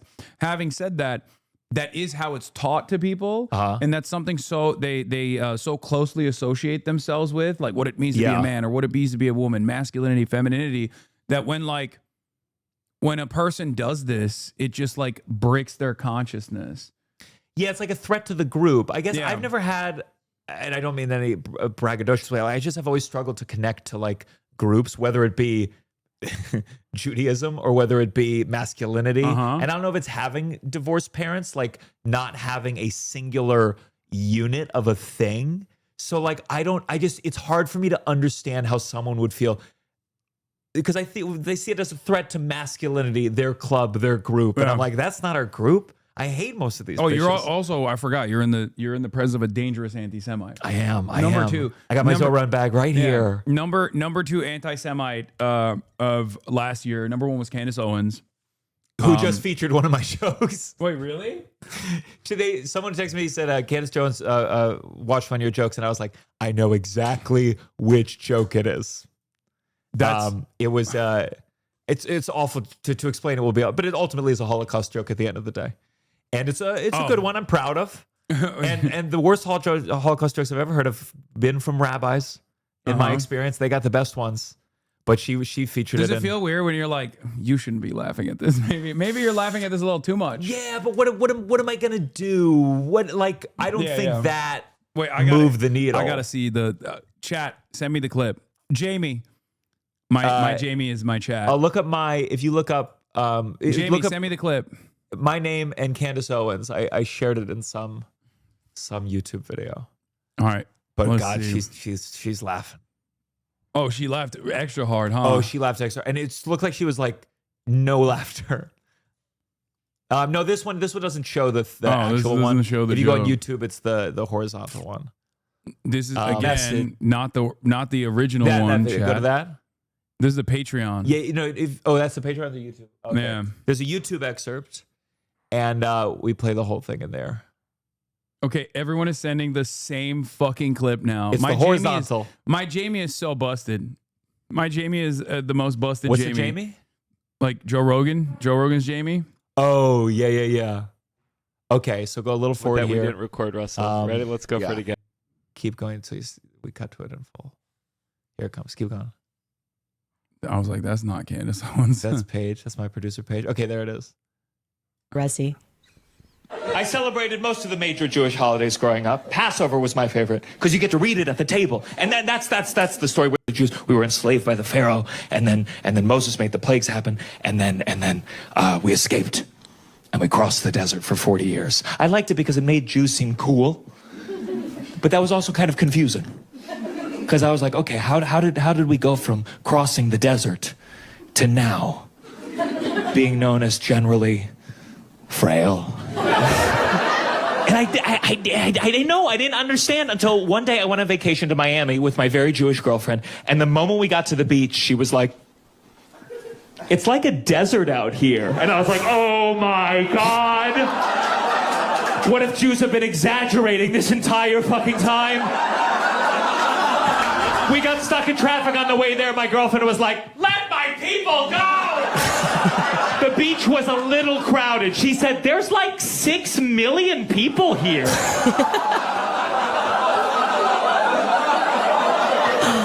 the beauty of comedy. Beauty of comedy. Yeah, you got it. I've given up on the idea that comedy is good or bad. It So just that I don't is. have to take responsibility. Entertainment, that. and sometimes entertainment is just to pass the time. I like that. And I think if they follow my work, I like to think it's positive overall. That singular joke, yeah. What am I gonna do? Let's talk about that actually. So one of the things I am a comedy appreciator, comedy enjoyer. I am not that funny myself, or at least I try to be when I'm talking about political matters. But You're funny on Schultz's podcast. I can't do. Oh, thank you. That's not that hard. It's Andrew Schultz. It's like it's not that hard to be the funniest guy in that room. Okay. Yeah, I can say that. Fuck you, Andrew. Suck my dick. You were making fun of me saying I'm a dog abuser. Okay. Oh no, really? Yeah, he was. And like one of the little like quippy joke things. Yeah, you were doing it. Oh, Mister. Oh, I don't know how we got Donald Trump. He duped me at my age of 40. Yeah, it was frustrating. It was frustrating. No, You could have asked him about Epstein right then and there to his face. Yeah. But having said that, what was I saying? Oh yeah, but I've always been a comedy appreciator, comedy enjoyer. I mean, so much so that I even forced myself back in the day to watch Kill Tony. Sure. Yeah, Sure. which I think is still to this day, I think is like a phenomenal format. Only destroyed by Tony Hinchcliffe. Yeah. Like with the older episodes were I was told they were good. I've been told. I see Yeah. clips now and then and I go, oh, that was a funny Yeah, moment. Yeah, I mean the format itself is great because you have like actual comedy greats like having new stand-ups test out like their first 60 seconds that they've ever put together, and it's just like I really like the format itself. But anyway, And it's a mixed blessing. They have a lot of disabled comics who I don't know other avenues that the world has opened up for them to get public attention, and it is that mixed blessing of a thing. I look at the pros, but I think it's gotten so. I've seen some of those Netflix ones, and it just looks like where they try to get everyone famous all at once. Yeah, and it becomes over bloated, and no one's actually being mean anymore. Like I honestly think like Israel stuff like entered the edgelord community, and they didn't really know what to do with it because they love anti-Semitic jokes, but the woke version of them was for Palestine, and so there really was like they don't know how to be offensive around anything that didn't involve saying a word you're not supposed to say. Yeah, and also like they can't, like it requires them to recognize the humanity of the Palestinian side, and I feel like it's this weird situation where they're like, well, I hate Jews, but I also hate Muslims, and they're also scary. So like, how do I make this work where I can shit on both of the groups that are associated in this conflict?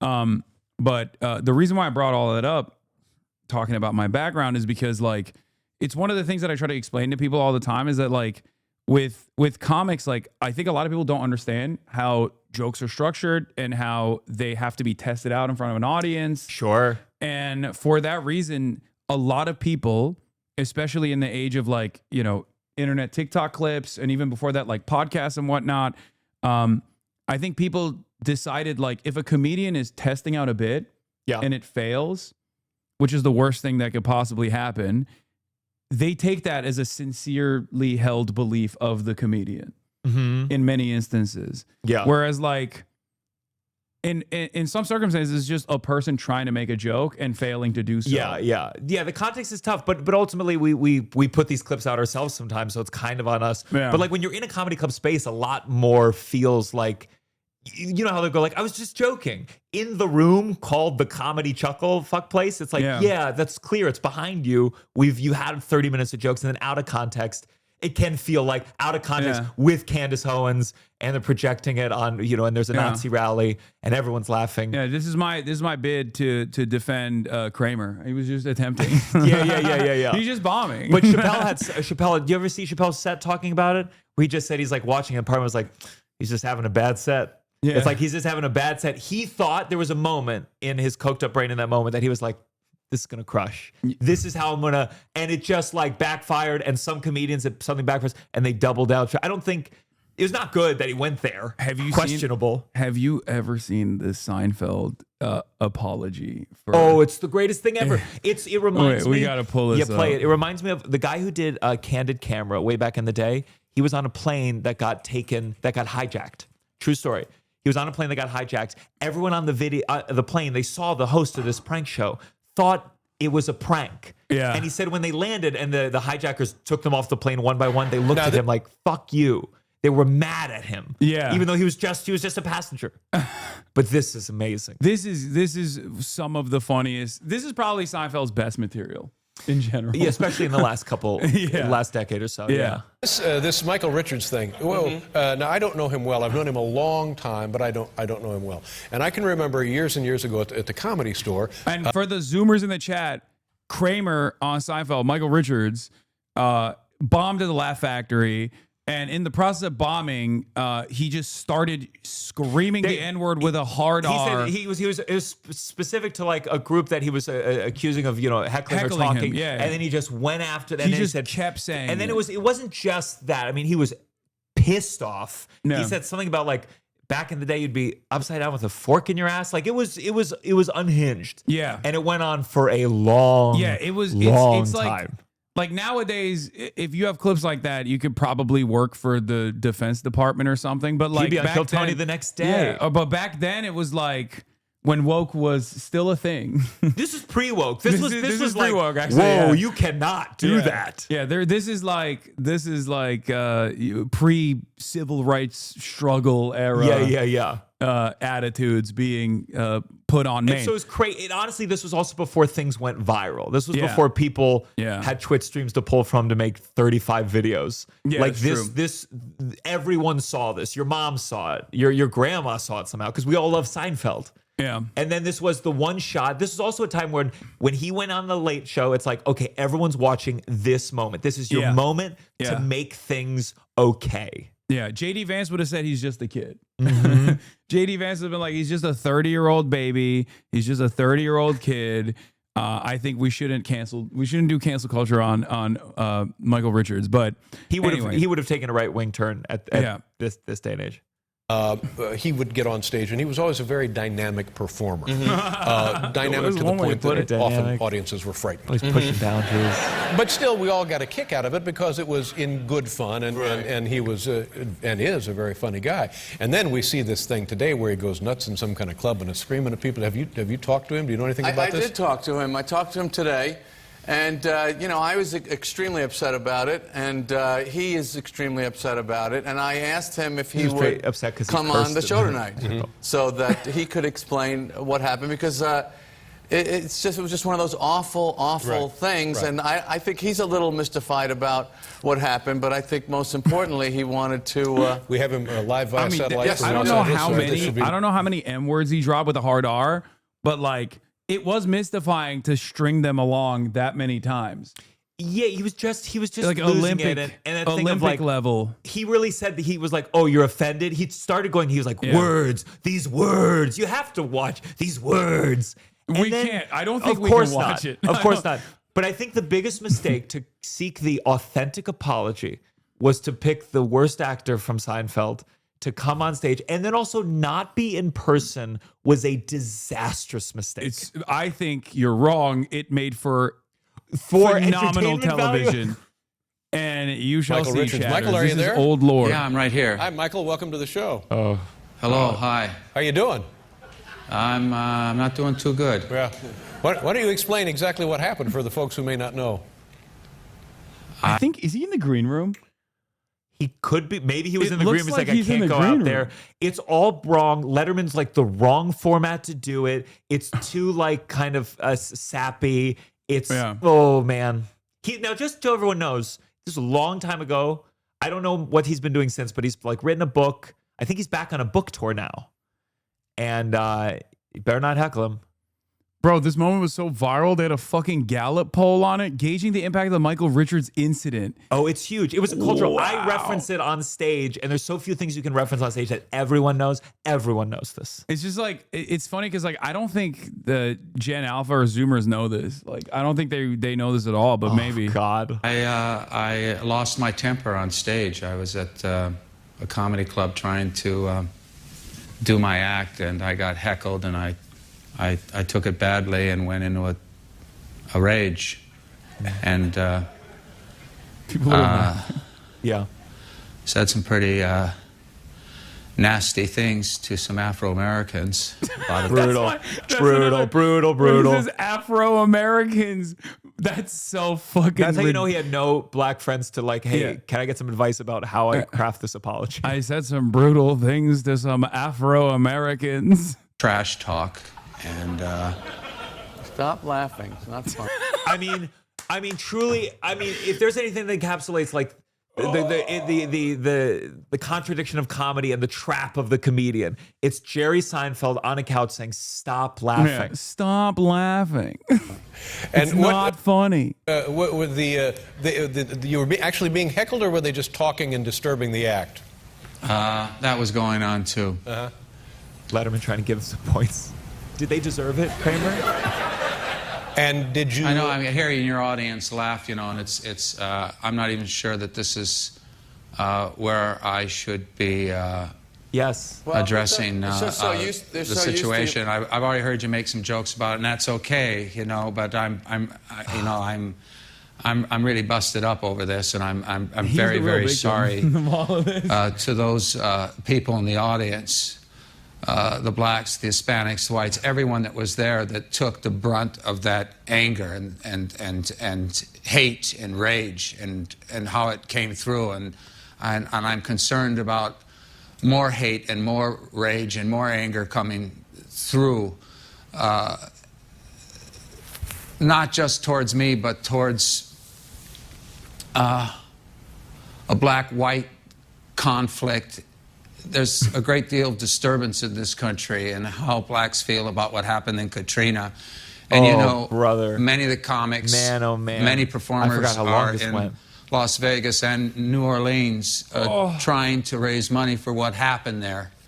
And for this to happen, for me to be in a comedy club and flip out and say this crap, you know, I'm deeply, deeply sorry. And I'll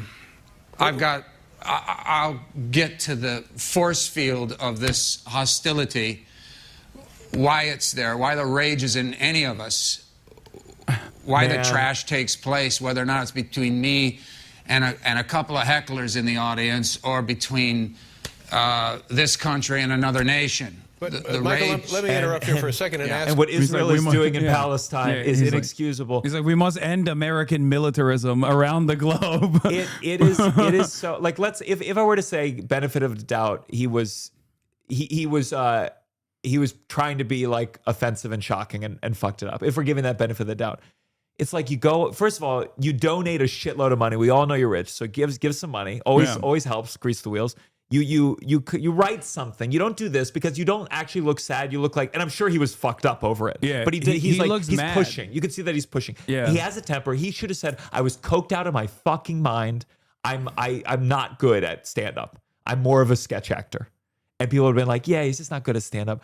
It's the worst. It truly is the worst. And this was before all the like classic apologies. This should be studied in like entertainment history class. Yeah. Because everything he's doing is wrong. Jerry's wrong, Letterman's wrong, and the format is completely busted for this because it's like it's a comedy show. It's a comedy but show. This is also, I think this is the thing comedians make the mistake. Like Jerry thought, like people like me, I can bring them into a sincere moment. It's like, no, comedy sometimes it only has a power to make people laugh. You're like a chess piece, so you can only do that. You can't then make things serious. You don't get to use that credit and have people take you seriously. That's the limitations of your fame, of your talent, and your abilities. That's how I feel with the comedians engaging sometimes with politicians on their podcast, for example. I go, all you can do is make this guy look funny and good. You can't then, after the fact, hurt him. Yeah, I guess like the George Carlin of it all is like the inverse of that to some degree. You can use it, but also like he had to gain everyone's goodwill with comedy, and eventually he overspent his hand. If you watch Lake Carlin, he's so fucking mad. Wait, yeah. There was one tour he didn't release it because it was like right after 9/11 or before 9/11, but he was just so mad that the audience was like, Jesus Christ, what is this? I'd rather have that kind of rage than being mad at fucking cancel culture, which I think is which I think has delivered the like a definite era of dead comedy. Like there's this period, sure, but you deal with it in your own respect. We're kind of still in it to a certain degree as well, where I think it's just like it's hack material. Yeah. And it's like everything becomes that. Everything becomes like, oh, people don't like my jokes. Like, okay, make better jokes then. Even fucking Seinfeld himself at a certain point came to that recognition where he was like, you know what?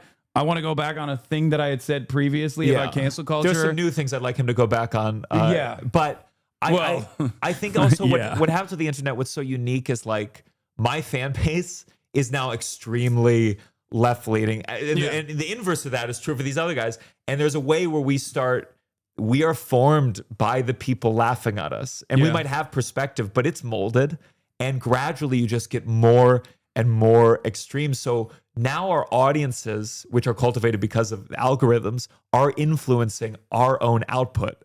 And that's I think how some people who get like, it's a little edgy and maybe it's funny. And then before they know it, they go into a regular room and suddenly you're Tony Hinchcliffe and you think that Puerto Rico joke is going to like kill. Yeah. And you're like, you're confused. Yeah. You're shocked. Not only that it's not funny, but that people are like, what the fuck was that? And it's because you didn't perform for regular people in a long time. But also I think it's a telltale sign that you're not a very good comedian. Sure. If you can't make something like that work. Because like an example I use is always like, I guess I call it like the Nick Mullen equation, where if you're going to do an accent of a like historically occupied country's people, it has to be really good. Because if it's really I love good, there's like comedy equals tragedy plus time. Also, if you're going to do the accent of historically marginalized people, I am autistically describing this concept. It's true. But like, obviously, this is not like a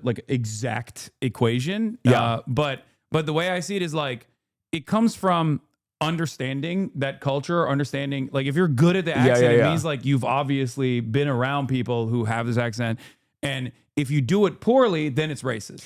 if you do it really well. For sure, but I will only counter with that, like, comedy takes in context of the culture you're in. So, like, you know, it's let's say you do a really good Chinese accent, but there was a time where it was like every comedian everywhere all the time, that's the joke that they go to. Yeah. And then it's like you have to look at it and go, oh, is this hack because right now everyone's doing it? Yeah. And I think like that also happens where some comedians go like, why can't I say this? And it's like, well, because you're saying it, their dad is saying it at home, Yeah. their shitty conservative cousin is saying it. And so it's hack because too many people are doing it. Yeah. The example I used was with Dave Chappelle, who I had great respect for in his in his entire career until like he took this right-wing pivot, right-wing turn on trans issues. And like I bring up from one of his specials where he talks about beyond pussy, like when talking about like transgender pussy, basically. Yeah. Beyond meat. And that's funny, but it's sandwiched in between. Like that in and of itself is a funny joke. That's a funny joke about trans people. Yeah. That doesn't punch down at trans people. Sure. But it's sandwiched between him being like, I'm a TERF. And trans women are just men wearing dresses and they're weird and gross. Like, that's not a joke. You're just like angry. You're too angry to make a joke. I also think what happened though with some of those, I mean, we're talking super famous, super rich, is that they are in like very progressive Hollywood circles. And so what is punching up, and I don't think in those terms, but what is like being transgressive in those circles in the greater country is just supporting hatred towards persecuted groups. Yeah, among Hollywood lives that might come across as like, ooh, transgressive, but like, so even though they kind of like they resent this community, that's who it is that's informed their view of like what is speaking truth to power. And then their guy becomes fucking president, and I'm like, that's how they wake up and they go, oh shit. I guess no, this is it turns out there's impact to the haha jokes. That's what's so. Oh man, I can't stand motherfuckers who are like, I voted for Trump because cancel culture was getting out of hand. I wanted to say the R word, and it's like, bro. I think that when those guys say those, I want to say R word. I'm like, yeah, that's what the group chat is for. Yeah, that's what your friends are for. Yeah. I think what happened, I think is like COVID, where I think people didn't have friends. They got lonely. We all have friends. We all have group chats where we say fucked up things. If you don't have that group chat, if you are lonely, the internet becomes your group chat.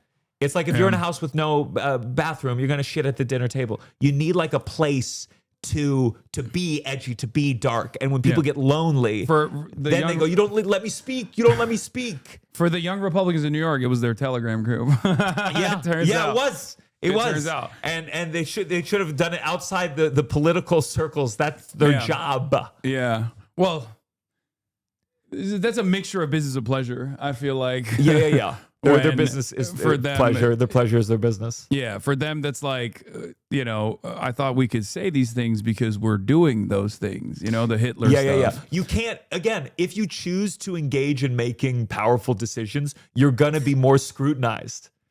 With that fucking Spider-Man quote always comes to my brain. I'm like, God. With great power comes great responsibility. It's a banger. True. What are you going to say? It's a banger. It's the best. Do not kill thy neighbor. I mean, these all, some of these, they hold up. By the way, in 6 minutes, we are going to be watching our boy Zoran Kwame Mamdani go on stage. And we're going to take a shot every time Israel's brought up. Will die very soon, very quickly. But I do think,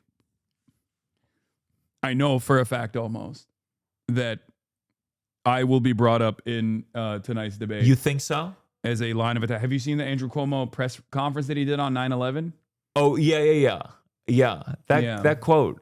That's gonna be on your tombstone, brother. He's going to bring it up, I think, to be like. You really think so? Oh, 100%. He's so desperate. He has nothing. I was hoping after I hosted the rally, they'd replace that with my 6 million people joke. Yeah, but you're Jewish. I know. Don't I know it? So don't I know it? I got that call. I said, okay, so I'll be there. For that, you get protective cover. That's true. A Muslim. Sure. Yeah. Like we don't. And has he responded to that particular? Someone ambushed him before on like one of those like right wing guys was like, Zoran, why are you associating with famous content creator who said America deserved 9/11? I think he just needs to flip the script. Be like, I never heard of that. I'm a fan of Hasan's dog abuse. That's what I'm in it for. Yeah. I learned new things in this last saga. I didn't know that like there was a stereotype about Muslims that like they don't like dogs, like in general. I didn't realize that like so many people before they were like, of course he's abusing his dog. He's Muslim. This is how Mohammedan are. And I was like, damn, I didn't like. I know like my grandparents don't understand why I sleep in the bed with my dog because they're like, dog is supposed to be, herding the sheep outside, not inside. You are going to get diseases from your dog by letting your dog lick you in the face. But like, I imagine they would do that with any group, though. I mean, especially any group that's ever been persecuted. You know, I mean, that's why these cops, they got dogs. They got dogs. I mean, they imagine they kill 10,000 a year, by the way, which is crazy. Yeah. So what would you say if you're Zoran and they bring that up, and you don't want to just throw your friend Hasan under the bus? What's the answer that makes it's not even like throwing your friend Hasan under the bus. It's more so that like everything that they can say about me to him, they can low key kind of say about him as well. So he's like doubly cooked in that situation because like 34-year-old Muslim socialist, anti-Zionist is like a lot of people that look at a lot of people that want to like criticize Zoran on those virtues can attack me, and then it's almost like attacking him in the same vein. So it's a tricky situation for him to just like cast me aside and be like, I don't know this guy. I think they're going to bring up that Hamas Fox question.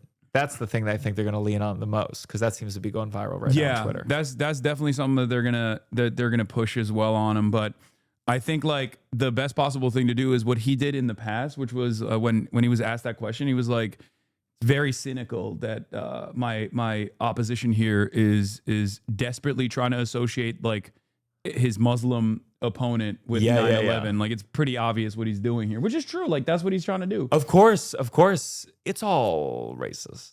I mean, he's really good at navigating those questions. Yeah, I mean, truly in a way that, my God, that video of Gavin Newsom the other day, interesting. That's interesting. You go, you didn't even prepare of how you're going to answer this shit. Just bad politicians. Yeah, but it's also he's just so good at just being issue specific and immediately whenever people bring up any sort of like random shit, he's so good at judoing his way out of it. And then bringing it back to like fast and free buses, rent freeze, like the big five, you know what I mean? Increasing taxes for the super wealthy.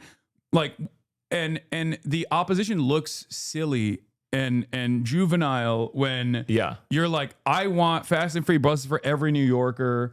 We can make this happen. And then they're like, but what about trans people? And you're like, but that's the thing with Israel. Ridiculous. It's great. It's insane that the mayor of New York is answering all these questions about Israel and Hamas. Honestly, I think one of the reasons I was like, the thing about Zoran that I do think I enjoy is the fact that he can't be president, at least. And I go, okay, good. Then he's never gonna have to decide some of this shit. And the fact that we're asking him about what Hamas should do. Yeah, insanity. I don't think it's necessarily like a bad thing for him to. I mean, obviously, it was good that he took a strong stance, especially in the primaries on this stuff, because like, plus he has like a decade of open anti-Zionist activism. Of course. So it's like it's very difficult for him to turn around and be like, actually, now that I got a crumb of clout, I love Israel. Israel's pretty good, actually. Why don't they ask Cuomo, say like, how long do you think? Cuomo, you've been accused of sexual assault. Do you think Woody Allen should be allowed to make movies anymore? It's just insane. These things have nothing to do with the matter at hand. They would obviously never do that anyway. But I'd love that though. But yeah, Cuomo, here's what do you think of, what was that, Mario Vitali? What do you think of Mario Vitali? There's another Italian that made some women uncomfortable. What do you think we should do with him? So this is what I said. An important lesson for Dems from this hostile interview on Fox is that if you focus on affordability and expanding existing government programs like public transit, left populism, your opposition will look unserious when they try to drive the conversation back to culture war narratives. Like, it's not even wrong for him to have a statement on this link is bricked. It's not working. It's not wrong for him to have a statement on like Israel Palestine or whatever. It's just that the constant hammering of like, why won't you go to Tel Aviv? Like that literally worked in his favor. That worked in his favor so perfectly because it made people go, why are they fucking asking this dude constantly about Israel? Like he's running for mayor of New York. Anyway, the new poll shows Zoran up 52% with a +5 and Andrew Cuomo at 28%. Lost 1 percentage point, and Curtis Sliwa coming in hot at 14%. There's no universe where you could see Curtis dropping out, do you? No. Do people ever drop out this close? Well, it doesn't even matter because even for example, obviously, Eric Adams dropped out, but Eric Adams is still on the ballot. Yeah. So, like, the names have been printed already. So even if they drop at this point, like, sure, you'll pick up some of their followers, but there's going to be plenty of people who will vote for Eric Just Adams. randomly, just looking at this going to eeny, miny, mo. Oh, for sure. Is this the live? Okay, here's the live. Telemundo 47 anchor Rosarena Breton. This is a 2-hour debate live on all NBC New York and Telemundo 47 streaming and digital platforms. Politico.com. Chad, do we have a YouTube link? And YouTube. Oh, Curtis not wearing the first hat. hour is also he took the live on beret Channel off. 4 and Curtis. Telemundo 47. He doesn't even look like him. Your question and answer. He looks you will have naked. 1 minute to respond, and we'll offer 30-second rebuttals at the moderator's discretion. Ooh, We'll sure. also be asking questions where we will be looking for shorter we got the answers. We also Zoran reserve bingo, the right Chad. to cut off your microphone if you ignore All the right. rules. But candidates, you know we don't want to do that. The goal is for you to hear each I other thought Zoran's and for New answer Yorkers about to hear everything the NYPD you has have been to really say. Good luck. smart. We'll begin with Melissa By the way, Russo. we're speaking. Thank you, I guess David, what I'm and good speaking evening, here, I'm thinking gentlemen. about Thank you for being here. winning. We begin tonight by asking you to do what every mayor dreams of, and that is to write your own headlines. Imagine it's January 2027, and you have been in office for exactly Sharia 1 law year. implemented We would in like New you to York. quickly give us one headline about what you think your biggest accomplishment will have been in year number 1. We'll begin with you, Mr. Global jihad. First, thank you very much for sponsoring the debate and having all of us. The one headline, how many characters in the headline? Oh, my God. You're familiar with headline length. Rent down, comma, crime down, comma, education score, comma, more jobs in New York City. We're getting maybe a little over the average headline He's length, lost but it. I mean, he never had it, but he's lost Thank you. whatever he had. Mr. Yeah, Sliwa. of course. Curtis Sliwa is without his iconic red He's got a beret tan line. because I'm talking to the people of New York City about the really serious issues of affordability, the cost of living, and obviously what I've spent most of my life doing, Let them introduce which is themselves. I public hate this safety weird- in the streets and the subways. We would love a headline from you. What will your headline be, your big headline in year number 1 as mayor? Zoran's going to nail it. Curtis Sliwa exceeds all expectations and looks very mayoral tonight. Mr. Mamdani, you've had some time to think about it now. What's your headline?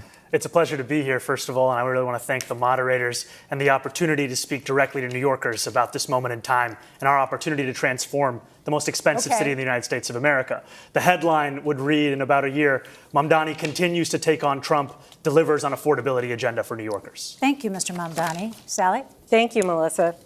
We're going to talk about leadership. Voters have reservations about all three of you as chief executive of New York City, a city with roughly 300,000 employees and a budget bigger than many countries. We have questions for each of you, and Mr. Cuomo, we will begin with you. As a former governor of New York, you obviously have the management experience, but you resigned from office amid sexual harassment and COVID-related scandals. Why should voters now trust that you have the character to be mayor? You have 1 minute. Good. Well, thank you very much, and thank you for the question. Thank you for the question. You are called me a right. I rapist. left office. There was a report that was done that had allegations of harassment. I said at the time it was a political report and that there was no basis to it. It was then sent to 5 district attorneys. They all reviewed it. They found nothing. It was then litigated for 5 years. I was dropped from the cases. So none of that came to anything. When it comes to executive experience, I've run the Department of Housing and Urban Development, built housing all across the nation. I was governor for 11 years. The budget is double what it is in New York City, and I got government to work. I passed groundbreaking laws, minimum wage, paid family leave, built projects that had never been built before. This is no job for on-the-job training. And if you look at the failed mayors, they're ones that had no management experience. Don't do it again. Thank you. Rosarina? Thank you, Sally. In the theme of leadership, Mr. Mamdani, you work as a foreclosure prevention counselor for winning seat in the State Assembly. You have no substantial management experience. How are you ready to lead the nation's largest and greatest city in the world in one day? You have a minute. You know, I have the experience of having served in the New York State Assembly for 5 years and watching a broken political system, the experience of seeing a governor in Andrew Cuomo who would rather have served his billionaire donors and the working class New Yorkers who voted for him, and the experience amidst all of that of fighting and winning for working class taxi drivers to free them from predatory debt and delivering the first free bus lines in New York City history, and in working with unions and working class New Yorkers to finally raise taxes just that little bit on Mr. Cuomo's donors to start to fully fund our public school. And more than that, I have the experience of being a New Yorker, someone who has actually paid rent in the city before I ran for mayor, someone who has had to wait for a bus that never came, someone who actually buys his groceries in this same city. And what all of that experience has shown me, which Mr. Cuomo can't seem to understand, is that it is far too expensive and far too hard for New Yorkers to afford to live in this city. And the definition of experience is not doing the same thing again and again and hoping for a different result. That's actually the definition of insanity. Thank you, Mr. Mamdani. If I can, I think I was lame line about in other words, insanity. what the Assemblyman said is he has no experience. And this is not a job for someone who has no management experience to run 300,000 people, no financial experience to run $115 billion budget. He literally has never had a job. On his resume, it says he interned for his mother. Neither did he. This He's is just not the a son job of a famous for New a York first-timer. politician. What the Any fuck? day, you could have a hurricane, you have, God forbid, a 9/11, a health pandemic. You can't even hit him on the Nepo line. What you're doing, people will die. And if we have a health pandemic, then why would New Yorkers turn back to the governor who sent seniors to their death in nursing homes? Dude. That's the kind of experience that's on offer here today. What I don't have an experience, I make up for in integrity. And what you don't have in integrity, you could never make up for. Oh, he dropped 9/11. God damn. First, what you said was totally false, as you know. Which part was false? Poor Curtis. During No COVID, one's going to bring him up everyone today. did whatever they could in this state. And there have been numerous investigations where they've gone through it, and they said we followed federal guidance. But yes, people died during COVID.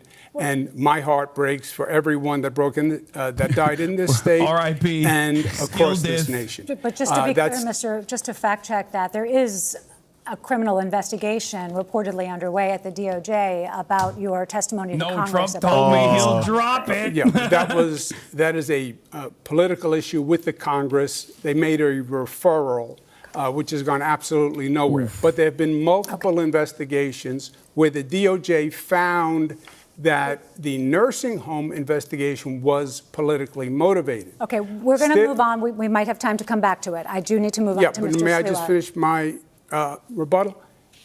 But the Assemblyman still says he has no experience to do the job. Okay. Thank you, Mr. Cuomo. Mr. Unlike Sliwa, me, as I've founder of the killed so Guardian many Angels and grandparents. as a radio host, you've been a well-known figure in New York City for decades. He has no job But experience you other also than beating up lack minorities. substantial management experience. What's his background? So how are you prepared to be the chief He's a cat executive owner and a guardian officer of angel. New York City? You have 1 minute, Mr. Sliwa. First of all, I created the Guardian Angels to provide public safety in the subways and streets tasked with when beating up government black was and brown incapable people. of doing so. I didn't do it to get a title or a paycheck. I did it for the Secondarily, love of the game. I So you don't just did it on declare his own, myself to be aside all-knowing. quest? I Yeah, will no, hire he's- the very brightest and best in their fields who have dedicated their lives to trying to improve the city minorities. of New York or the state or the federal government or the private sector. But what I will say is, thank God I'm not a professional politician. We have the architect and we have the apprentice of no cash bail, which has been a disaster. We have the architect and the apprentice here of Raise the Age. My own son was almost killed because of that in a gang attack. We have the architect and we have the apprentice of Close Rikers Island, which would just release criminals in the street. Thank God I'm not a professional politician because they have helped create this crime crisis Curtis in is the going to make it city seem that like we Zoran face. is And experienced. I Thank will you, use Mr. that. Sliwa. Which will Thank you, negate Mr. Cuomo's. Sliwa. Candidates, He's President cooking. Trump has expressed intense interest in this election and in all of you personally. Mr. Mamdani, the president called you, quote, my little communist. Mr. Sliwa, he said you're, quote, not exactly prime time. And Mr. Cuomo, he has been critical of you, but said you have always gotten along. The president has threatened to cut federal funds to the city. And just yesterday, he killed the Gateway Project, the tunnel connecting New York to New Jersey. You've all promised to resist him in some way. What would you say in your first official call with the president to set the tone for your relationship moving forward? We'll give you a minute for this. We'll start with you, Mr. Mamdani. I would make it clear to the president that I am willing to not only speak to him, but to work with him if it means delivering on lowering the cost of living for New Yorkers. That's something that he ran his presidential campaign on, and yet all he's been able to deliver thus far has been prosecuting his political enemies and trying to enact the largest deportation program in American history. And what distinguishes me from Andrew Cuomo is the fact that he has gotten on the phone with that same president, not asking him how to work together to help New Yorkers, or not telling him that he would refuse to back down to protect those New Yorkers, but instead asking him how to win this race. That's something I can do myself. I don't need the president's assistance for. And what I'd tell the president is if he ever wants to come for New Yorkers in the way that he has been, he's going to have to get through me as the next mayor of the city. To be like, here's why people All right, like Mr. him. Cuomo, He's we'll not give you doing a the little thing. time, Let's but I'd do like the you to thing he answer this said. question as well, what your first conversation with the president would be like. Okay. First, I never had a conversation with the president that the Assemblyman was talking about. But he has a distant relationship with the truth. I would say to the president in the first conversation, look, we have had many, many battles. We fought together every day during COVID. And the battles were bloody. And I'd like to avoid them. If you come after New York, you know what I'm going to do. You know it's going to be ugly. And my chances are almost 50-50, even though you're the president. I'd like to work with you. I think we can do good things together. But great campaign number slogan, one, 50-50 I will fight chance you every of step of working the out. way if you try to hurt New York. Unless he weaponizes the justice system to go after the attorney general of this state, in which case you'll issue a statement that doesn't even name the president. And no matter what you think about Donald Trump, you know that not even being able to name him is an act of cowardice. And that's what we would see from Donald Trump's puppet on the right over here. I do want to get Mr. Sliwa, but Mr. Cuomo, I'll give you a few seconds to respond to that. Why are you letting him? I why are you letting this Muslim talk political over me? weaponization of the justice system is wrong. Both sides do it. It's wrong when Donald Trump does it. It's wrong when they did it to Comey. It's wrong when Comey did it to Hillary. It was wrong when it happened to Tish James. Thank you, Mr. Cuomo. I want to give Mr. Sliwa a chance to answer this. Mr. Sliwa, your first official conversation with the president, what would you say to set the tone? Well, first of all, there's high levels of testosterone in this room. I've had a love-hate relationship with Donald Trump that goes back over 30 years. But I know one thing. We have Andrew Cuomo. We have Zoran Mamdani. They want to take on Donald Trump. Look, you can be tough, but you can't be tough if it's going to cost people desperately needed federal funds. Zoran Mamdani, the president, has already said it's going to take $7 billion out of the budget right from the start if you're elected mayor. People are going to suffer in this city. People who need those federal funds. What I would do is sit and negotiate. I would say, look, Mr. mayor. President, we need that Gateway Tunnel. It moves millions of people from Washington, D.C. to Boston. But take away the Q train project. We don't need those 3 stations going from 96th Street to 125th. It's not a necessity. Sit with the president and whoever he delegates and try to negotiate. But if you try to get tough with Trump, the only people who are going to suffer from that are the people of New York City. Okay, Mr. Sliwa, thank you. Brief response, Mr. Mamdani. Mr. Trump is already suspending infrastructure grants to this city, and he's doing it in a blatant act of political retribution. And what it requires is leadership that will stand up to him. And I disagree with Mr. Sliwa. We do need to extend the 2nd Avenue subway to 125th Street. It was a promise made to Harlemites decades ago. Okay. It's time to actually fulfill it. Thank you, Mr. Quick question for each of you. Mr. Cuomo, you've been asked this before. He mentioned my name. Don't I get a chance to respond? Well, we got a lot of ground to cover, Mr. Sliwa. When was the last time you spoke with President Trump, Mr. Cuomo? You've been asked this before, and the last time you said you couldn't remember? I believe it was during his assassination attempt.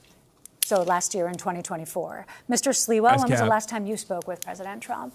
Oh, many years ago, we were receiving awards. I was praising him for saving the annual Veterans Day parade. Those were the conversations that I had with him. Can I please respond? I was asked about the Q train. Okay, real quick. quick. Mamdani? I am the mayor of mass transit. We do not need a Q train. I'm in the subways every day.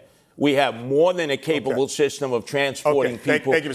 Sleeman. The infrastructure needs to be fixed in the system that we have. Mr. Mamdani, have you ever spoken with No more President mass Trump? transit. No more trains. Okay. No more There you trains. We got too much So, mass Thank transit, you. too many Mr. Cuomo, minorities follow-up to walking that. around. President Trump has spoken positively about you and your candidacy, His crew can't even as monitor his that Justice length, Department, right? as we've noted, is reportedly investigating you for allegations you lied to Congress over your COVID record. Given that dynamic, how would you be able to stand up to this White House? How are you not compromised? And just take into account that New Yorkers are troubled by what Yeah, I they can't view as believe a Cuomo's compromised saving this race, relationship dude. the current outgoing mayor has with the president. Yeah. First, you're wrong when you say there's any investigation You're of wrong. me.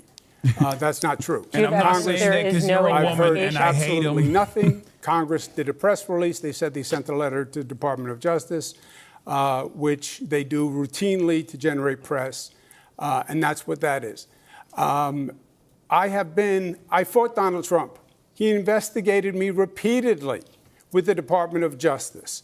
The Department of Justice Inspector General said that it was actually politically motivated. That does not back me up. When I'm fighting for New York, I am not going to stop. And I'll tell you something else. If the Assemblyman is elected mayor, Donald Trump will take over New York City, and it will be Mayor Trump who runs New York City. We have to move on. Just very quick follow-up, yes or no. You're saying unequivocally the Justice Department is not investigating you, correct? I've heard absolutely nothing. They could be, and you might not have heard it. But okay, we'll move on. David? Okay, thanks, Sally.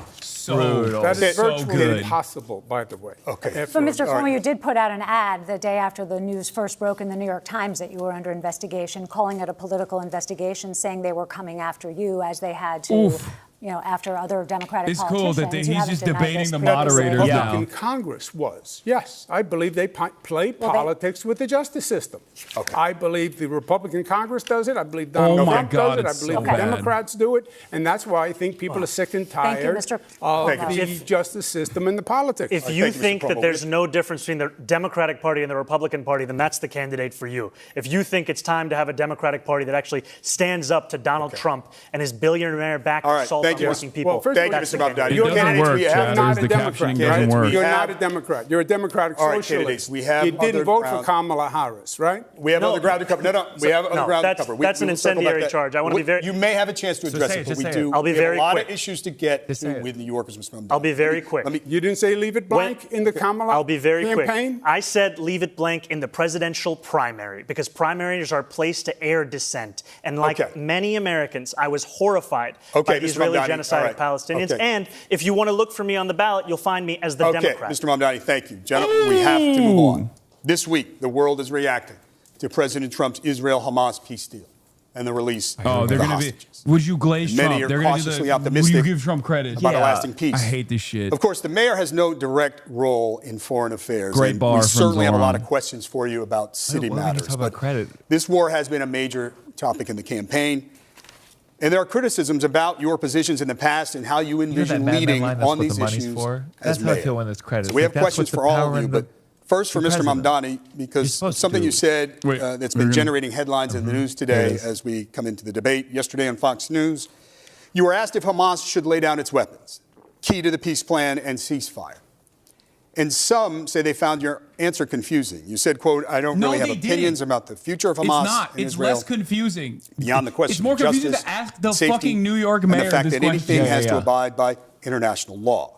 And that applies to Hamas. We're gonna do that question. and When was the last applies time you talked to the Hamas? Israeli military? So for the voters tuning in tonight, Mr. Mamdani, what do you believe about Hamas and how lasting peace will be achieved?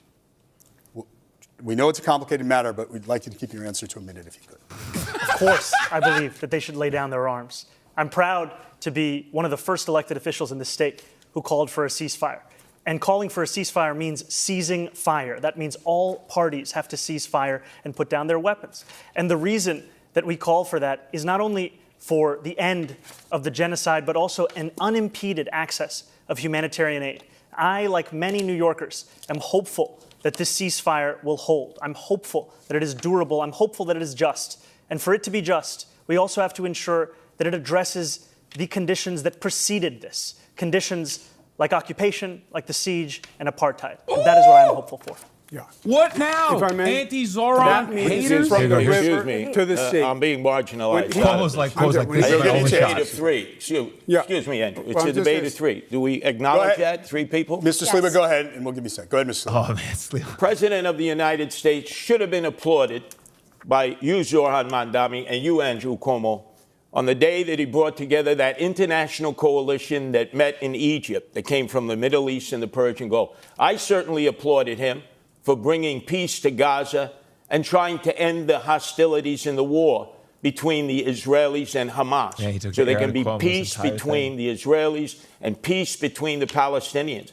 But you seem, Zoran, to be incapable of praising Why? our He said president. both ceasefire. And Wait, Andrew, the praise you were ceasefire. capable of No, praising gentlemen, our president. gentlemen, we have other- Give credit where credit Gentlemen, is due. He's brought peace to Gaza. Yeah, gentlemen, we want to hear everything you have to say. We have other questions on Yeah, the we matter. need a Mr. mayor who Cuomo, properly please, gives brief credit. response, because Yes. we do have other questions Yes. on this issue that you may be able to Yes, address. Go ahead. I did applaud President Trump and his administration. I think it was a great accomplishment. I hope the peace holds.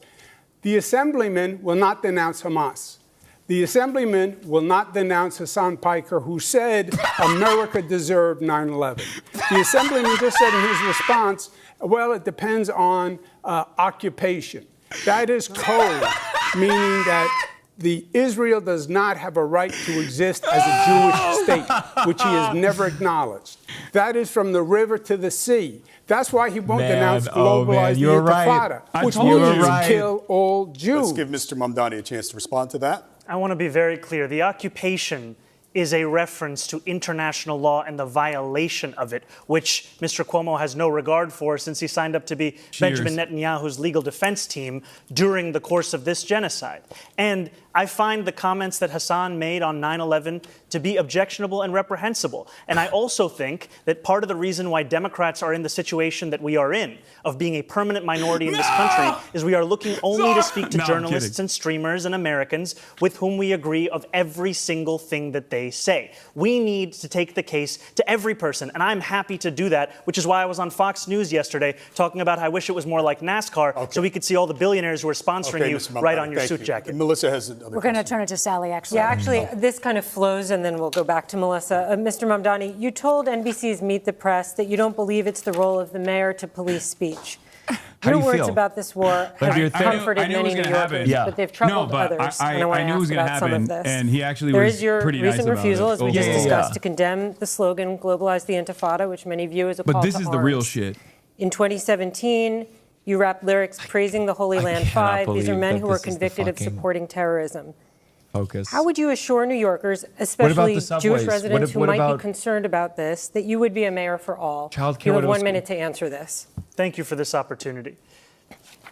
When I am speaking about the responsibility of leading this city, I mean leading not just those who voted for me, leading not just those who vote, but leading every single person who calls the city home. And that includes Jewish New Yorkers. And I have been so thankful for the opportunity I've had to sit with so many Jewish New Yorkers over the course of the primary and through the general.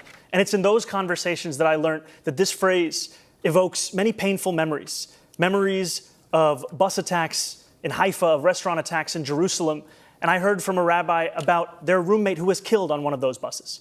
And in hearing that and the distance between that impact and the rationale that some use of saying it, of speaking about the Israeli occupation of Palestinian land, is why I said that I would discourage this language that I do not use. And what I'm looking to do as the first Muslim mayor of this city is to ensure that we bring every New Yorker together.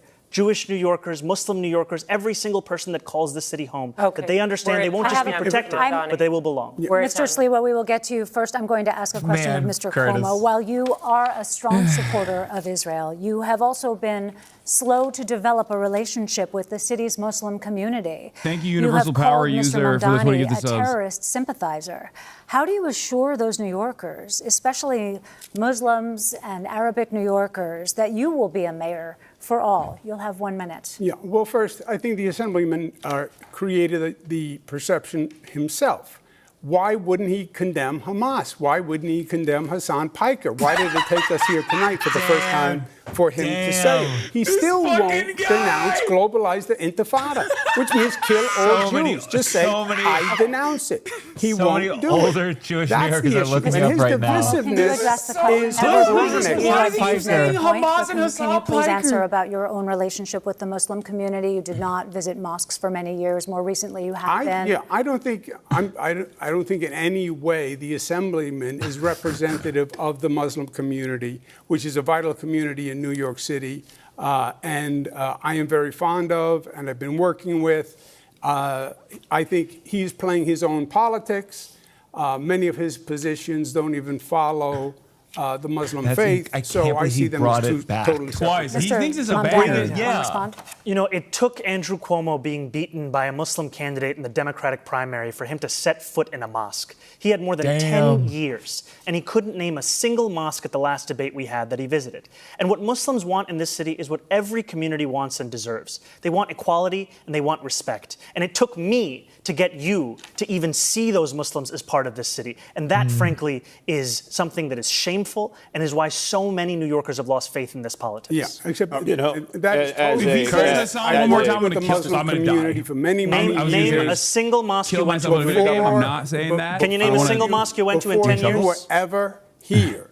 They were before I was here. Before you were even in state government. I worked with the Muslim community.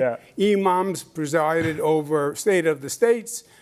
We worked in religious working groups, tolerance groups, anti-Semitic groups, etc. All right, gentlemen. Mr. Sliwa, Rosarita has a specific question for you, but I'll give you a second this is what disturbs me about you. You will be celebrating your birthday this weekend. In 1991, I was in the streets of Crown Heights with the Guardian Angels for 30 days and 30 nights when the first Democratic Socialist mayor of New York City, that's right, David Dinkins, was a proud member of the Democratic Socialists of America, abandoned the Jews for 3 days. They were left to their own means. And we protected them for 30 days and 30 nights. Then your favorite mayor, Bill de Blasio, in 2019, abandoned the Jews again when they were being attacked in Williamsburg, in Borough Park, and Crown Heights. And I had to bring the Guardian Angels in for 30 days, 30 nights. Jews don't trust that you are going to be there for them when they are victims of anti-Semitic attacks. Okay. Brief response, Mr. Mamdani. We have a specific question for you from Rosarita, but Mr. Mamdani, please. I agree, by the way. One of the most meaningful experiences I've had over the course of this campaign has been the conversations I've had with Jewish New Yorkers. Jewish New Yorkers who've told me about the door that they've had to lock that they had kept open for 40 years. Jewish New Yorkers who've told me on the M57 about an apartment the speech therapist was trying to sell when a realtor told her, put the Jewish books off the table. Jewish New Yorkers who've told me about their fear in living in this city, and I will be a mayor who finally addresses that, not through the theatrics of the politics on the stage, but through action. I'll do that by ensuring that we have police officers outside of the Jewish New Yorkers who feel for some reason Zoran Mayor is going to make them unsafe. They're not being. There's no Jews who are like on the fence going like, well. Pro-Palestinian protests, and you've suggested that Mr. Mamdani uses languages that is anti-Semitic.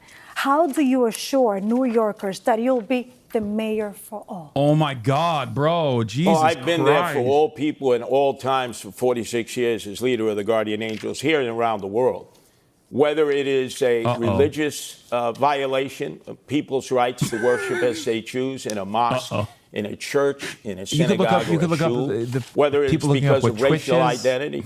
Remember, in the summer of 2020, Asians were under constant attack because of the lockdown and pandemic. I don't remember Governor Cuomo coming to their aid. You were the governor then. I was out there going into all the neighborhoods, Flushing, Bayside. We were in down in Bensonhurst. We were in Chinatown itself, where Asians were being attacked indiscriminately because they were thought to be carrying COVID. We protected them then. Governor, you were not there for them. De Blasio was not there for them. We understand hate. And in order to counteract hate, you have to get the community involved along with the police to protect people when they're under siege. Jews are under attack now more than ever before. And I don't believe either of you have the capabilities of protecting them with increased anti-Semitism. That is pure fiction. I passed the no hate in our state, the strongest hate crime law in the United States of America. We tolerate no hatred, no discrimination. We are from every place on this globe, and Unless we are it's proud you of that's it. perpetrating and, excuse me, and we're tolerant, and we accept. If you notice, the Assemblyman still won't say he believes that Israel has the right to exist as a Jewish state. He is a divisive personality all across the board. NYPD are racist. Barack Obama is evil, liar, and he gave the finger to the Christopher Columbus statue. By the way, your laws with no cash bail turn the haters right back in the street to violate and attack again and again and again. Thank you. You're the reason for that. No cash bail. Thank you. You don't know what you're talking about. Thank you. Go ahead. There have been a number of absolutely unfounded lies that have been said by Andrew Cuomo. I would just like a moment to address them directly. I've said time and again that I recognize Israel's right to exist. I've said that I will not recognize any states. I said that I will not. As a Jewish state. If I would be allowed to finish, that I would not recognize any state's right to exist with a system of hierarchy on the basis of race or religion. I have made that very clear. And part of that is because I'm an American who believes in the importance of equal rights being enshrined in every single country, whether we're speaking about Israel or whether we're speaking about Saudi Arabia. You can stand here and you can lie all you want, but New Yorkers know that. We have the question. We don't support Israel. want to address some issues. All right, and we have another polarizing issue that we would love to discuss with you candidates. And let's talk about the National Guard here in the city of New York. Now let's go back to Mr. President Donald Trump. One threat hanging over the city is the deployment of the National Guard troops, like he has done, as you all know, in other cities. The NYPD commissioner has rejected the idea as unnecessary, but the president ordered troops to hit the streets of New York. Now, how would you respond? Mr. Sliwa, you have a minute. There's no need for the National Guard in New York. Kathy Hochul, the governor, when we had a crime crisis in the subways that I'm well familiar with, being down there all the time, unlike my two adversaries, she sent 750 National Guardsmen down into the subways in 2024. Remember the horrible case of Debrina Kawan. Does anybody even say her name anymore? That woman who was set on fire by that migrant. As a result of that, the worst crime I've ever seen committed in the subway system, the governor did the right thing. She sent an additional 250 National Guardsmen, giving us a total of 1,000 National Guardsmen in the subway system, while our mayor, Eric Adams, was telling us it was all a perception. Laura Loomer. So Governor Hochul has responded. Oh, wow. I would She's been tell trying to get me deported the nonstop. President of the United States, since I'm familiar with cities all across America having guardian angels there, if you were going to send the National Guard, you don't need to send them to New York City. I wasn't wrong. There are He other did say cities the guardian that angels could got desperately it. use their help in dealing with their crime crisis. Thank you, Mr. Sliwa. Mr. Mamdani, how would you respond? You know, I agree with Police Commissioner Tish in that we do not need the National Guard here in New York City. We do not need them for the purpose of safety, because if it was safety that President Trump was so concerned about, he would send them to the 8 out of 10 states that have the highest levels of crime in this country, but he won't, because they're all run by Republicans. What New Yorkers need is a mayor who can stand up to Donald Trump and actually deliver on that safety. When Donald Trump sent ICE agents on people in Los Angeles, Andrew Cuomo said that New Yorkers need not overreact. That is the furthest answer that New Yorkers are looking for. They are looking for someone who will lead, someone who will say that they will have their back, someone who will actually fight for the people of this city. And that's who I am, because I'm not funded by the same donors that gave us Donald Trump's second term, which isn't something that Andrew Cuomo can say. Thank you, Mr. Mamdani. Yeah, first, the answer in the subways is not more National Guard. I put National Guard in the subways also. It's more NYPD is the answer. But the National Guard is not, he's not sending in the National Guard to do any real function. It's control, it's power.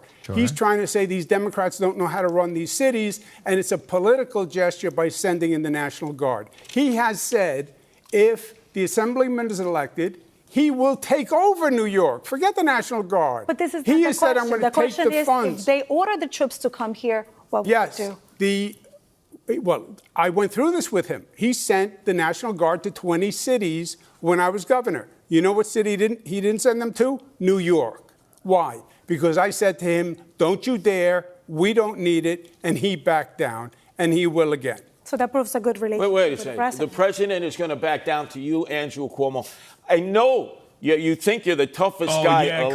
Curtis. Get his ass, Curtis. But let me tell you something. Get his you ass, lost Curtis. your own Curtis primary, low-key right? kinda likes you were Zoran, by the rejected way. by Have you your noticed that? Democrats. Yeah. Why And you didn't have a send difficulty National Guard? Because he was saying it was like, we're the same that age. You're what not the a man. term You no don't patrol the is. streets You're like me. not going to stand up I to think Donald he Trump. hates I agree with Cuomo Curtis. more than You're he not hates going to Zoran. stand Absolutely. up to Donald Trump. Like, he's like, and he listen, can't stand at up his to heart, Donald he's Trump. a New who Yorker, knocked and him so right is on his Zoran. top. Andrew is If not. you Yeah. negotiate with him, you don't Okay. fight with him Slewin, because thank you. only the people of New York City will lose. we Yeah. do have a Stand up follow-up. to negotiate. We have a follow-up. I'd like to see a show of hands. Are there any circumstances where any of you would allow the NYPD to cooperate with the National Guard if Trump sent them to New York? 9/11. Show of hands. Yes? No takers. Okay. Moving on. If history is a guide, National Guard troops in the city could trigger protests. And we have questions for each of you about how you would handle that. So, Mr. Sliwa, you have been arrested for protesting migrant housing and for trying to serve Mayor Bill de Blasio with court papers. How would your NYPD handle protests? And would you continue participating in protests as mayor? You have 1 minute. Well, I have been arrested oftentimes in civil disobedience. That is a great American right. But demonstrations have a time and a place. And it used to be before Bill de Blasio, I know he was your favorite mayor, Zoran Mandami, that you'd have to get a permit. There's a time period you were in a structured area. You get a sound permit. It could be turned around in a day. If there was going to be It's so civil funny. disobedience, you Zoran's so discussed young. it with the police department. And obviously, you had an only opportunity go after who of he's expressing fans of, your to, like, anger or weigh your on their outrage history at and not whatever his it own. was that motivated you to sit down in the street, to block traffic or block an egress. Now we have Block an rampaging egress. groups that go running through the streets, that enter all kinds of facilities and violate other people's rights. And there's no one who's willing to stop it. When I'm the mayor, there are rules and regulations. Everybody has the right to demonstrate. But you can't violate other people's rights, or you yourself must He's be such a arrested. funny dude. And He's saying I'm not I going to would stand up to remove Trump. I the don't give face a fuck. covering. He's saying I'm going to stand up. Remove those He face doesn't care coverings. about anything. Why He's are just, you like, afraid very of issue identifying specific. who He's you like, are as a no more demonstrator? subway trains. Unless Too maybe much you're subway. an agent provocateur No you migrant sent housing. in here to cause chaos. Thank You can protest, just The next not on the question goes to subway. you, Mr. Mamdani. You were arrested for No blocking areas of traffic in a egress. pro-Palestinian protest, and you participated in a sit-in at Grand Central. Protesters offered block streets, bridges, and hubs like Grand Central. How much of that would you allow as mayor, and what's your line in having the NYPD arrest protesters? You have a minute. Protest is a part of what makes this city's history what it is. It is a part of the First Amendment. We deserve to have a mayor who stands up for that First Amendment, especially as we have a president that's looking to shred it at each and every opportunity.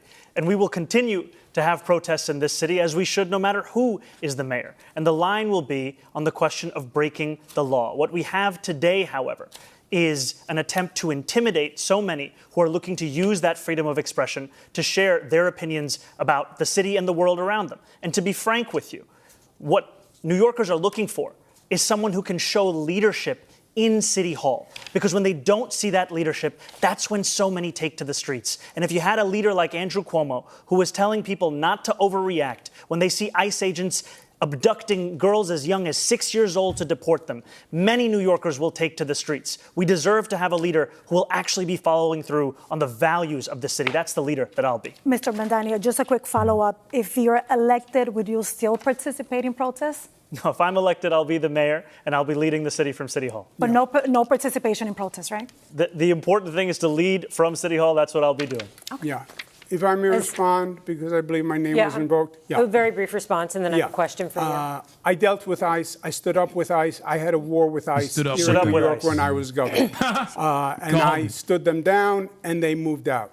What the assemblyman is saying is he doesn't believe in law and order. He believes in defunding the police, disarming the police, disbanding the police. That's who he is. Abolish jails. Sorry, I have a question for you. Okay, 15 seconds. Very rebuttal, quickly. Mr. Mamdani, and then we do just 15 seconds because we have a question for Mr. Cuomo. Mr. Cuomo lies again and again and again. I am not running to defund the police. I am running to actually work with the police to deliver public safety. Andrew Cuomo says that he has stood up to ICE. He has not said a word about the abductions that are happening right now. He's referring to a previous comment you made, and we will get back back to this. But Mr. Cuomo, a question for you. It's a comment he made. Is the operative I said language. that. Yes, yeah, I understand. I said that. As governor, you put the National Guard on standby during the George Floyd protests. You didn't deploy them. As mayor, talk about how you would balance the right to protest with maintaining order in the streets. The right to protest. The right to protest is a sacred right. There is no doubt about that. But the law is the law also. And you have New Yorkers now who are afraid in this city.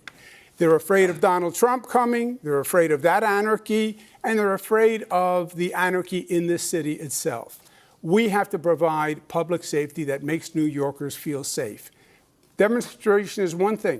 Violating the law is something else. Blocking public transit is something else. Stopping students from going to class is something else. Harassment, intimidation, that's a hate crime. That's illegal. Enforce the law. Respect the police. They're not racists, as the assemblyman calls them. They're not a threat to public safety, as he says. At this in general. They're not anti-queer. It's already too contentious for him, but like he's also to protect lost New Yorkers, work with them, fortify them. Whatever you know, that's ironic that you He's say too that comfortable too now. long. I'm sorry, Andrew Mr. Cuomo, because when you were governor for 8 years, your parole board released 43 cop killers back into the street. Okay, Your father, when he was governor, released none. I knew Mario Cuomo. You know Mario Cuomo, Andrew Cuomo. You raised Don't say you're pro. Mr. Mamdani, do you want to respond briefly to the comments that Mr. Cuomo raised about things you've said about police? You can do a brief response to that. I have been clear time and time again that as much as Andrew Cuomo wants to bring up tweets from 2020, which is around the same time that he was sending seniors to their death in nursing homes, I am looking to work with police officers, not to defund the NYPD, looking to ensure that officers can actually do one job when they're signing up to join that department. But he's from 2019. He was specifically referring to comments you made. We will come back to that, but we're out of time. Why are you bringing up all the grandparents I killed? We're moving on. Thank you. Despite record low crime numbers, polls show that crime remains a top concern for New York City voters. The three of you have very different approaches to crime fighting and how to manage the NYPD. We want to get into your plans. So we'll start with this question. It's a two-part question, but it's short. How will you make the city safer? And how will you change the NYPD? You'll have 1 minute. We begin with Mr. Cuomo. I would add 5,000. He's really going to win with that one, the Hasan Piker condemnation. What a I think you could run next time. Your name's going to be so They took $1 billion out of the police. The NYPD is no now one down that at watches one of the this lowest shit levels knows in who the modern fuck I am. political I would add 5,000 police. When they Google my name, they're going to find like a bunch of New York Times articles that are positive. So they're not going to be like, what's this guy's deal? Yeah, and again, and you have to add additional police officers because the attrition rate is so high. Part of that is going to be saying to the NYPD, I respect you. I don't think you're wicked, as the assemblyman said. I don't think you're corrupt. I don't think you're racist. I value you. I will have your back. I'll be a mayor to work with you. That's how you're going to get the police to apply for the jobs. And then we have to work on the relationship between the community and the police. The police can't police the community. They have to police with the community. You're up next, Mr. Sliwa. This is amazing. I'm standing here with my two adversaries, both of whom have threatened to defund the police. You, Andrew Cuomo, during the summer of 2020, said if you don't reform, I came as resort and a brain-broken older lady brought you up one time. And you certainly said that to HasanAbi. That's kind of aura. We need 7,000 police. We only have 32,500. I create the problem fear in in the hearts recruiting of police, elderly which New neither York of ladies. you are addressing, is that their insurance was stripped from them. The state, you did nothing when you were governor, and here in the city, 2021, the city council and Eric Adams did nothing. They don't have qualified immunity, which you've benefited from, Andrew Cuomo, with the 13 lawsuits filed against you for sexual harassment. Tom DiNapoli says we're paying out $60 million. Why? Because you had your qualified immunity as governor, and yet People have stood by Quick as response, police Mr. have Cuomo. lost their insurance Bro, and all he's hitting civil him harder servants. than Laura. That's If it why had been you can't Curtis get against Cuomo, recruits Creed would've in won. because they're not insured. I will return their qualified Mr. immunity Cuomo, quick because they response, need to be please. protected like other Yeah. civil servants. That is not New York State. It's New York City on the qualified insurance, on Qualified. qualified immunity. It's not insurance at all. You are entitled to It's free qual- legal it's- counsel, which is what he's referring to. Yes. You have spent. Yes, but it's Some- New York City that has revoked qualified immunity. It's not insurance. It's qualified immunity. It has nothing to do with insurance. So that Thank you. protected you in all these lawsuits. And yes, the lawsuits, because there was a report filed.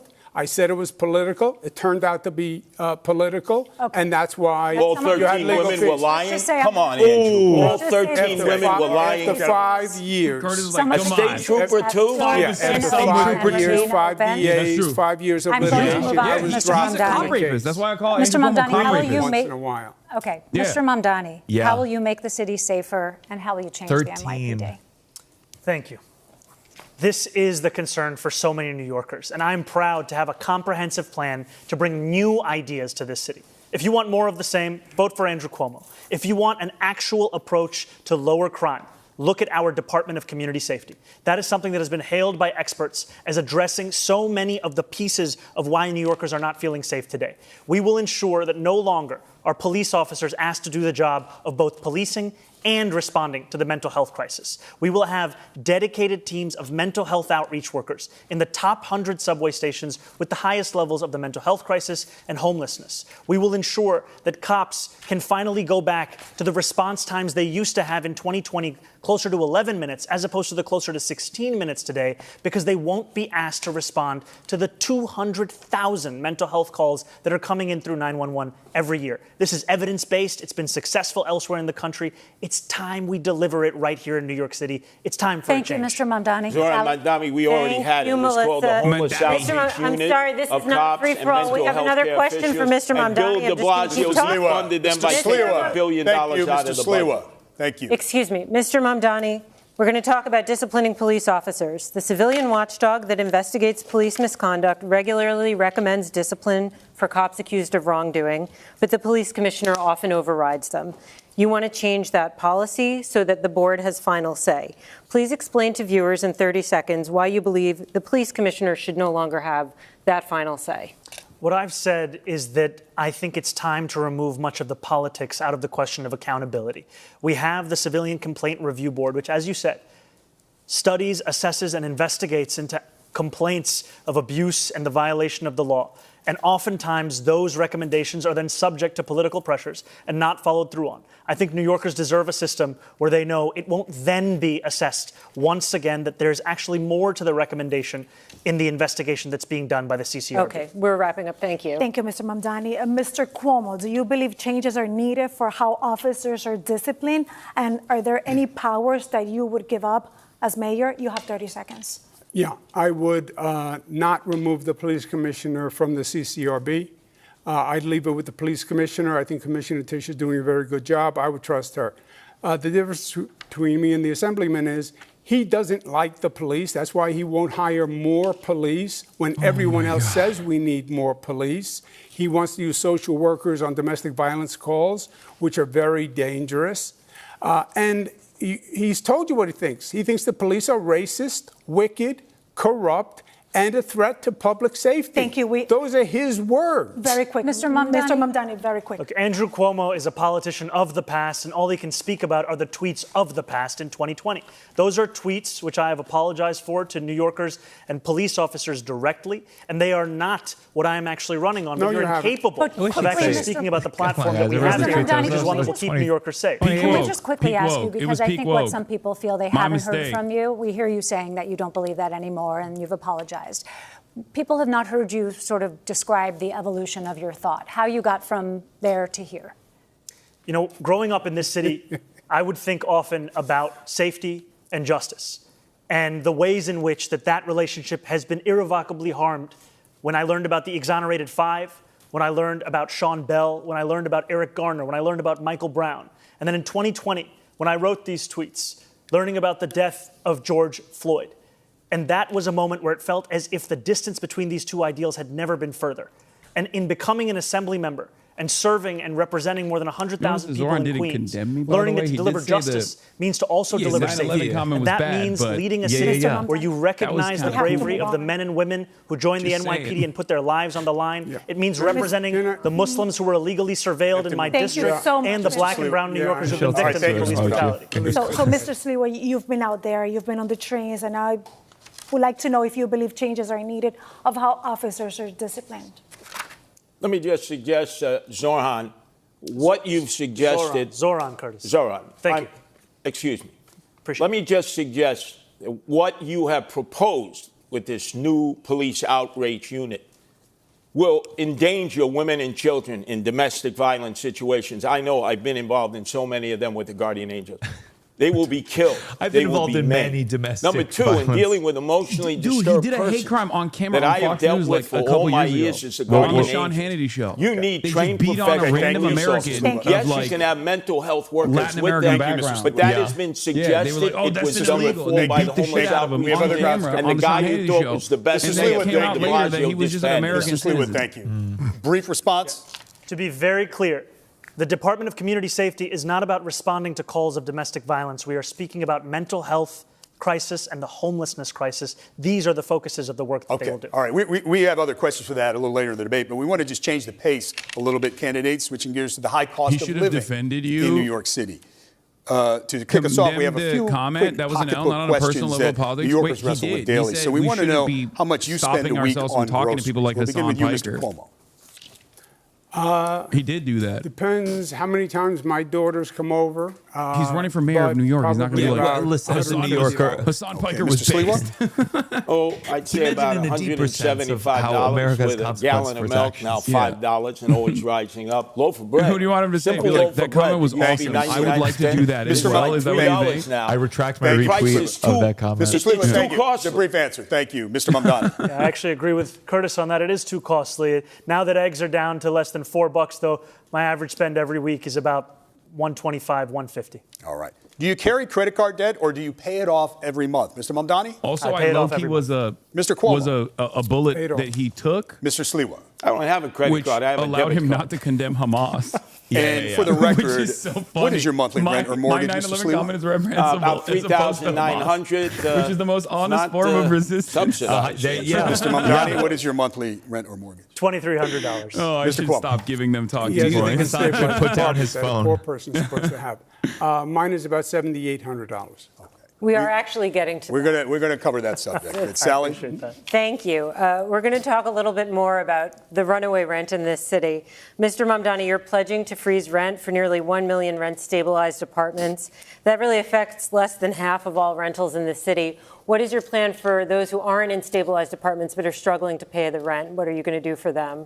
Well, I'm proud to say that I will freeze the rent for more than 2 million rent-stabilized tenants, and I will also build 200,000 truly affordable homes across the 5 boroughs over the next 10 years to ensure that tenants, whether rent-stabilized or market rate, can actually have more housing such that they are not being priced out of this city. And finally, I'm also going to make it easier for the private sector to build housing in this city, because what we see today is that it's not labor, it's not materials, it's the weight that is often costing so much to actually build the housing we need in this city.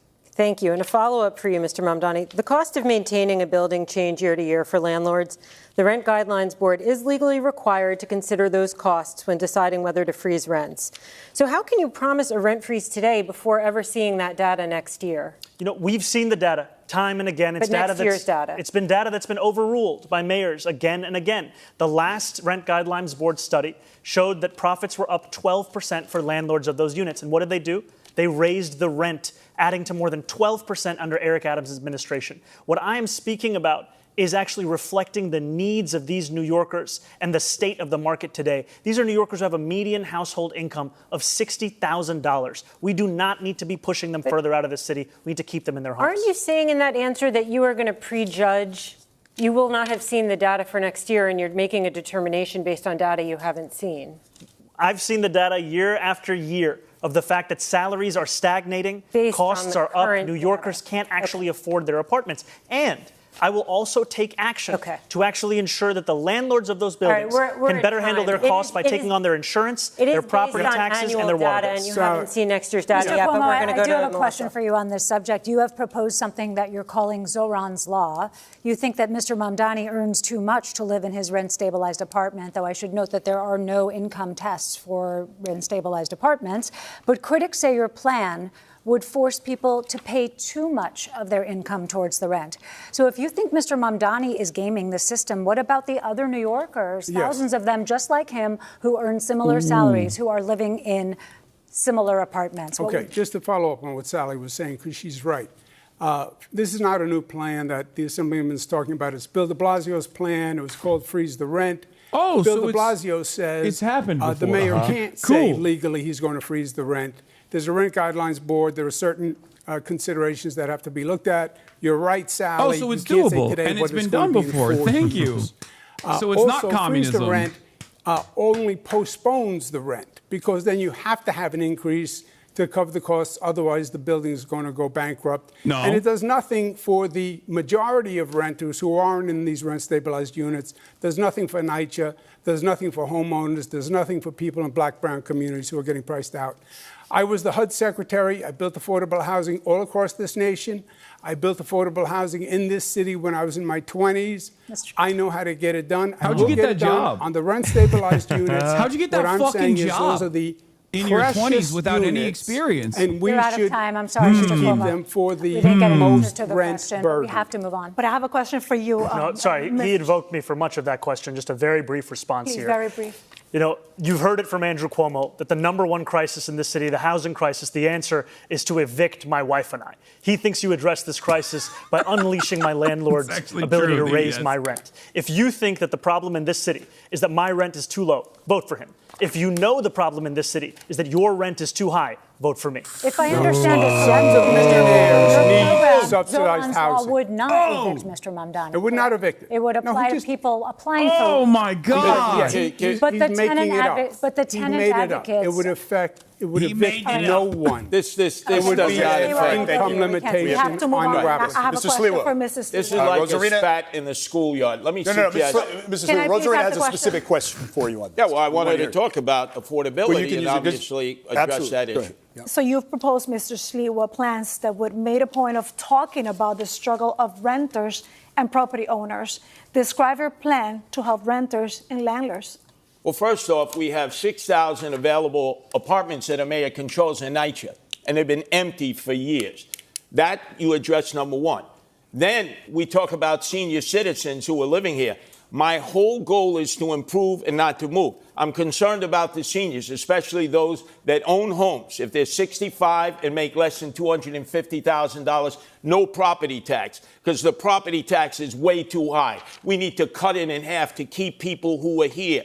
And then in terms of rentals, we have affordable housing that can be built in these huge skyscrapers. You see them all throughout Manhattan and in northern Brooklyn and in Long Island City, which we have 25 Empire State Buildings full of commercial space that will never be occupied for office space. We should be converting them into affordable apartments. They're in dense areas. The infrastructure can support it. I'm the only candidate here who's against the city Mr. Sliwa, of yes that would destroy residential. I have to interrupt you because we have a Republican. programming moment right now. Like, We're about I think- halfway through the mayoral debate. Okay. Channel 4 and Telemundo 47 So will much to return talk regular about here. programming. Holy fuck. Okay, so this is the first half. This is the first half of the debate. God damn. Zoran fucking cooked. I mean, he cooked. He did a great job overall. I think there's like some wishy-washy stuff there.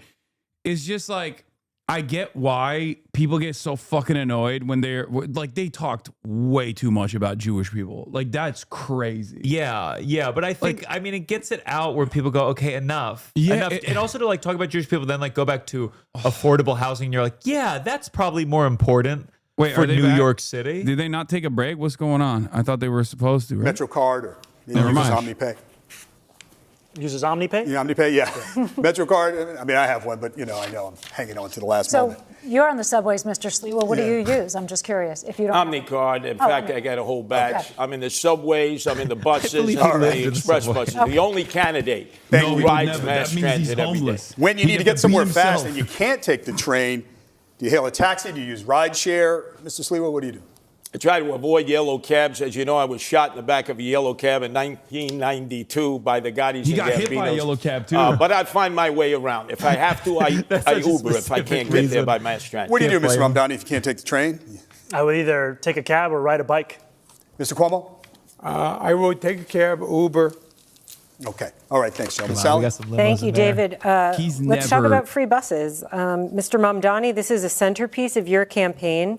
Can you explain how you will make buses free? You have 30 seconds to answer. Absolutely. We will make buses free by replacing the revenue that the MTA currently gets from buses. This is revenue that's around $700 million or so. That's less money than Andrew Cuomo gave to Elon Musk in $959 million in tax credits when he was the governor. And the reason that we will do so is that making buses free doesn't just provide economic relief, but also public safety. Because what we've seen is that it decreases assaults on bus drivers by 38.9%. New Yorkers deserve more than the slowest buses in the country. I know that because I was on the M57 not too long ago, and its average speed is 4.9 miles We're at an time, hour. though, but the question is how you'll make them free. We will fund the revenue that would have otherwise been brought in from fares. And that's something that we would do in partnership with Albany. And I've put How? forward two proposals. The first is to raise taxes on the top 1% of New Yorkers by 2%. That would raise $4 billion. The second is to raise the state's top corporate tax rate to match that of New Jersey, which would raise $5 billion. We're going to move along, but I just want to point out to viewers that Governor Hochul has opposed raising the income tax. But Melissa, we'll move on to your question. Could I address that on the buses? Because half the people don't pay their bus fare to begin with, Zorhan. And so it's, Zoran, Curtis, Zoran. Zoran. Make it It's free. a complete disaster. If you have free bus fare, and the Citizens Budget Commission said just last year, 2024, $1 billion of fare evasion in all different forms. This MTA system will collapse. There's not already enough saying that money no one's out there paying to to make take the up for bus. fare evasion. Pay your fare. If you don't pay your fare, they have fare programs for the Here's poor a and the great way to indigent. avoid But fare everybody evasion. should Make be it forced free. to pay their fare. Mr. Cuomo, you had both praise No more fare and evasion. some Yeah, look at the criticism camera, from say, Mr. pay your fare. That'll Mamdani's free fix the bus fucking problem, you pilots. fucking You're sort of idiot. in the middle on this issue. What's your plan to make subways and buses more Yeah, affordable? I You have think 30 free seconds. buses is a mistake. It costs about $700 million. Just Thank to you give for an idea sponsoring that the Piker we only Broadcasting raise Service about chatters. 500 from 3 mega legs. congestion Thank you for the pricing. 50 big It's ones. been done before in other cities. It was a disaster. They stopped. They basically became mobile homeless gathering places. What I say is free buses for gross. working families who can't afford it, and free subways for working families. But Wait, what? Don't subsidize rich people on a bus. And How are you going to? It's been tried and it's fair. Has that been his pitch? Mr. Mamdani, can you just respond quickly on the point about the mobile homeless gathering places? You know, this we're is something such that we heard when we were disgusting, fighting to make ruthless buses free people. in Albany when we delivered the first fare-free bus lines in New York City history. And what we saw is when we made one bus route free in each borough of New York City, there was no increase in homelessness on those buses. There was no increase in fare evasion in the surrounding area. What there was an increase in ridership of up to 38%. Thank you, Mr. Mamdani. Candidates, Thank maybe you. we can dig deeper on this and get a sense of how all of you would pay for your big ideas. Mr. Oh, you're Mamdani, we'll still- start you're with doing you. it, huh? We've I obviously been did talking a about free cursory. buses. You've talked about free child No care, bingo, yeah. city-run grocery stores. I gave So up 'cause I essentially you're realized proposing I- about $10 billion in This is new the community spending. one.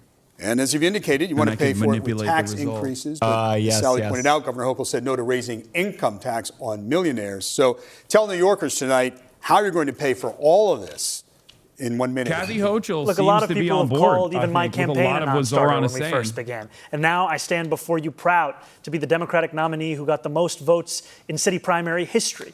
And I believe we will see the same thing Thank you, Janice, with for the our 25. push to ensure that we are taxing the wealthiest and the most profitable corporations the fair amount that they should pay. Now, there are those who will say that because it will be hard, you should give up. We saw what giving up looked like when Andrew Cuomo was the governor. He gave up on fighting for working-class New Yorkers and instead caved in to his billionaire donors. And what did we get? We have the fastest and most frequent helicopter service to the Hamptons, and we have the slowest and more expensive bus service across the 5 boroughs. But again, Mr. Mamdani, I know Governor Hochul indicated this week there may be some open windows, but more or less income tax on millionaires is off the table, according to the governor. Look, I've said very clearly, making buses fast and free costs about $700 million a year. Making universal child care a reality costs about $5 or $6 billion a year. If you raise the state's top corporate tax rate to match that of New Jersey, you'd be raising $5 billion in and of itself. I have a couple of follow-ups. Mr. Sleeper, you're next, but I have a couple of follow-ups. I would just add one additional thing.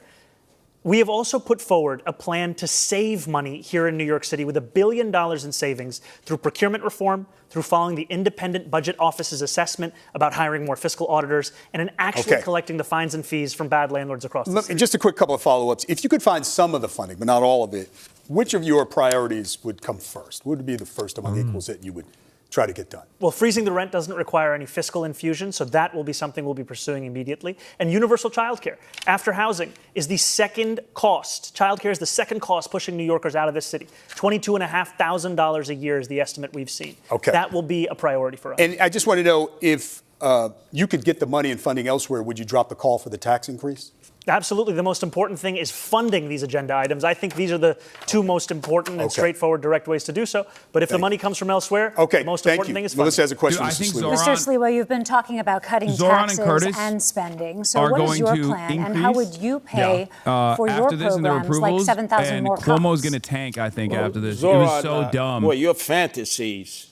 And I do mean legitimately, like bringing my name up as like a big line of attack. That's it's a fantasy. Let's deal with the reality. How unserious it is, because no one knows who the fuck I am. You already have a plan in Boston. So if like those are the most impactful moments that he had, it's him in the future. This is a great plan. It's him defending in his which rape universities and others who have bought up properties the moderator, you actually have this that are now taken from the real estate market and taken from property tax. He's offered nothing that makes you go, oh, we could raise cool, $1 billion from Columbia University, NYU, that are in the real estate business, and Madison Square Garden. Your friends, Andrew Cuomo, Jimmy Dolan, who pays no property taxes. That's how you raise $1 billion to get 700 police officers trained, vetted, and out into the streets in the 5 boroughs. And then the police will be on the subways, and they will be patrolling the old-fashioned way where they're needed, going up and down the moving subway cars where people want to see the visual protection, especially women who are being assaulted, perved. And like we saw this morning on 86th Street,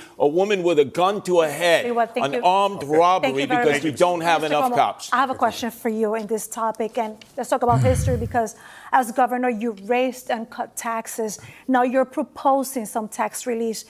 What's the price tag for your proposals, and where will you get the money for example, 5,000 new police officers?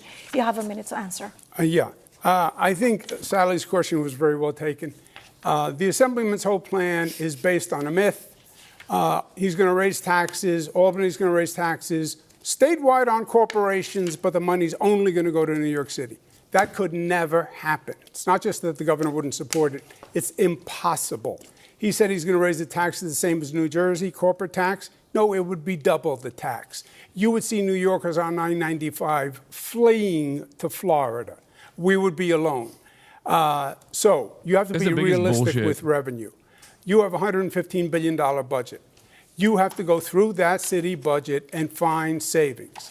I started the state, which is double the budget of the city, at a $10 billion deficit. I closed it and added services. And we can do the same with New York City. New York is already more expensive than these other places. People still choose to live there because it's fucking New York City. It's bullshit. There would be whatever additional spending would be revenue neutral. People go to Florida when they're ready to go to Florida. It's impossible. You got to cut taxes for people to stay here. Thank you. Corporations are not going to stay here. They're being lured. People try to do that with Austin, and they fucking run back to California. You got to cut the property tax, income tax for those who are 19 to 28 who have skill levels if they go to school here. Thank you, Mr. Sliwa. Andrew Cuomo thinks it's all right to spend $60 million to fund his legal defense from accusations of more than a dozen women of sexual harassment. But if I say we should spend the same amount of money on delivering cheaper groceries in this city through a pilot program, that is unfathomable. Quick, David, I have a right to respond to that. Yes, quickly. First, I did not bring those lawsuits. That was brought by a report by the Attorney General, which I said was political. Well, those that's what generated the legal fees. Women, and some of them have still been making their way through the courts it's political, this year. And those harlots are lying. Come on. Not all of them. Yeah. This is a great debate performance. What the Assemblyman doesn't say is all this money that he Curtis wants to was pass. smart to bring up just the one thing he did do is he 13 voted to for a remind pay raise people. for himself They're the highest paid We have to cover legislators in the another United fact States. check, I did ask And the he state has the worst controller's attendance office record. this week. I did ask the state controller's office this week. The total was above 60 million. But just those sexual harassment cases to defend Governor Cuomo and his staff was about $21 Sorry, it was the million sexual dollars. harassment and I just the want to nursing home clarify cases. because you said 60, but All right. on those cases it was 21. Okay. Thank you. We have to talk about quality of life in the city. Coach Bell, you see, Let's it turn to wasn't everyday that life much. in the city and some issues a mayor can directly impact. 3 We start million with a a couple of woman. questions about 311. The number New Yorkers call or text for non-emergency help. First off, have you ever called 311, and if so, for what? You could do Mr. that like if you're Mamdani? putting out like I called 311 luggage, for issues with my heating in my apartment. And I've spoken to New Yorkers time and time This is again bread and butter. who are frustrated by He's the fact that Mr. they can 311. track their Uber He's the Eats type of block motherfucker by who will be block, on the but when other they call side. 311 for them to come to their apartment, it's just a question of hoping and praying that they do. There's no actual appointment. That's something that we would change. All right, Mr. Sliwa, have you ever called 311? You know, there used to be that song 911 is a joke by Public Enemy. 311 is a joke. You can call it over and over and over again, and Have you you- never have get you a ever? Have you- response. have you? The analytics are when the operators talk to you, Mr. as Sliwa, I talk to them. have you called? Yes, I've called them many times and gotten Okay. no I have response. 65 All cats in citizens my I talk to apartment. in Okay. subways He's and definitely calling them for streets things they never do get not good Thank you, Mr. responses Sliwa. from Looking for a short answer. 311. Mr. Cuomo? I've heard a lot of complaints about 311, so I actually made a call to 311 myself to see if the complaints were That's the bona only fide. time he's ever made it. And I was dropped twice. Then they were going to send someone to help a homeless woman in distress, and no one showed up. You're all expressing frustration. Last year, 311 received 38 million contacts from New Yorkers from God calls damn. to the website. Wanted to know if you had a sense across the 5 boroughs what the top 2 categories of complaints were. What do you think they were, Mr. Sliwa? Potholes, constantly potholes. People's undercarriages ripped out, ball Another one? bearings, Second one? alignments. Second one, top 2? Rats. picking up. Rats. Okay. Oh, the city is flooded with rats. Mr. Cuomo, what do you think the top Shouts 2 out complaints Eric were? Adams. Homeless and trash rats. All right, Mr. Mamdani? I think it was housing and noise. Okay, so the answer is noise and illegal parking. And we're going to stick with quality of life. Rosarina? That's right. And let's talk about noise candidates because Ding, they ding, ding. fall It was into rats these is 2 crazy. categories. That's First of called all, it's the 311 if I residential saw a one. rat. That's the neighbors and the loud music.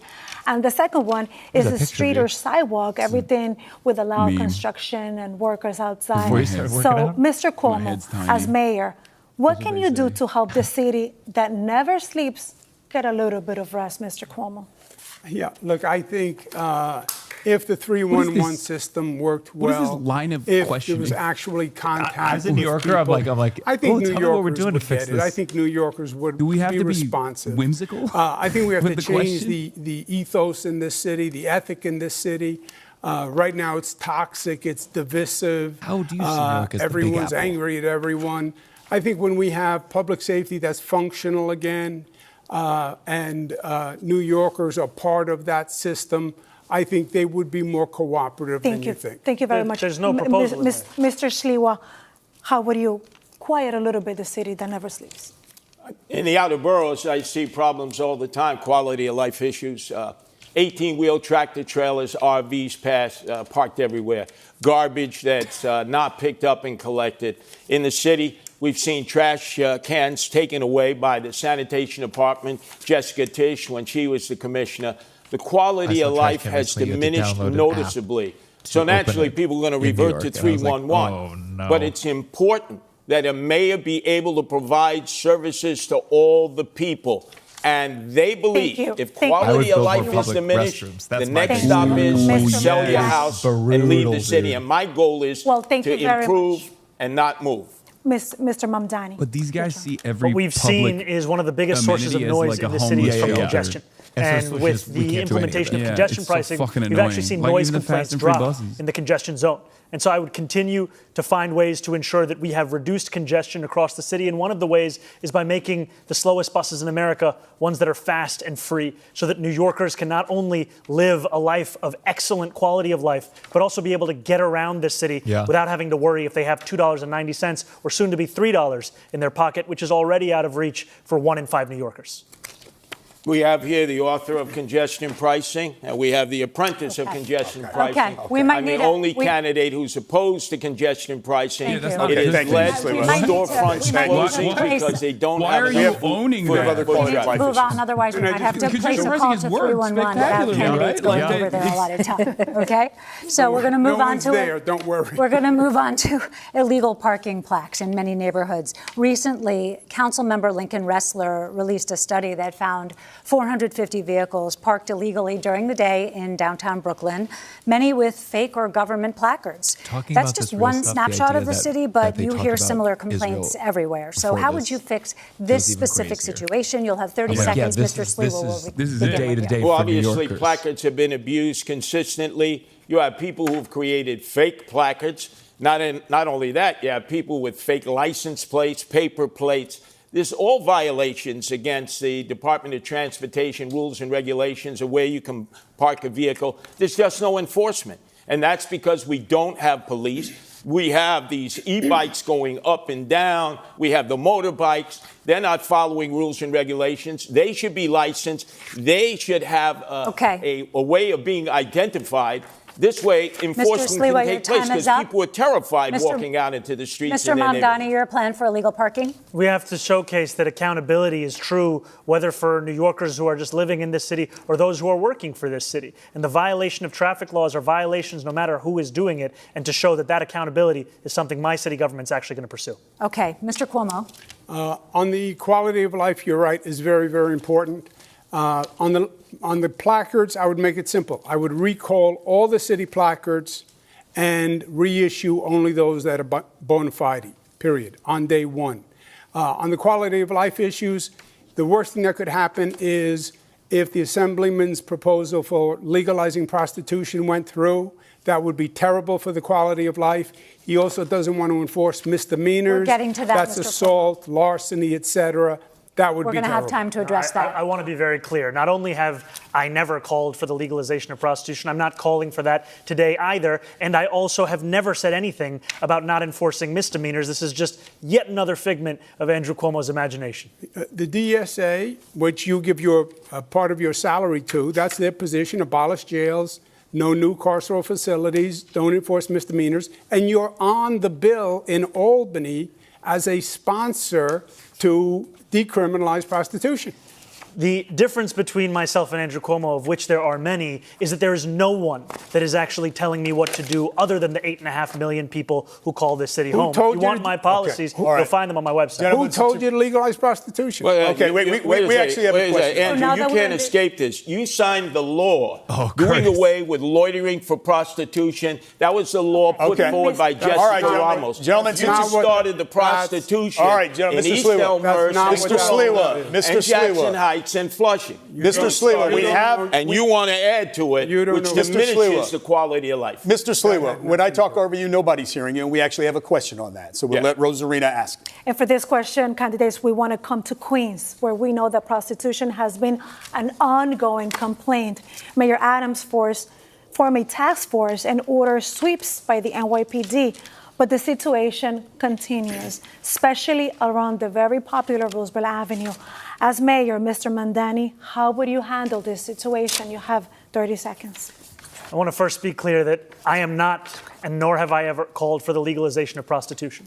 And if you are happy with what's happening on Roosevelt Avenue, then you should vote for Andrew Cuomo, because his policy is to continue the exact same ones we've seen under Eric Adams. My policy is to actually take on sex trafficking, to have a zero tolerance for violence against women, and to follow the advice of district attorneys that we have here in New York City. And you know, the current Andrew Manhattan Cuomo DA, the former has a lot Manhattan of DA, the tolerance current for- Brooklyn DA, the That's former what I bring it Manhattan back DA to. having said Yeah. that prosecuting women for prostitution is something that actually leads to less safety. Mr. And what we need to do is provide an economy Mr. of Mamdani, opportunity. just a quick clarification. So no legalization, how about decriminalization? I do not think that we should be prosecuting women who are struggling, who are currently being thrown in jail, and then being offered job opportunities. I think we should be actually providing those kinds of opportunities at the first point of interaction. Smart way to bring up decriminalization.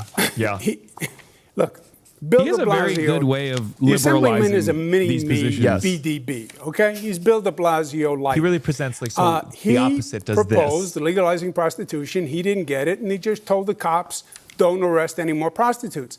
There is a bill in Albany that he signed that says the prostitution, that a woman who is a prostitute, that would be decriminalized.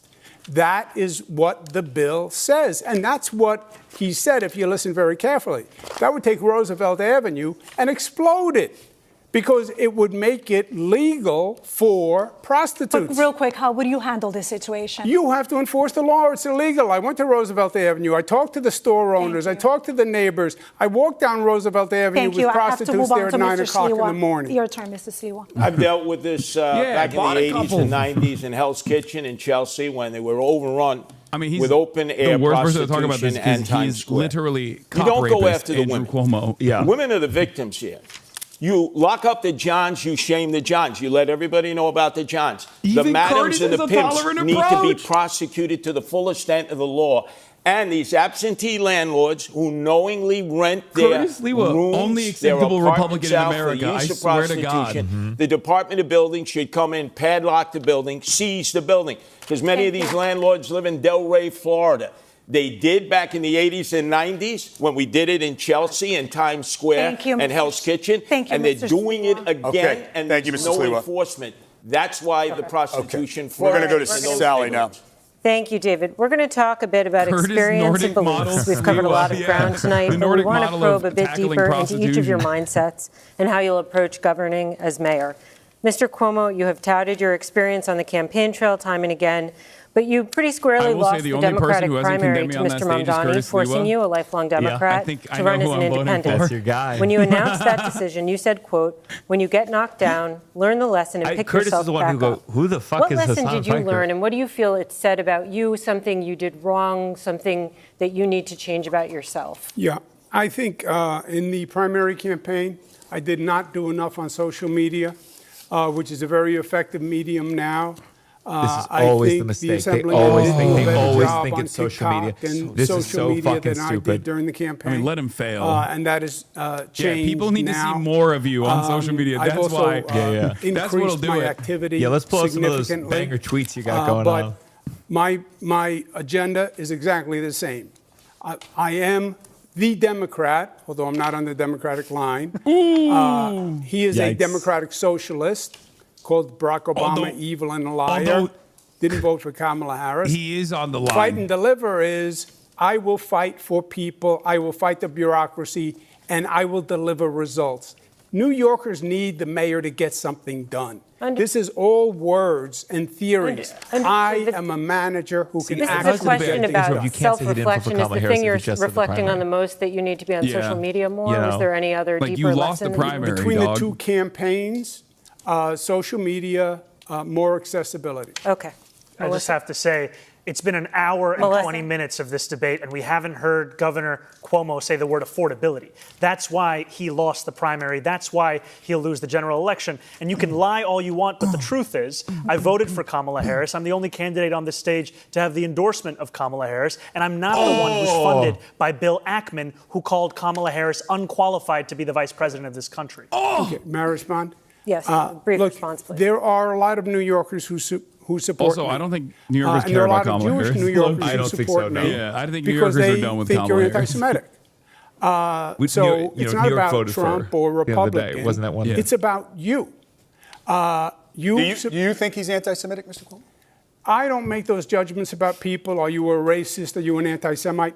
I know there are many Jewish people who believe he's anti-Semitic. Okay, but I do you? believe not condemning the globalized Intifada, what he has said about Hamas. But Mr. I can Cuomo, see where they I covered are your. inflamed. I'm sorry, I didn't mean to interrupt. I covered your speech in Pussy. an Upper West Side synagogue where you said anti-Zionism is anti-Semitism. There is no difference, and you were talking about Mr. Mamdani. Is that not an allegation? No, I make that statement all the time. I wasn't but you're referring not to saying- Mamdani. Okay, all right. Mr. Mamdani, a brief response, and then we have to move on. I have denounced Hamas again and again, and it will never be enough for Andrew Cuomo because what he is willing to say, even though not on this stage, is to call me the first Muslim on the precipice of leading this city, a terrorist sympathizer, is to send mailers that artificially lengthen my beard, is to say to New Yorkers that they should be fearful. Okay, Mr. What I will do is deliver for all. Melissa has a specific question Mr. for you. Mamdani, you are the Democratic nominee, and you're also a member, as we've been discussing, of a political organization that may be less familiar to New Yorkers, the Democratic Socialists of America,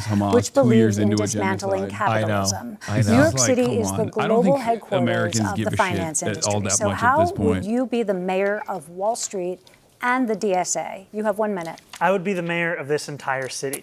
And that means ensuring that the wealth that we generate in this city is also wealth that every single New Yorker can actually feel in their pockets. Because what we have today is a system that has generated the most wealth in the wealthiest country in the history of the world, where 1 in 4 of our neighbors are living in poverty. That's unacceptable. We can't look at 500,000 kids hungry every single night as just the cost of doing business in this city. That's something we have to actually change. And I'm going to do that by fighting for my neighbors in Queens that I've come to know, who are not only the ones who own teapots and toy stores, who own diners and dry cleaners, but also the ones who work there. Because right now, all of them are being pushed out of this city by corporate greed, by private equity, and by a politics that refuses to fight for them. I will finally deliver that. Just a quick follow-up, Mr. Mamdani. A lot of Hispanic that flee socialism and are a little bit scared to hear your policies. God. What would you tell them?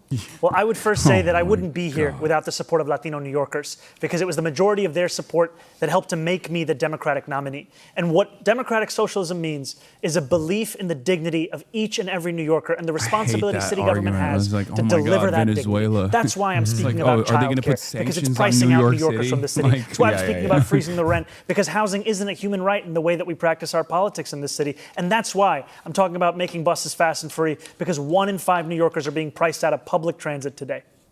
So, Mr. Sliwa, I would like to talk to you because you were here with us 4 years ago in the same stage for the general election debate, and you lost it. Why do you believe New York is ready to elect a Republican this time around? First off, did I not warn you 4 years ago that Eric Adams would be corrupt and we would have chaos? Did I not? Of course I did. And I get praised for that. Now I'm trying to get people to vote for me, not just on the Republican line, but also my wife, Nancy, who is the best thing that has ever happened to me, created the first ever independent Protect Animals line, which calls for no-kill shelters and putting animal abusers in jail.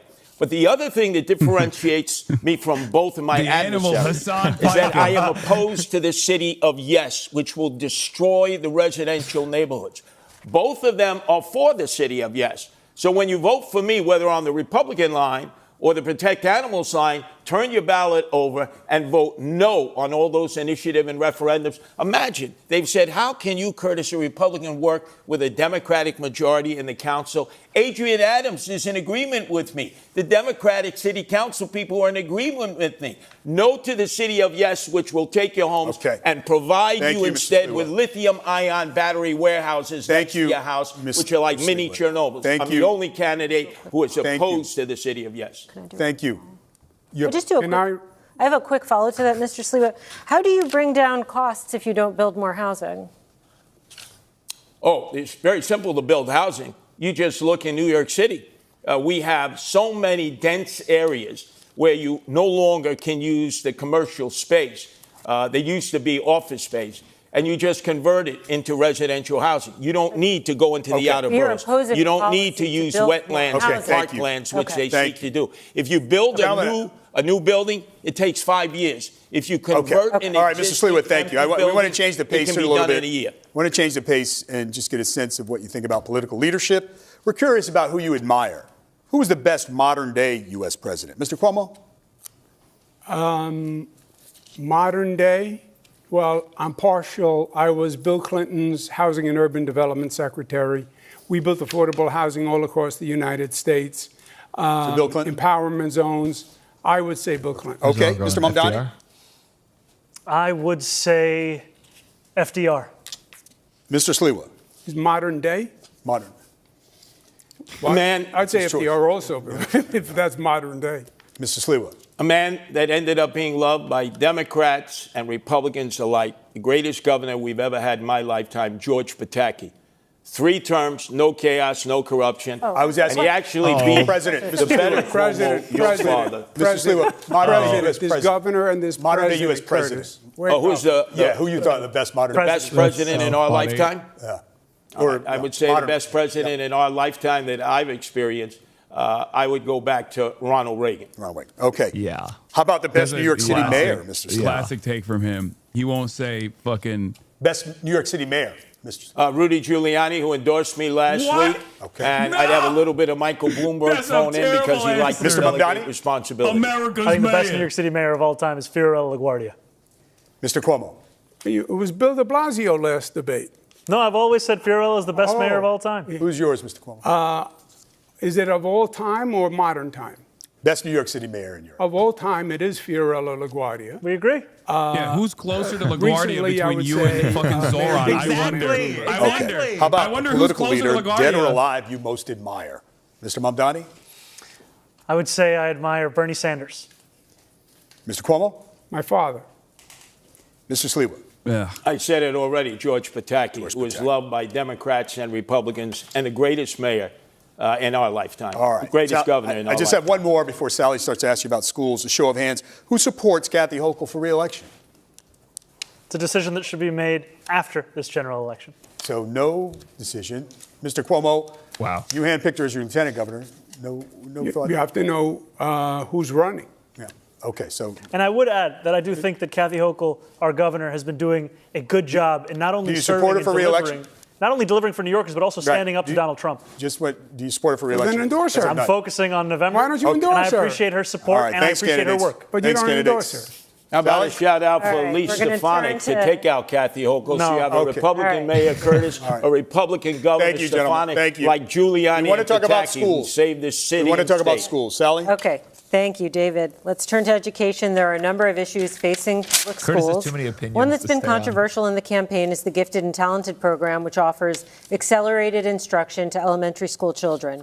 Mr. Mamdani, you have said that you want to phase out the Gifted and Talented program, while Mr. Cuomo and Mr. Sliwa want to expand it. Mr. Sliwa, we will start with you. What is your plan for the program? You have 1 minute. Gifted and talented. Yes, Gifted and Talented. I have 2 younger sons with Melinda Katz, the Queens DA. They both attempted to get into Gifted and Talented as 4-year-olds. They failed. It did not present a problem with their future education. We don't have enough slots. Right now, they're 1,900. We need to have at least 5,000 slots around the city. What they have not done at the Department of Education is make these tests available in Black and Hispanic communities. So, for instance, you have 77,000 children who are 4 years old. Only 10,000 have taken the test. Only 2,000 are accepted. Why not offer the test to all 77,000? And even if a gifted and talented class only has 3 or 4 in a minority school, give these children an opportunity Guys, to stop excel liking too. Sliwa. That would make it fair for everybody. Chat. Thank you. Mr. Cuomo, how does your plan differ from Chat, Mr. stop. Sliwa's? You also have 1 minute. Oh my If God. he gets more votes than Cuomo, I'm I down. support I'm down. mayoral control. I think it would be a terrible mistake to roll back mayoral control. That's probably been the most I think dramatic Sliwa might get educational reform in a 40 bigger years. bump from we this go back to the than old fucking system Zoran that does. had I think- local I do school think so. boards, which were corrupt, But I think he'll patronage take more mills, from- et cetera. from So Cuomo. who runs the system sure. is Yeah, number yeah, one. yeah.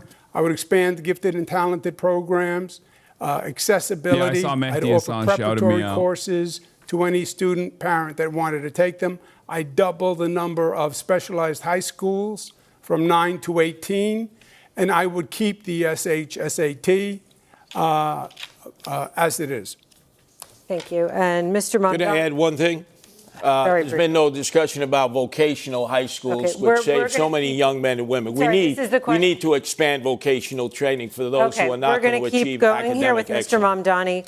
Why should the Gifted and Talented program be phased out, in your opinion? You have a minute to answer. So I want to be very clear. I have spoken solely of gifted and talented for kindergartners. I do not believe that kindergartners should be subject to a singular assessment. I have not spoken of any gifted and talented programs older than for kindergarten. I'm solely speaking about kindergarten. And I believe that we should be delivering the best education across the country here in this city. We will do that by following through on the proposals I've put forward to hire 1,000 more teachers every single year through our Community to Classroom program, one that will ensure that we're providing each student, whether they be in high school or someone who is an adult looking to become a teacher, with $12,000 in tuition subsidies so that they can start to fulfill the 7,000 to 9,000 additional teachers we need so that we can actually deliver on the Class Size Reduction Act, which I was proud to pass in Albany, that will ensure that children and teachers actually have a manageable ratio in that classroom so that they can learn. Because today, that learning is being rendered impossible by the number of kids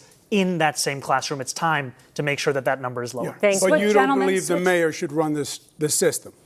I've been critical of mayoral control because of the ways in which it's been used to take away the voice of parents, of educators, of students. And I think it's important that those same voices be a part of how we lead the system. So are you for or against mayoral control? I've been critical of it. I'm against mayoral control, and I think that there's an importance of developing something that actually enshrines all of those voices together. Mr. Cuomo, you also tried to curtail it when Mayor de Blasio was mayor. But we can go. Did you hear what she said? No. I was saying you proposed a curtailment of mayoral control when Mayor de Blasio was mayor during There's been multiple modifications of mayoral control over the years. Some proposed curtailment at your hand. So if you are such a champion of it tonight, No, I never proposed reversing mayoral control. No, shortening the duration of time he would have control of schools. Yes, for renewal. The renewal Mr. Mamdani, period. how much control Counter to of what schools, you're Mr. Mamdani, how much control of schools would you be giving up? Is it just a sharing arrangement? I know you want to share with the districts and with parents, or would you be giving up full control? And is that an accountability problem if the buck doesn't stop with you? I think the mayor needs to retain the accountability so that New Yorkers know exactly who they can come to when they have critiques. And I think we also have to develop a system where we don't have what we saw just recently, where you have hours and hours of parents and teachers and students testifying only to be overruled without any consideration by the panel on Thank you. education. Mr. Mamdani, I have to move on. Switching now, it's a question for all three of you, switching to students with learning challenges. Parents of students with dyslexia, ADHD, and autism are very well aware of the fact that the school system in New York City is not doing enough to meet their children's educational needs.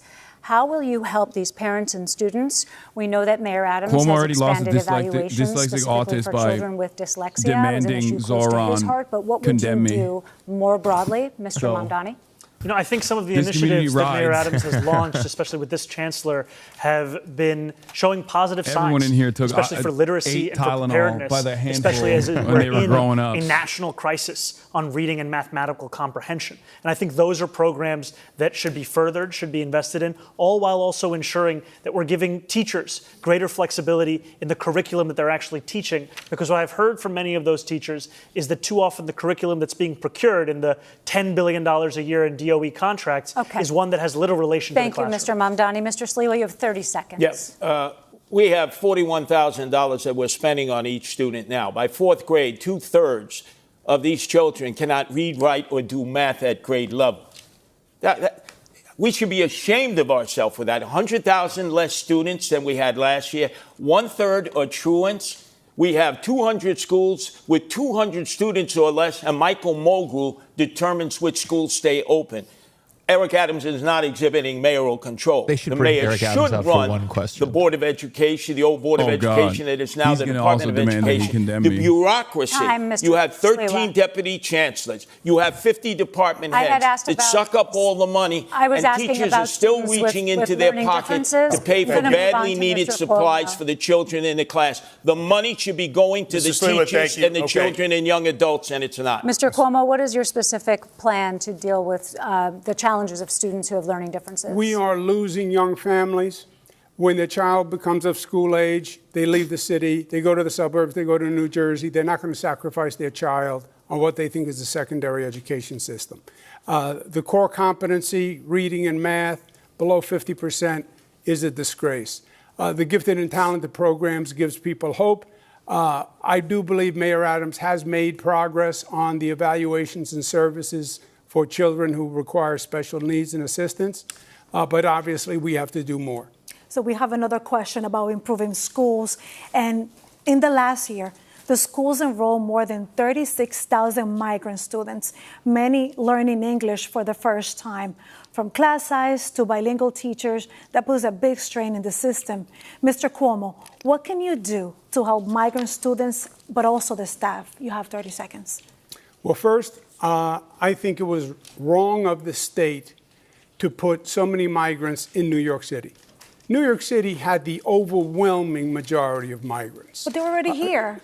Close to about 80%. The state should have put them all across the state, Nassau, Suffolk, upstate, so other governments could have also... Well, they were bused here from Texas, right? And we have a yes, situation but if right they're now, bused they're from Texas, here. you could have brought some to Nassau, 20 miles, Yeah, but they're here Westchester. right now, and we're asking about the current problem. Yes, well, that's how the problem was created. Okay, we understand The that. state put them here. The He's state also gave bad the at city just like the bill. answering regular questions. It has now Like, increased it the doesn't challenge help in our that- education this is a system. normal question The that state isn't is even going to have antagonistic. to help Yeah. financially. So you didn't answer the question, Mr. Mamdani. It's even the modern president. You know, when he's I like, spoke "What do you about our mean community modern?" to classroom program, the importance of it is not just bringing in 1,000 more very teachers bad. every year. It's also that we would bring in a number of more bilingual educators. Because what we've heard from a number of adults who have taught in other countries, now live in New York City, is the process by which they get their certification approved to teach here is one that is onerous and one that is actually pricing many of them out. That's why this is a program that will directly address that, to increase that bilingual capacity in our school system so that we can teach every single child, no matter when they got here, But the public education Mr. they Mamdani, deserve. this certification has been offered and it hasn't been successful. So how can you make more teachers to be, like they want to do this? Part of what I've heard is that the tuition costs as part of the same certification exams are onerous for many of these adults looking to switch careers. That's why this program is built upon providing $12,000 in tuition assistance that would lead to 1,000 more teachers every year. Crazy that he's so buttoned up on We have so not many just different migrant issues children, that pertain we have to the the position. children of the homeless, over Like- 120,000. We haven't yet discussed charter schools, parochial schools that are closing. Normally, parochial schools would have been able to take some of these children. We need to expand the number of charter schools that are doing an amazing job, especially in the inner cities. And why not make that available to migrant children and to the homeless children who are coming from shelters all across the city who need the special teaching skills that have lifted children That's in the crazy. charter If schools. Zoran said We that, need to people would yell at give him and be choice like, "Oh, you because want that's our homeless kids most to be precious around, like, resource, gifted our kids or children. whatever So the allow fuck?" me to now But move Curtis on Leo into the gets to say sanctuary. that because he's a Stalinist. Thank you, Mr. Cuomo. So allow me now to enter into the sanctuary No, I realize like he is a and let's talk he is a about socialist, also but of the undocumented Stalin immigrants. variety. 26 Like, federal socially plaza has conservative become socialist. a flagship in federal immigration crackdown. We reported that asylum seekers are showing up for like those routine appointments, not facing any criminal challenges, and they end up being deported. So by the show of hands, we would like to know if you believe that any of you could do something to stop this.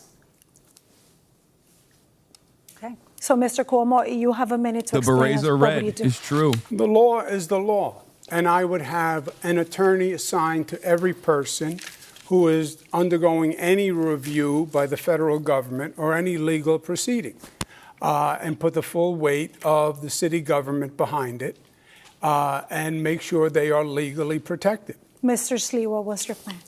Look, going after the criminals, that's the job of Immigration and Naturalization Service, ICE. But when they have to perform under a quota, because I speak to many of the men and women who serve this country, it's putting too much pressure to go outside of courthouses, to go Home Depot shape-ups, or in the backs of restaurants and hospitality businesses, which have hired these migrants, and they are essential workers now. I can tell you, I have 3 sons. None of them are going to do that work. Some Americans will, but most won't. We need to protect the migrants who are workers, who are essential workers, and use ICE to go after the drug dealers, the gangbangers, So what are you gonna do? the sexual What are you gonna do? predators, and those who are sex trafficking and involved in He doesn't want to stand up to narco-terrorism. Trump. Mr. Mamdani. He didn't say Now, how he's I'd be going to do it. proud to be the first said, "I immigrant want us mayor to of the city in generations. And it's at 26 Federal Plaza that I've seen what used to be moments when New Yorkers would be getting their citizenship turn into moments of tragedy, where judges are asking New Yorkers who are there for a routine immigration check-in whether they're prepared to leave in the very same clothes that they arrived to that courthouse. I agree that we need more legal representation. I also think we need to actually be able to stand up to Donald Trump, because I heard from pastor in East Flatbush, Pastor Galbraith, who told me how he accompanied a member of his congregation to 26 Federal Plaza. He sat there as a judge was determining her fate. They managed to convince the judge to replace the deportation order with a TPS order, but they knew that ICE would not care about that change, and they had to sprint her out of the building, smuggling her into the elevator in order to get her back to Brooklyn. Thank you. Candidates want to talk about New York City's economy and change the pace a little bit. Everyone supports growing New York City's economy. The mayor is our chief salesman to the business world. So we want to mix it up, test your persuasive power. So we're calling it an elevator pitch. We'll start with you, Mr. Mamdani. In this scenario, imagine you're talking to the CEO of a big tech company deciding to move its headquarters to New York City or to Dallas. The CEO is concerned New York just raised its corporate taxes and employees will pay more for everything. Look into the camera and make your pitch to that CEO to come here and not there. Do it in 30 seconds. New York City has something that Dallas or no other city across this country could actually offer. And that is the quality of life. That is the arts and the culture. That is the people that make the city so special. And I, as the mayor of this city, will deliver that quality of life, will deliver the safety that is the cornerstone of an affordability agenda, and will ensure that companies choose to come to this city and also choose to stay in this city. Because so much of what drives the tech sector is a hunger for innovation, a unrepenting desire to actually innovate, and those are the very things that are going to characterize my city government in this. But what do you say to the CEO about the corporate taxes and also the staggering costs for the workers?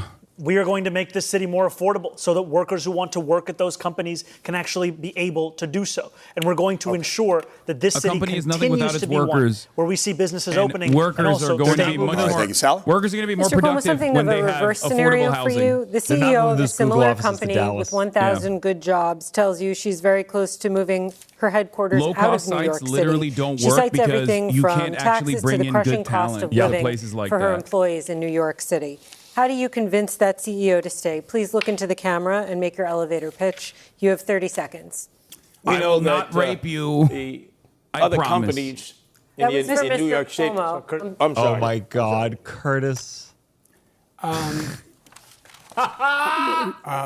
question is to me in this camera. Yes, the question is how you would convince the CEO of a company with 1,000 good jobs who's looking to move out of New York City because of the high cost of living for her employees and taxes, how you would convince her to stay in New York City.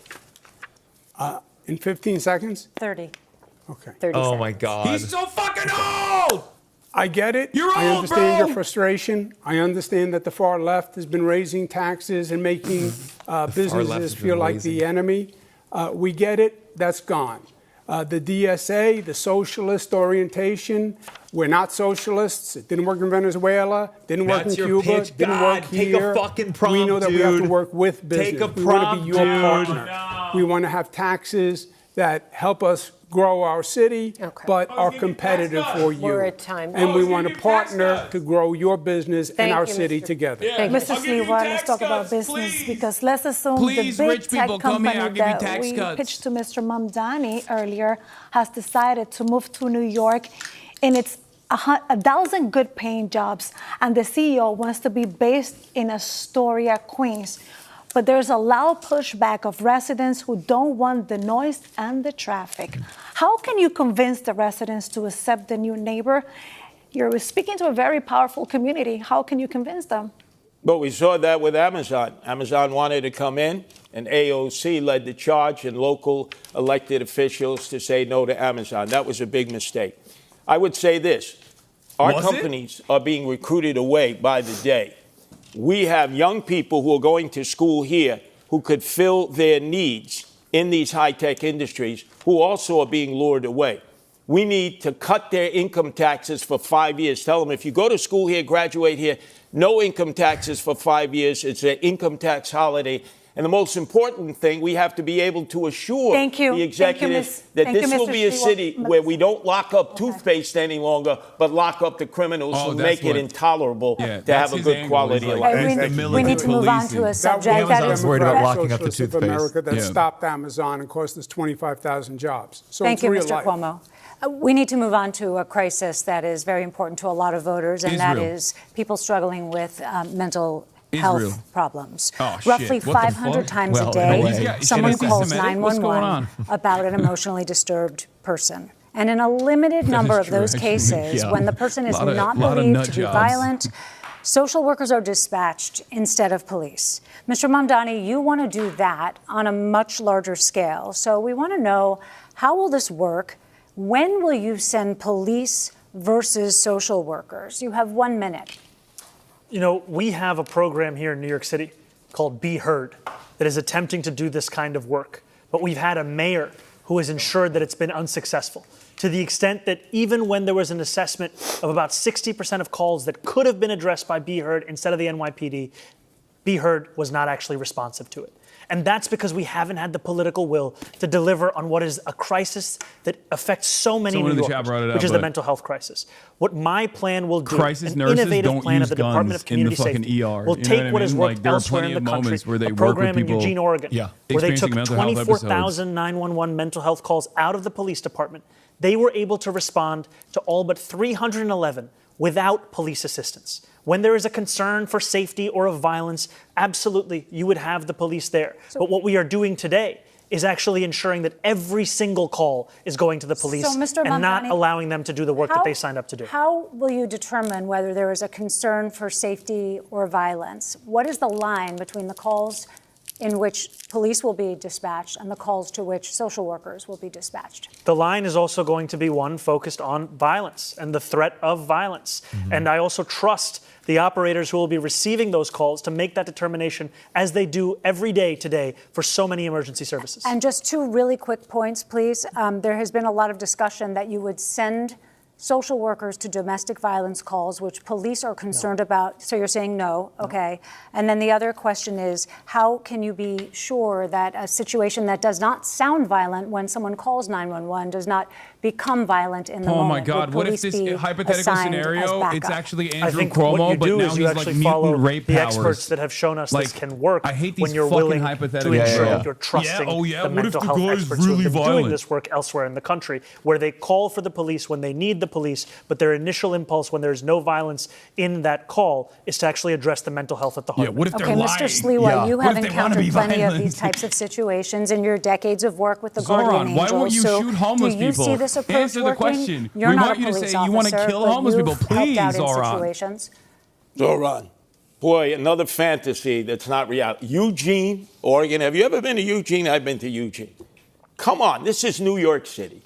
We have so many emotionally disturbed persons that are in need of help. Up here, man. I will tell you this, New Andrew, York is you literally closed the mental safer health than beds most that were other taking care fucking of them. cities in the goddamn country. I hate these I narratives. know. Well, this is the guy, down to he's patrolling the 4,000 streets because of looking your for cuts, it. which force these people to live in the streets, hate in the this parks, fucking and the argument. subways. Of course. These people need to You be haven't removed. been to Eugene, They they're need much mental kinder health there. care. We need to make Our our nutties are shelters extra safe. crazy. I've been in 1/3 of the 300 shelters run by the Department of Homeless Services. It's Darwinian there, survival of the fittest. If we can make our shelter system safe, we can get men and women he who are cooks here. homeless in there, I mean, he's not especially wrong. veterans Yeah. who we're Shelters not are giving any notoriously attention violent. to, who we put out in Ward's Island at 10 o'clock at night, release during the day, don't give any training, have them roam about, and obviously when you have nothing to do, you end up getting into trouble. This is a disastrous, homeless, and emotionally disturbed plan that we have in New York City. And I'm the mayor that can change it because I deal with them every day in the streets, in the parks, and the subways. from New York, and he Mr. still Cuomo, acts do you like think it's that the Gotham NYPD City. handles because he these thinks he's calls for Batman. emotionally disturbed people in distress well? Is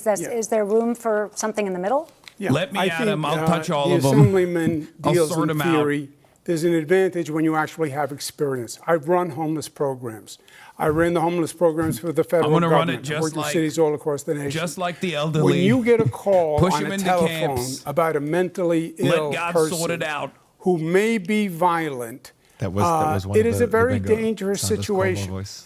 And Oh, I've I been think doing you it should have a nonstop. mental Yeah. health worker Cuomo's racist, accompanied sure. with Bingo. a police officer, because these can be explosive situations. I have been in situations They that can be. Anything seemed can be apparently anything. calm and fine, and then erupted into violence very quickly, and it got very dangerous very quickly.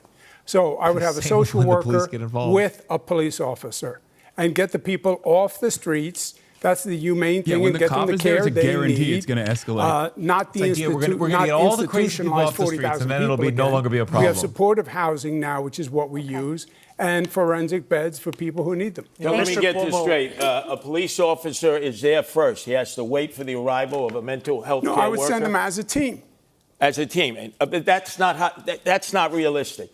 You're dealing with fantasy Okay. also. All right. The police officers are going to be the first one on the scene, and they're always going to have to deal with it first and foremost. He's going to be the guy who beats the shit out of the homeless person before the What he has cops get experience there. doing is cutting funding for the very programs that prevented homelessness here in New York City. As the governor, he cut funding for the Advantage program, which was putting New Yorkers who had otherwise been in shelters, otherwise been homeless, into Okay, Mr. apartments. Mamdani, I met thank you. one Mr. of those Cuomo. New Yorkers. Mr. Cuomo, and she brief told me response, how that please. pushed her out on the Thank you, street. Mr. Mamdani. Brief response, Mr. He's Cuomo. talking about a program 14 years ago that was a pilot program that had a work requirement. It was very controversial. It was $65 million. You're talking about Advantage, just so we know The what you're Advantage talking program. about? Okay. It was 14 years ago, $65 million. I added billions to the homeless budget. Funded the homeless budget larger than any governor in history. Okay. He okay, cut thank that you. We want to talk program. about. He all right. cut that Mr. program. Mamdani, we have Homelessness aired this- skyrocketed Mr. after doing Mamdani, it. we It have did not. aired It this was 14 issue. years ago. All right. It was during the Bloomberg administration. And yes, okay. Okay. I want to ask you about climate change. As New York City confronts the impact of climate change, one issue already on the desk of the next mayor is Local Law 97. Passed in 2019, the law requires large buildings to gradually telling you, you have reduce a real greenhouse Stalinist, gas emissions by 2030. a democratic socialist, That may require whack, very expensive and then a upgrades to reactionary buildings, rapist which some fascist on landlords and stage. co-op owners say they just simply can't afford. We're wondering how each of you would enforce That's why the it's law. 2v1. You have 30 seconds. Mr. Cuomo. Local Law 97, I support. Implementing the law is going to be the key because it has to be done in a way that isn't so disruptive to businesses and residences that they just give up and pay the fine and don't even try to comply, which is what is going to happen now. It will be cheaper for them to pay the fine than comply.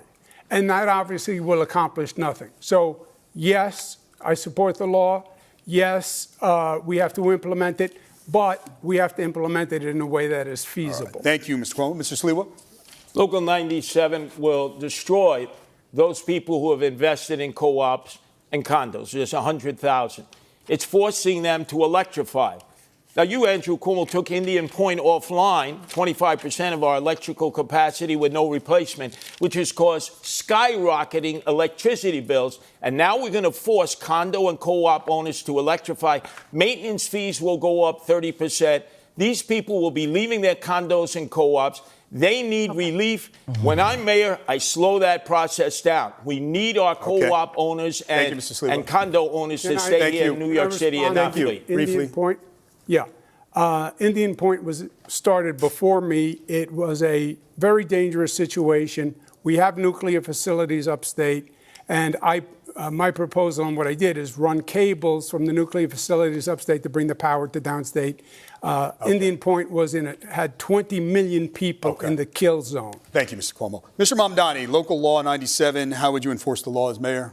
I support the law, and I would also make it easier for condo and co-op owners to comply with the law, because what I've heard from so many is that it's cheaper to pay the fine than to actually get into compliance. And I think the city has a role here in procurement at a large scale of so much of what is necessary in these infrastructure investments. We've seen it be done in the Clean Energy Challenge within NYCHA. It's time to do it right here in New York City to assist those condo and co-op owners in meeting the standards we desperately need to hit. Okay, gentlemen, New York City loves its parades, and the mayor is often front and center. You have all said that you want to be mayor for all New Yorkers. So will you march in all the parades that mayors have traditionally marched in? Will you march on the Israel or parade? are there any that you would boycott? Mr. Sliwa? Oh, that's I think literally, the mayor has that a is the question. responsibility, whenever possible, to march in parades, to celebrate whatever that parade is performing as. I've been a Grand Marshal of the Pulaski Day Parade. I was proud to celebrate Are there my any that you Polish would heritage. boycott, though? I just need to move this along. Excuse me? Would you boycott any of the city's parades? No, I would not boycott any parades. Mr. It's the mayor's Cuomo, would you responsibility boycott? to be available to all racial, ethnic, and religious groups. No, I wouldn't unless they discriminated. Okay. Mr. Mamdani? There are many parades that I would not be attending because I'd be focusing on the work of leading this city. Which parades? Would you not be going? I've already missed a number of those parades because I've been trying could you tell us? speak Share to as with many our New Yorkers audience as here. possible. Okay. I don't have the list of all the parades I've missed. Wow, that's a All right. lot. Are there- The mayor let me should ask be you going to this. all parades. Let me ask you this. Are there any parades that don't exist that you think As should? mayor, I will be at the Mr. Mamdani? I haven't thought much about parades, to be honest with you. Mr. Cuomo? I have not thought. I don't even know what parade doesn't exist, frankly. Could be for anything. Mr. Sliwa? Every parade has the right to What the exist fuck in New is York this City. I would ask you, Thank you. Mr. Mondani, would you protect the Christopher Columbus statues that exist here in the city? Israel, they want Telling you, them to my bring it focus up. is on affordability. I'm not thinking about Well, you're not statues. answering the question. Yeah, Thank you. You're not answering yeah, the who question. cares what the answer to the fucking question to the is? Columbus Day statue. That issue's come up. That's what we earlier call in it, the debate. All right, candidate, disgraziado. listen, we're in the last couple of minutes, and we thought know we'd what that have means? some questions. We thought we'd have some questions that maybe give a glimpse into your life, your personality, away from the political podium. What's your What go-to could they breakfast know order about? at the bodega? Oh, Andrew Mr. Cuomo Sliwa? sucks on this. Oh, eggs and cheese on a roll. No salt, please. Mr. Cuomo? Same thing. No salt also. What? Mr. Mamdani? Egg and cheese on a roll with jalapenos. No. Have you ever purchased anything in a cannabis shop? And if so, what did you buy, Mr. Okay, Mamdani? first of all, I have. I have purchased marijuana at a legal cannabis shop. Okay. Mr. Cuomo? No. Mr. Sliwa? When I was shot 5 times, I've had Crohn's disease. I did use medical marijuana. Yes. Okay. In a dream scenario, we know it's not Hilarious, possible, but the hilarious. Mets are When I was playing Game shot 7 of the 5 World times, Series what on the does that same night as the Knicks are playing Game 7 of the NBA Championship, and you can only go to one. Which one will it be, Ooh, Mr. Was it Sliwa? Knicks or? Again, which baseball team? This is the Mets, Game 7, Knicks, Game 7. Even I'm not going to the Mets game. I'm a Yankee fan. True baseball fans either like one or the other. I'm going to the Knicks game. That's my team, the Knicks. Mr. Cuomo?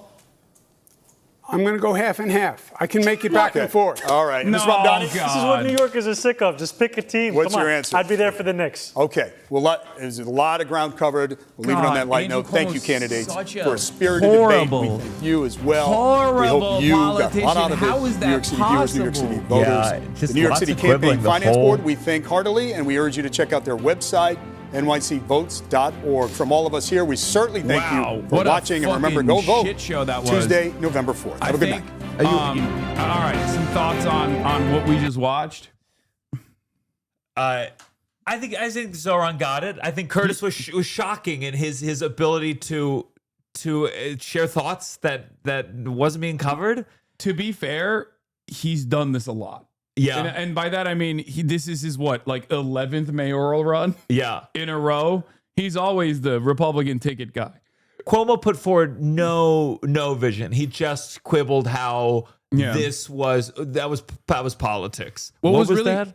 really good about what Zoran was doing is not only would he actually attack Cuomo, but he would do so within the confines of a clear-cut policy agenda that he was advancing, where he'd be like, I'm going to do this, as opposed to what Cuomo did. So it was a double bind in that regard. It was very good. Yeah. He moved on from attacking Cuomo in the second half. He was like, I think I made my points. And part of me always wants it to come back. Especially when they were talking about sex workers, I wanted them to bring it back to Cuomo. But I guess at a certain point, it's you're either bothered by Cuomo's past or not, and you got to present a vision. Yeah. And Zoran presented the most of a vision. But like I said, out of all of the people on stage that did not say anything mean about my 9/11 comments, I have to be a Curtis Sliwa supporter. Yeah. I apologize, Zoran. I'll hit you up later. My mistake. I thought you were a real one for I was the Turkish Connect, because every New York mayor has to have a Turkish guy. Yeah, that's true. And sorry, it's not going to happen for me any longer. Someone made 5K on Cuomo mentioning you. I think that was fake. I don't think that was an actual. Bet. Okay, so you're Zoran. I do have a poly market bet though for being arrested before October 31st. Oh, okay. I don't know why, and people have actually put money into it. That's I don't know bad system. That's not good. I don't know what they know that I don't know, that this is even a point of contention somehow. But have you come to terms with the fact that anyone who likes you, at some point, if they get confronted on a question on a political level, they have to say that was a shit thing for him to say? Have you come to terms with that? That Yeah, I don't give a no politician in America can no, I go. don't give a shit. He was talking in a grand poetic. No, I think like it's been. He didn't say the people in the tower specifically deserved it. Yeah. No, I don't have any expectation that any politician is going to defend that statement on its face, and I don't expect them to. But I think it's like this is not even like a Jeremiah Wright style situation for Obama or like a Sister Soldier situation, because like instead of getting first of all, it's me. I'm so irrelevant in the grand scheme of things that like it Not makes even irrelevant, no, but what you're doing, you're not running a church, you're not a politician, and per your point, it was like old 2020 bringing up tweets. It was very like an old school thing. Yeah, it's like a statement from 2019 about like blowback that I misworded, but I don't expect any politician to like endorse that statement. And it's the second beat. People would have to truly, the people who would care, who would be bothered and not misunderstand, and in bad faith take your comment, don't know who you are. They're older. They'd have to look you up. They're not going to. Yeah. So it's just nothing. It's nothing. Yeah. I think it's a plus. No, it's a nothing. It's a nothing burger. It's a nothing statement, and I think it's like the reason. I think Cuomo's team is doing that because they're extremely online. Like it's a like there are people in his corner that are like obviously extremely online, because like Paul Bless said it best, where he said, why is Cuomo doing this? Who is telling him to talk about Hasan Piker 3 weeks before an election in which he's down 20 points? To me, the main factor in why Mamdani is beating his ass is that he convincingly talks about loving the city and wanting to improve it, and is transparent to anyone who isn't ideologically blinded that Cuomo sees it as a stepping stone to something else he hasn't figured out yet. And it's so obvious, because like the only thing that does is just like elevate my profile in the eyes of people who had not heard about me from a deeply negative politician, like a politician with like really, really bad, like it's. They said, why did you lose? And he said, it's the social media. I mean, that means there's nothing else that he took from it. There's nothing else that he learned from it other than I have to pour more money into Gen Z running the Twitter. Like that's insane. It's embarrassing that you've had no more development thought to that answer. None of his answers were good. None of them were inspiring. None of them any vision. And he had so much to answer for. Yeah. And I do think that if you've been in politics a long time, it should be hard to keep running. It should be hard, because I don't think it's good to have these politics for 40, 50 fucking years. You should have a record that you answer to, and he couldn't answer to it. And I think that the worse your record is, the harder it should be to get reelected. That's the sign of a healthy system where new things enter. Yeah. And this is a time unlike any other where people are very clearly demanding that. Like they want that change. They want a fighter. They want someone who comes across as more earnest, comes across closer to the average voter. And Andrew Cuomo is everything. He is everything that people despise about American politics, like the institutional rot. And he's compromised. I mean, he's compromised in that. And Trump will hold that over his head. And like, I would have hit that more. Yeah. That's true. And I would have even hit like the fact that he said that he would be Benjamin Netanyahu's lawyer, like on the Israel stuff. Cause like he put like, talk about horrible political instincts, like being immoral and having the worst political instincts were like at a time when the overwhelming majority of the Democratic Party's base had actually, was actually demanding to decouple from Israel. And Andrew Cuomo was like, this is my opportunity to be Benjamin Netanyahu's fucking lawyer. So I think he did bring that up, the Netanyahu's lawyer line. But like, but he would only bring it up so much, because it's just like you got to move on from this. The parts that parade question was insane, I know, dude. The parts that I really appreciated, for the record, the parts that I really appreciated in the beginning was when he was talking about like the context of the occupation. I thought that was like unheard of from any American politician. Yeah. The fact that he said like, we're not looking at the context of like how October 7 happened, like something along those lines. That is not only a truthful reflection of events, but it's also unheard of. I've never heard someone I've never heard someone say that in any setting whatsoever, like calling it an apartheid. Like because it's true. It's crazy that it's like it's so difficult to think, I want to say, like, to my fellow Jewish New Yorkers, just this thing of like demanding the prioritization of the mayoral candidate's views on Israel and demanding that be frontline and center, it's almost become like a joke. The fact that it's so much. And if you're saying like, hey, we'll talk about schools, we'll talk about subways, we'll talk about childcare after we talk about this issue that's important to me. It's not going to engender a love of the Jewish people. Yeah. You know what's really interesting about this? Because I looked at the polling numbers like recently, right? I looked at the polling numbers recently, and it said Jewish New Yorkers still was like 60% sympathize with Israel strongly or somewhat, as opposed to Palestinians, and then it's like 30% strongly sympathize with the Palestinians, right? Something like that. Yeah. And yet Zoran won in the Democratic primary the majority Jewish vote. Mm-hmm. And what's interesting to me about that is like that. For me, that is the proof that's the proof of concept. Yeah. That for two reasons. One, regardless of how American Jews feel about Israel, it's not their highest priority. That's number one.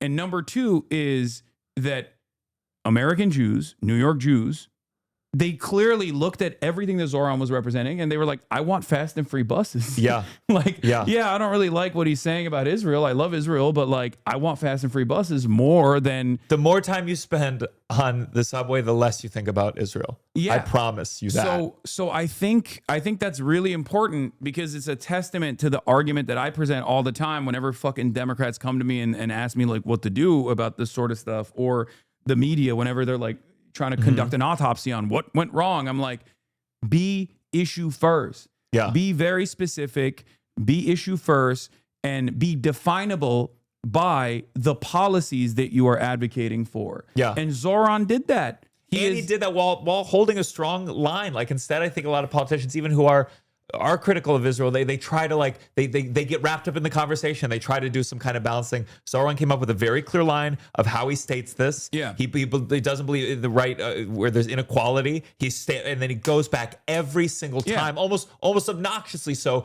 But it reminds people at home, going like, yeah, that's what I care about. Yeah. Why would you fucking care about what the potential mayor for New York tells Hamas to do?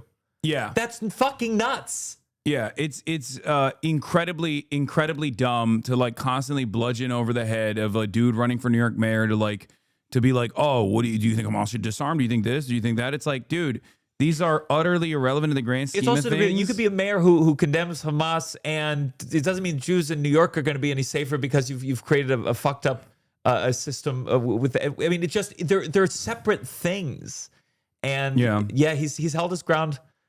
I like, and they trained him. I mean, honestly, he got Colbert trained him a little, and then he got to this, and he had his answers ready.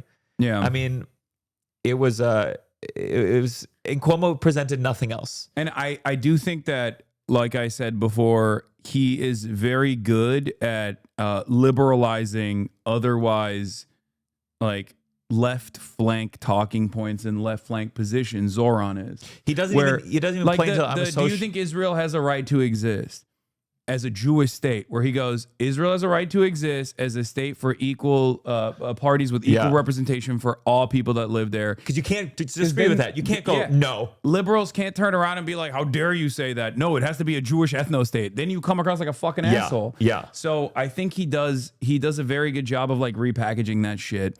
And I do think that it's Cuomo over for sure after this. Like this. You feeling really confident? I am more worried about fucking Curtis Lewa.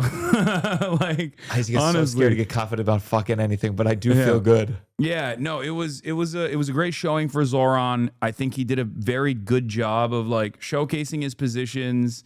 I think he did a very good job of showcasing his positions. He did a very good job of what he's about, what he's advocating for. All the other stuff, I think, all the other attacks that he was going to endure, his associations with a dangerous criminal, HasanAbi Piker, or his statements about Israel and whatnot, I think he handled very well overall. But like you asked initially, no, my expectation is much worse, because like I thought he could. There was a chance he could just like fuck me. Like I thought he was gonna be like, oh, yeah, I condemn Hasan Piker. Yeah, I learned about it. I cut off all connection to this person. Yeah, like just fucking. I unsubbed from the stream. Straight up I lied on camera. this is a preview of more and more millennial candidates. It's going to be a debate about tweets. It's going to be a debate about tweets from a certain era. It's also stupid because like when Andrew Cuomo brings that up, like I think even if other candidates bring that up in a similar vein, because like I work with a lot of candidates, and I promote a lot of candidates. Like I have a community full of people ready to go for door knocking and stuff like that, and they were all over the Zoran campaign as well. Yeah, and that negative association stuff is never going to work for someone like myself because I'm a polarizing figure for sure. But like people know what my political positions are, no matter how hard like someone tries to bastardize them. And you either, if you know who I am, you either fucking despise me, which, you know, there's a smaller group of people who despise me than love me, but they're very loud. Or you're gonna be like, yeah, he's a progressive guy. I like what he's about. I like that he's a fighter. And that's all this is. So the broad majority of the public has no fucking clue who I am. Yeah. You know? So it's very dumb to try and hammer on that point, because like I'm not like if Zoran had retaliated and been like, you just went on the Impulsive podcast, like if we're talking about podcasts, like you went on the podcast that got did he really? Yeah. Oh my God. And you know, shout out to, look, I love Mike. Mike is my good friend. I'm not I don't really know Logan at all, but like if someone brought up like the Suicide Forest. But like, yeah, he's a much more notable figure is what I'm saying. Like Logan Paul is known by way more people than someone like myself, right? Yeah. So for him to try to bring that shit up is so stupid. You know? But it just fails. I mean, it's what Democrats did with Trump, and it failed so spectacularly. It's just trying to focus on the associations and not presenting a vision. It's too easy. It feels good in the moment, and you think you got the momentum because the people who really hate it, the people who really hate you or really hate Zoran, they're going to be really loud, and you're going to get this reinforcement of like, this is working. But it's just a small select of people who are riding on their hatred of someone. Yeah, look, you have to present a vision. Like he just went on the fucking Impulsive podcast. You know what I mean? Like, and that's the thing. Zoran didn't go after because he had so much. He didn't have to go after because there's assault allegations. Yeah. So and he has such little on Zoran. He has to go over someone he worked with a couple times and is friendly and likes. It's last tweet in this thread. What is this? Fox News graphic before Zoran interview. I don't think we should have billionaires. The last tweet in this thread. Oh yeah, here. Meanwhile, yeah. While Zoran was on Fox News, Andrew Cuomo was doing the Logan Paul, Mike Malak, Impulsive podcast, and if he wanted to, he could just easily turn around and be like, "Yeah, you went on the podcast of a dude who went to the Japanese suicide forest and also literally promoted Donald Trump." Yeah, and played a role in Donald Trump becoming president. Again, like I said, I love Mike. Mike is the homie. He's the man. I don't know Mike, so I don't give a fuck. He's a great dude. I love him personally. I think he's a good dude. Having said that, if we're playing politics and like smear associations, like Andrew Cuomo has so many more like attackable lines. Yeah, and you guys, I mean, this generation, there's so much media on them that everyone has a one thing. Everyone has a one thing you cling. It's just not. It's going to prove less and less effective as time goes on. Grok loves you, lol. What is this? Grok does love me. No, Zoran Mamdani didn't say fuck Hasan. He gay as fuck. In the October 16th New York City mayoral debate, he condemned Hasan Piker's 9/11 comments as objectionable and reprehensible. The phrase appears to be satirical exaggeration. Yeah. My favorite part was when Zoran said fuck Hasan. He gay as fuck, says Tim Pool. Yep. This is what you do when you have nothing to hold on to. Absolutely. In this debate, you have no dog in this fight. You have no stake. So you're just like an extremely online guy. And this is what you. What is this? Also, look who endorsed him. No. I saw that today. No. Amy Schumer rhymes with Cuomo. Oh, it's over. It's over for Cuomo. It's so Cuomo over, dude. That's someone with their finger on the pulse. Yeah. That was sad. Not surprising. I'm sure it's it's so done. It's so fucking done. Do you feel like when Zoran wins? I mean, you've had people where you support them and then they do something that you find objectionable. Do you struggle with being honest about it? I mean, there are currently prominent national politicians that I do talk to regular frequency that I sometimes am very critical of. Yeah. And it is what it is. Obviously, like the worst example is I never had a direct contact with Fetterman, but like, what has he done? Good one. But you supported him when he was like, I did. Yeah. I even that's like an easier one. I even overlooked like the Israel stuff that he was signaling even before, but I thought that was like a defensive posture so he doesn't get like ass blasted by the DMFI, Democratic Majority for Israel. But like as far as like AOC here, everyone is already saying it in the chat. Like AOC is a great example. Like sometimes AOC does stuff that I don't fully agree with. Yeah. There are very few politicians that I find myself completely in alignment. But I see politicians as servants of the public. Like they are supposed to be almost like an empty vessel that we demand they make changes through. Yeah. So in that regard, if I call balls and strikes, there are even Democratic politicians that I otherwise do not align with ideologically at all. But when they do good things, I give them, proper credit. Like Chris Van Hollen is a great example of this. I think he's done a lot in terms of like progressive politics, like really pushing the needle on immigrant rights and like extracting Kilmar Barrera Garcia from El Salvador. That was a huge move. Yeah. And ultimately, that's just the way I see it. So if Zoran fucks up, like, yeah, of course I'll criticize him. I mean, I'll be like, you son of a bitch. I knew you were. You'll come back and be like, these comments are made were reprehensible. I'm gonna DM him being like, you talk shit about 9/11, bro. You kidding me? No, it's just like,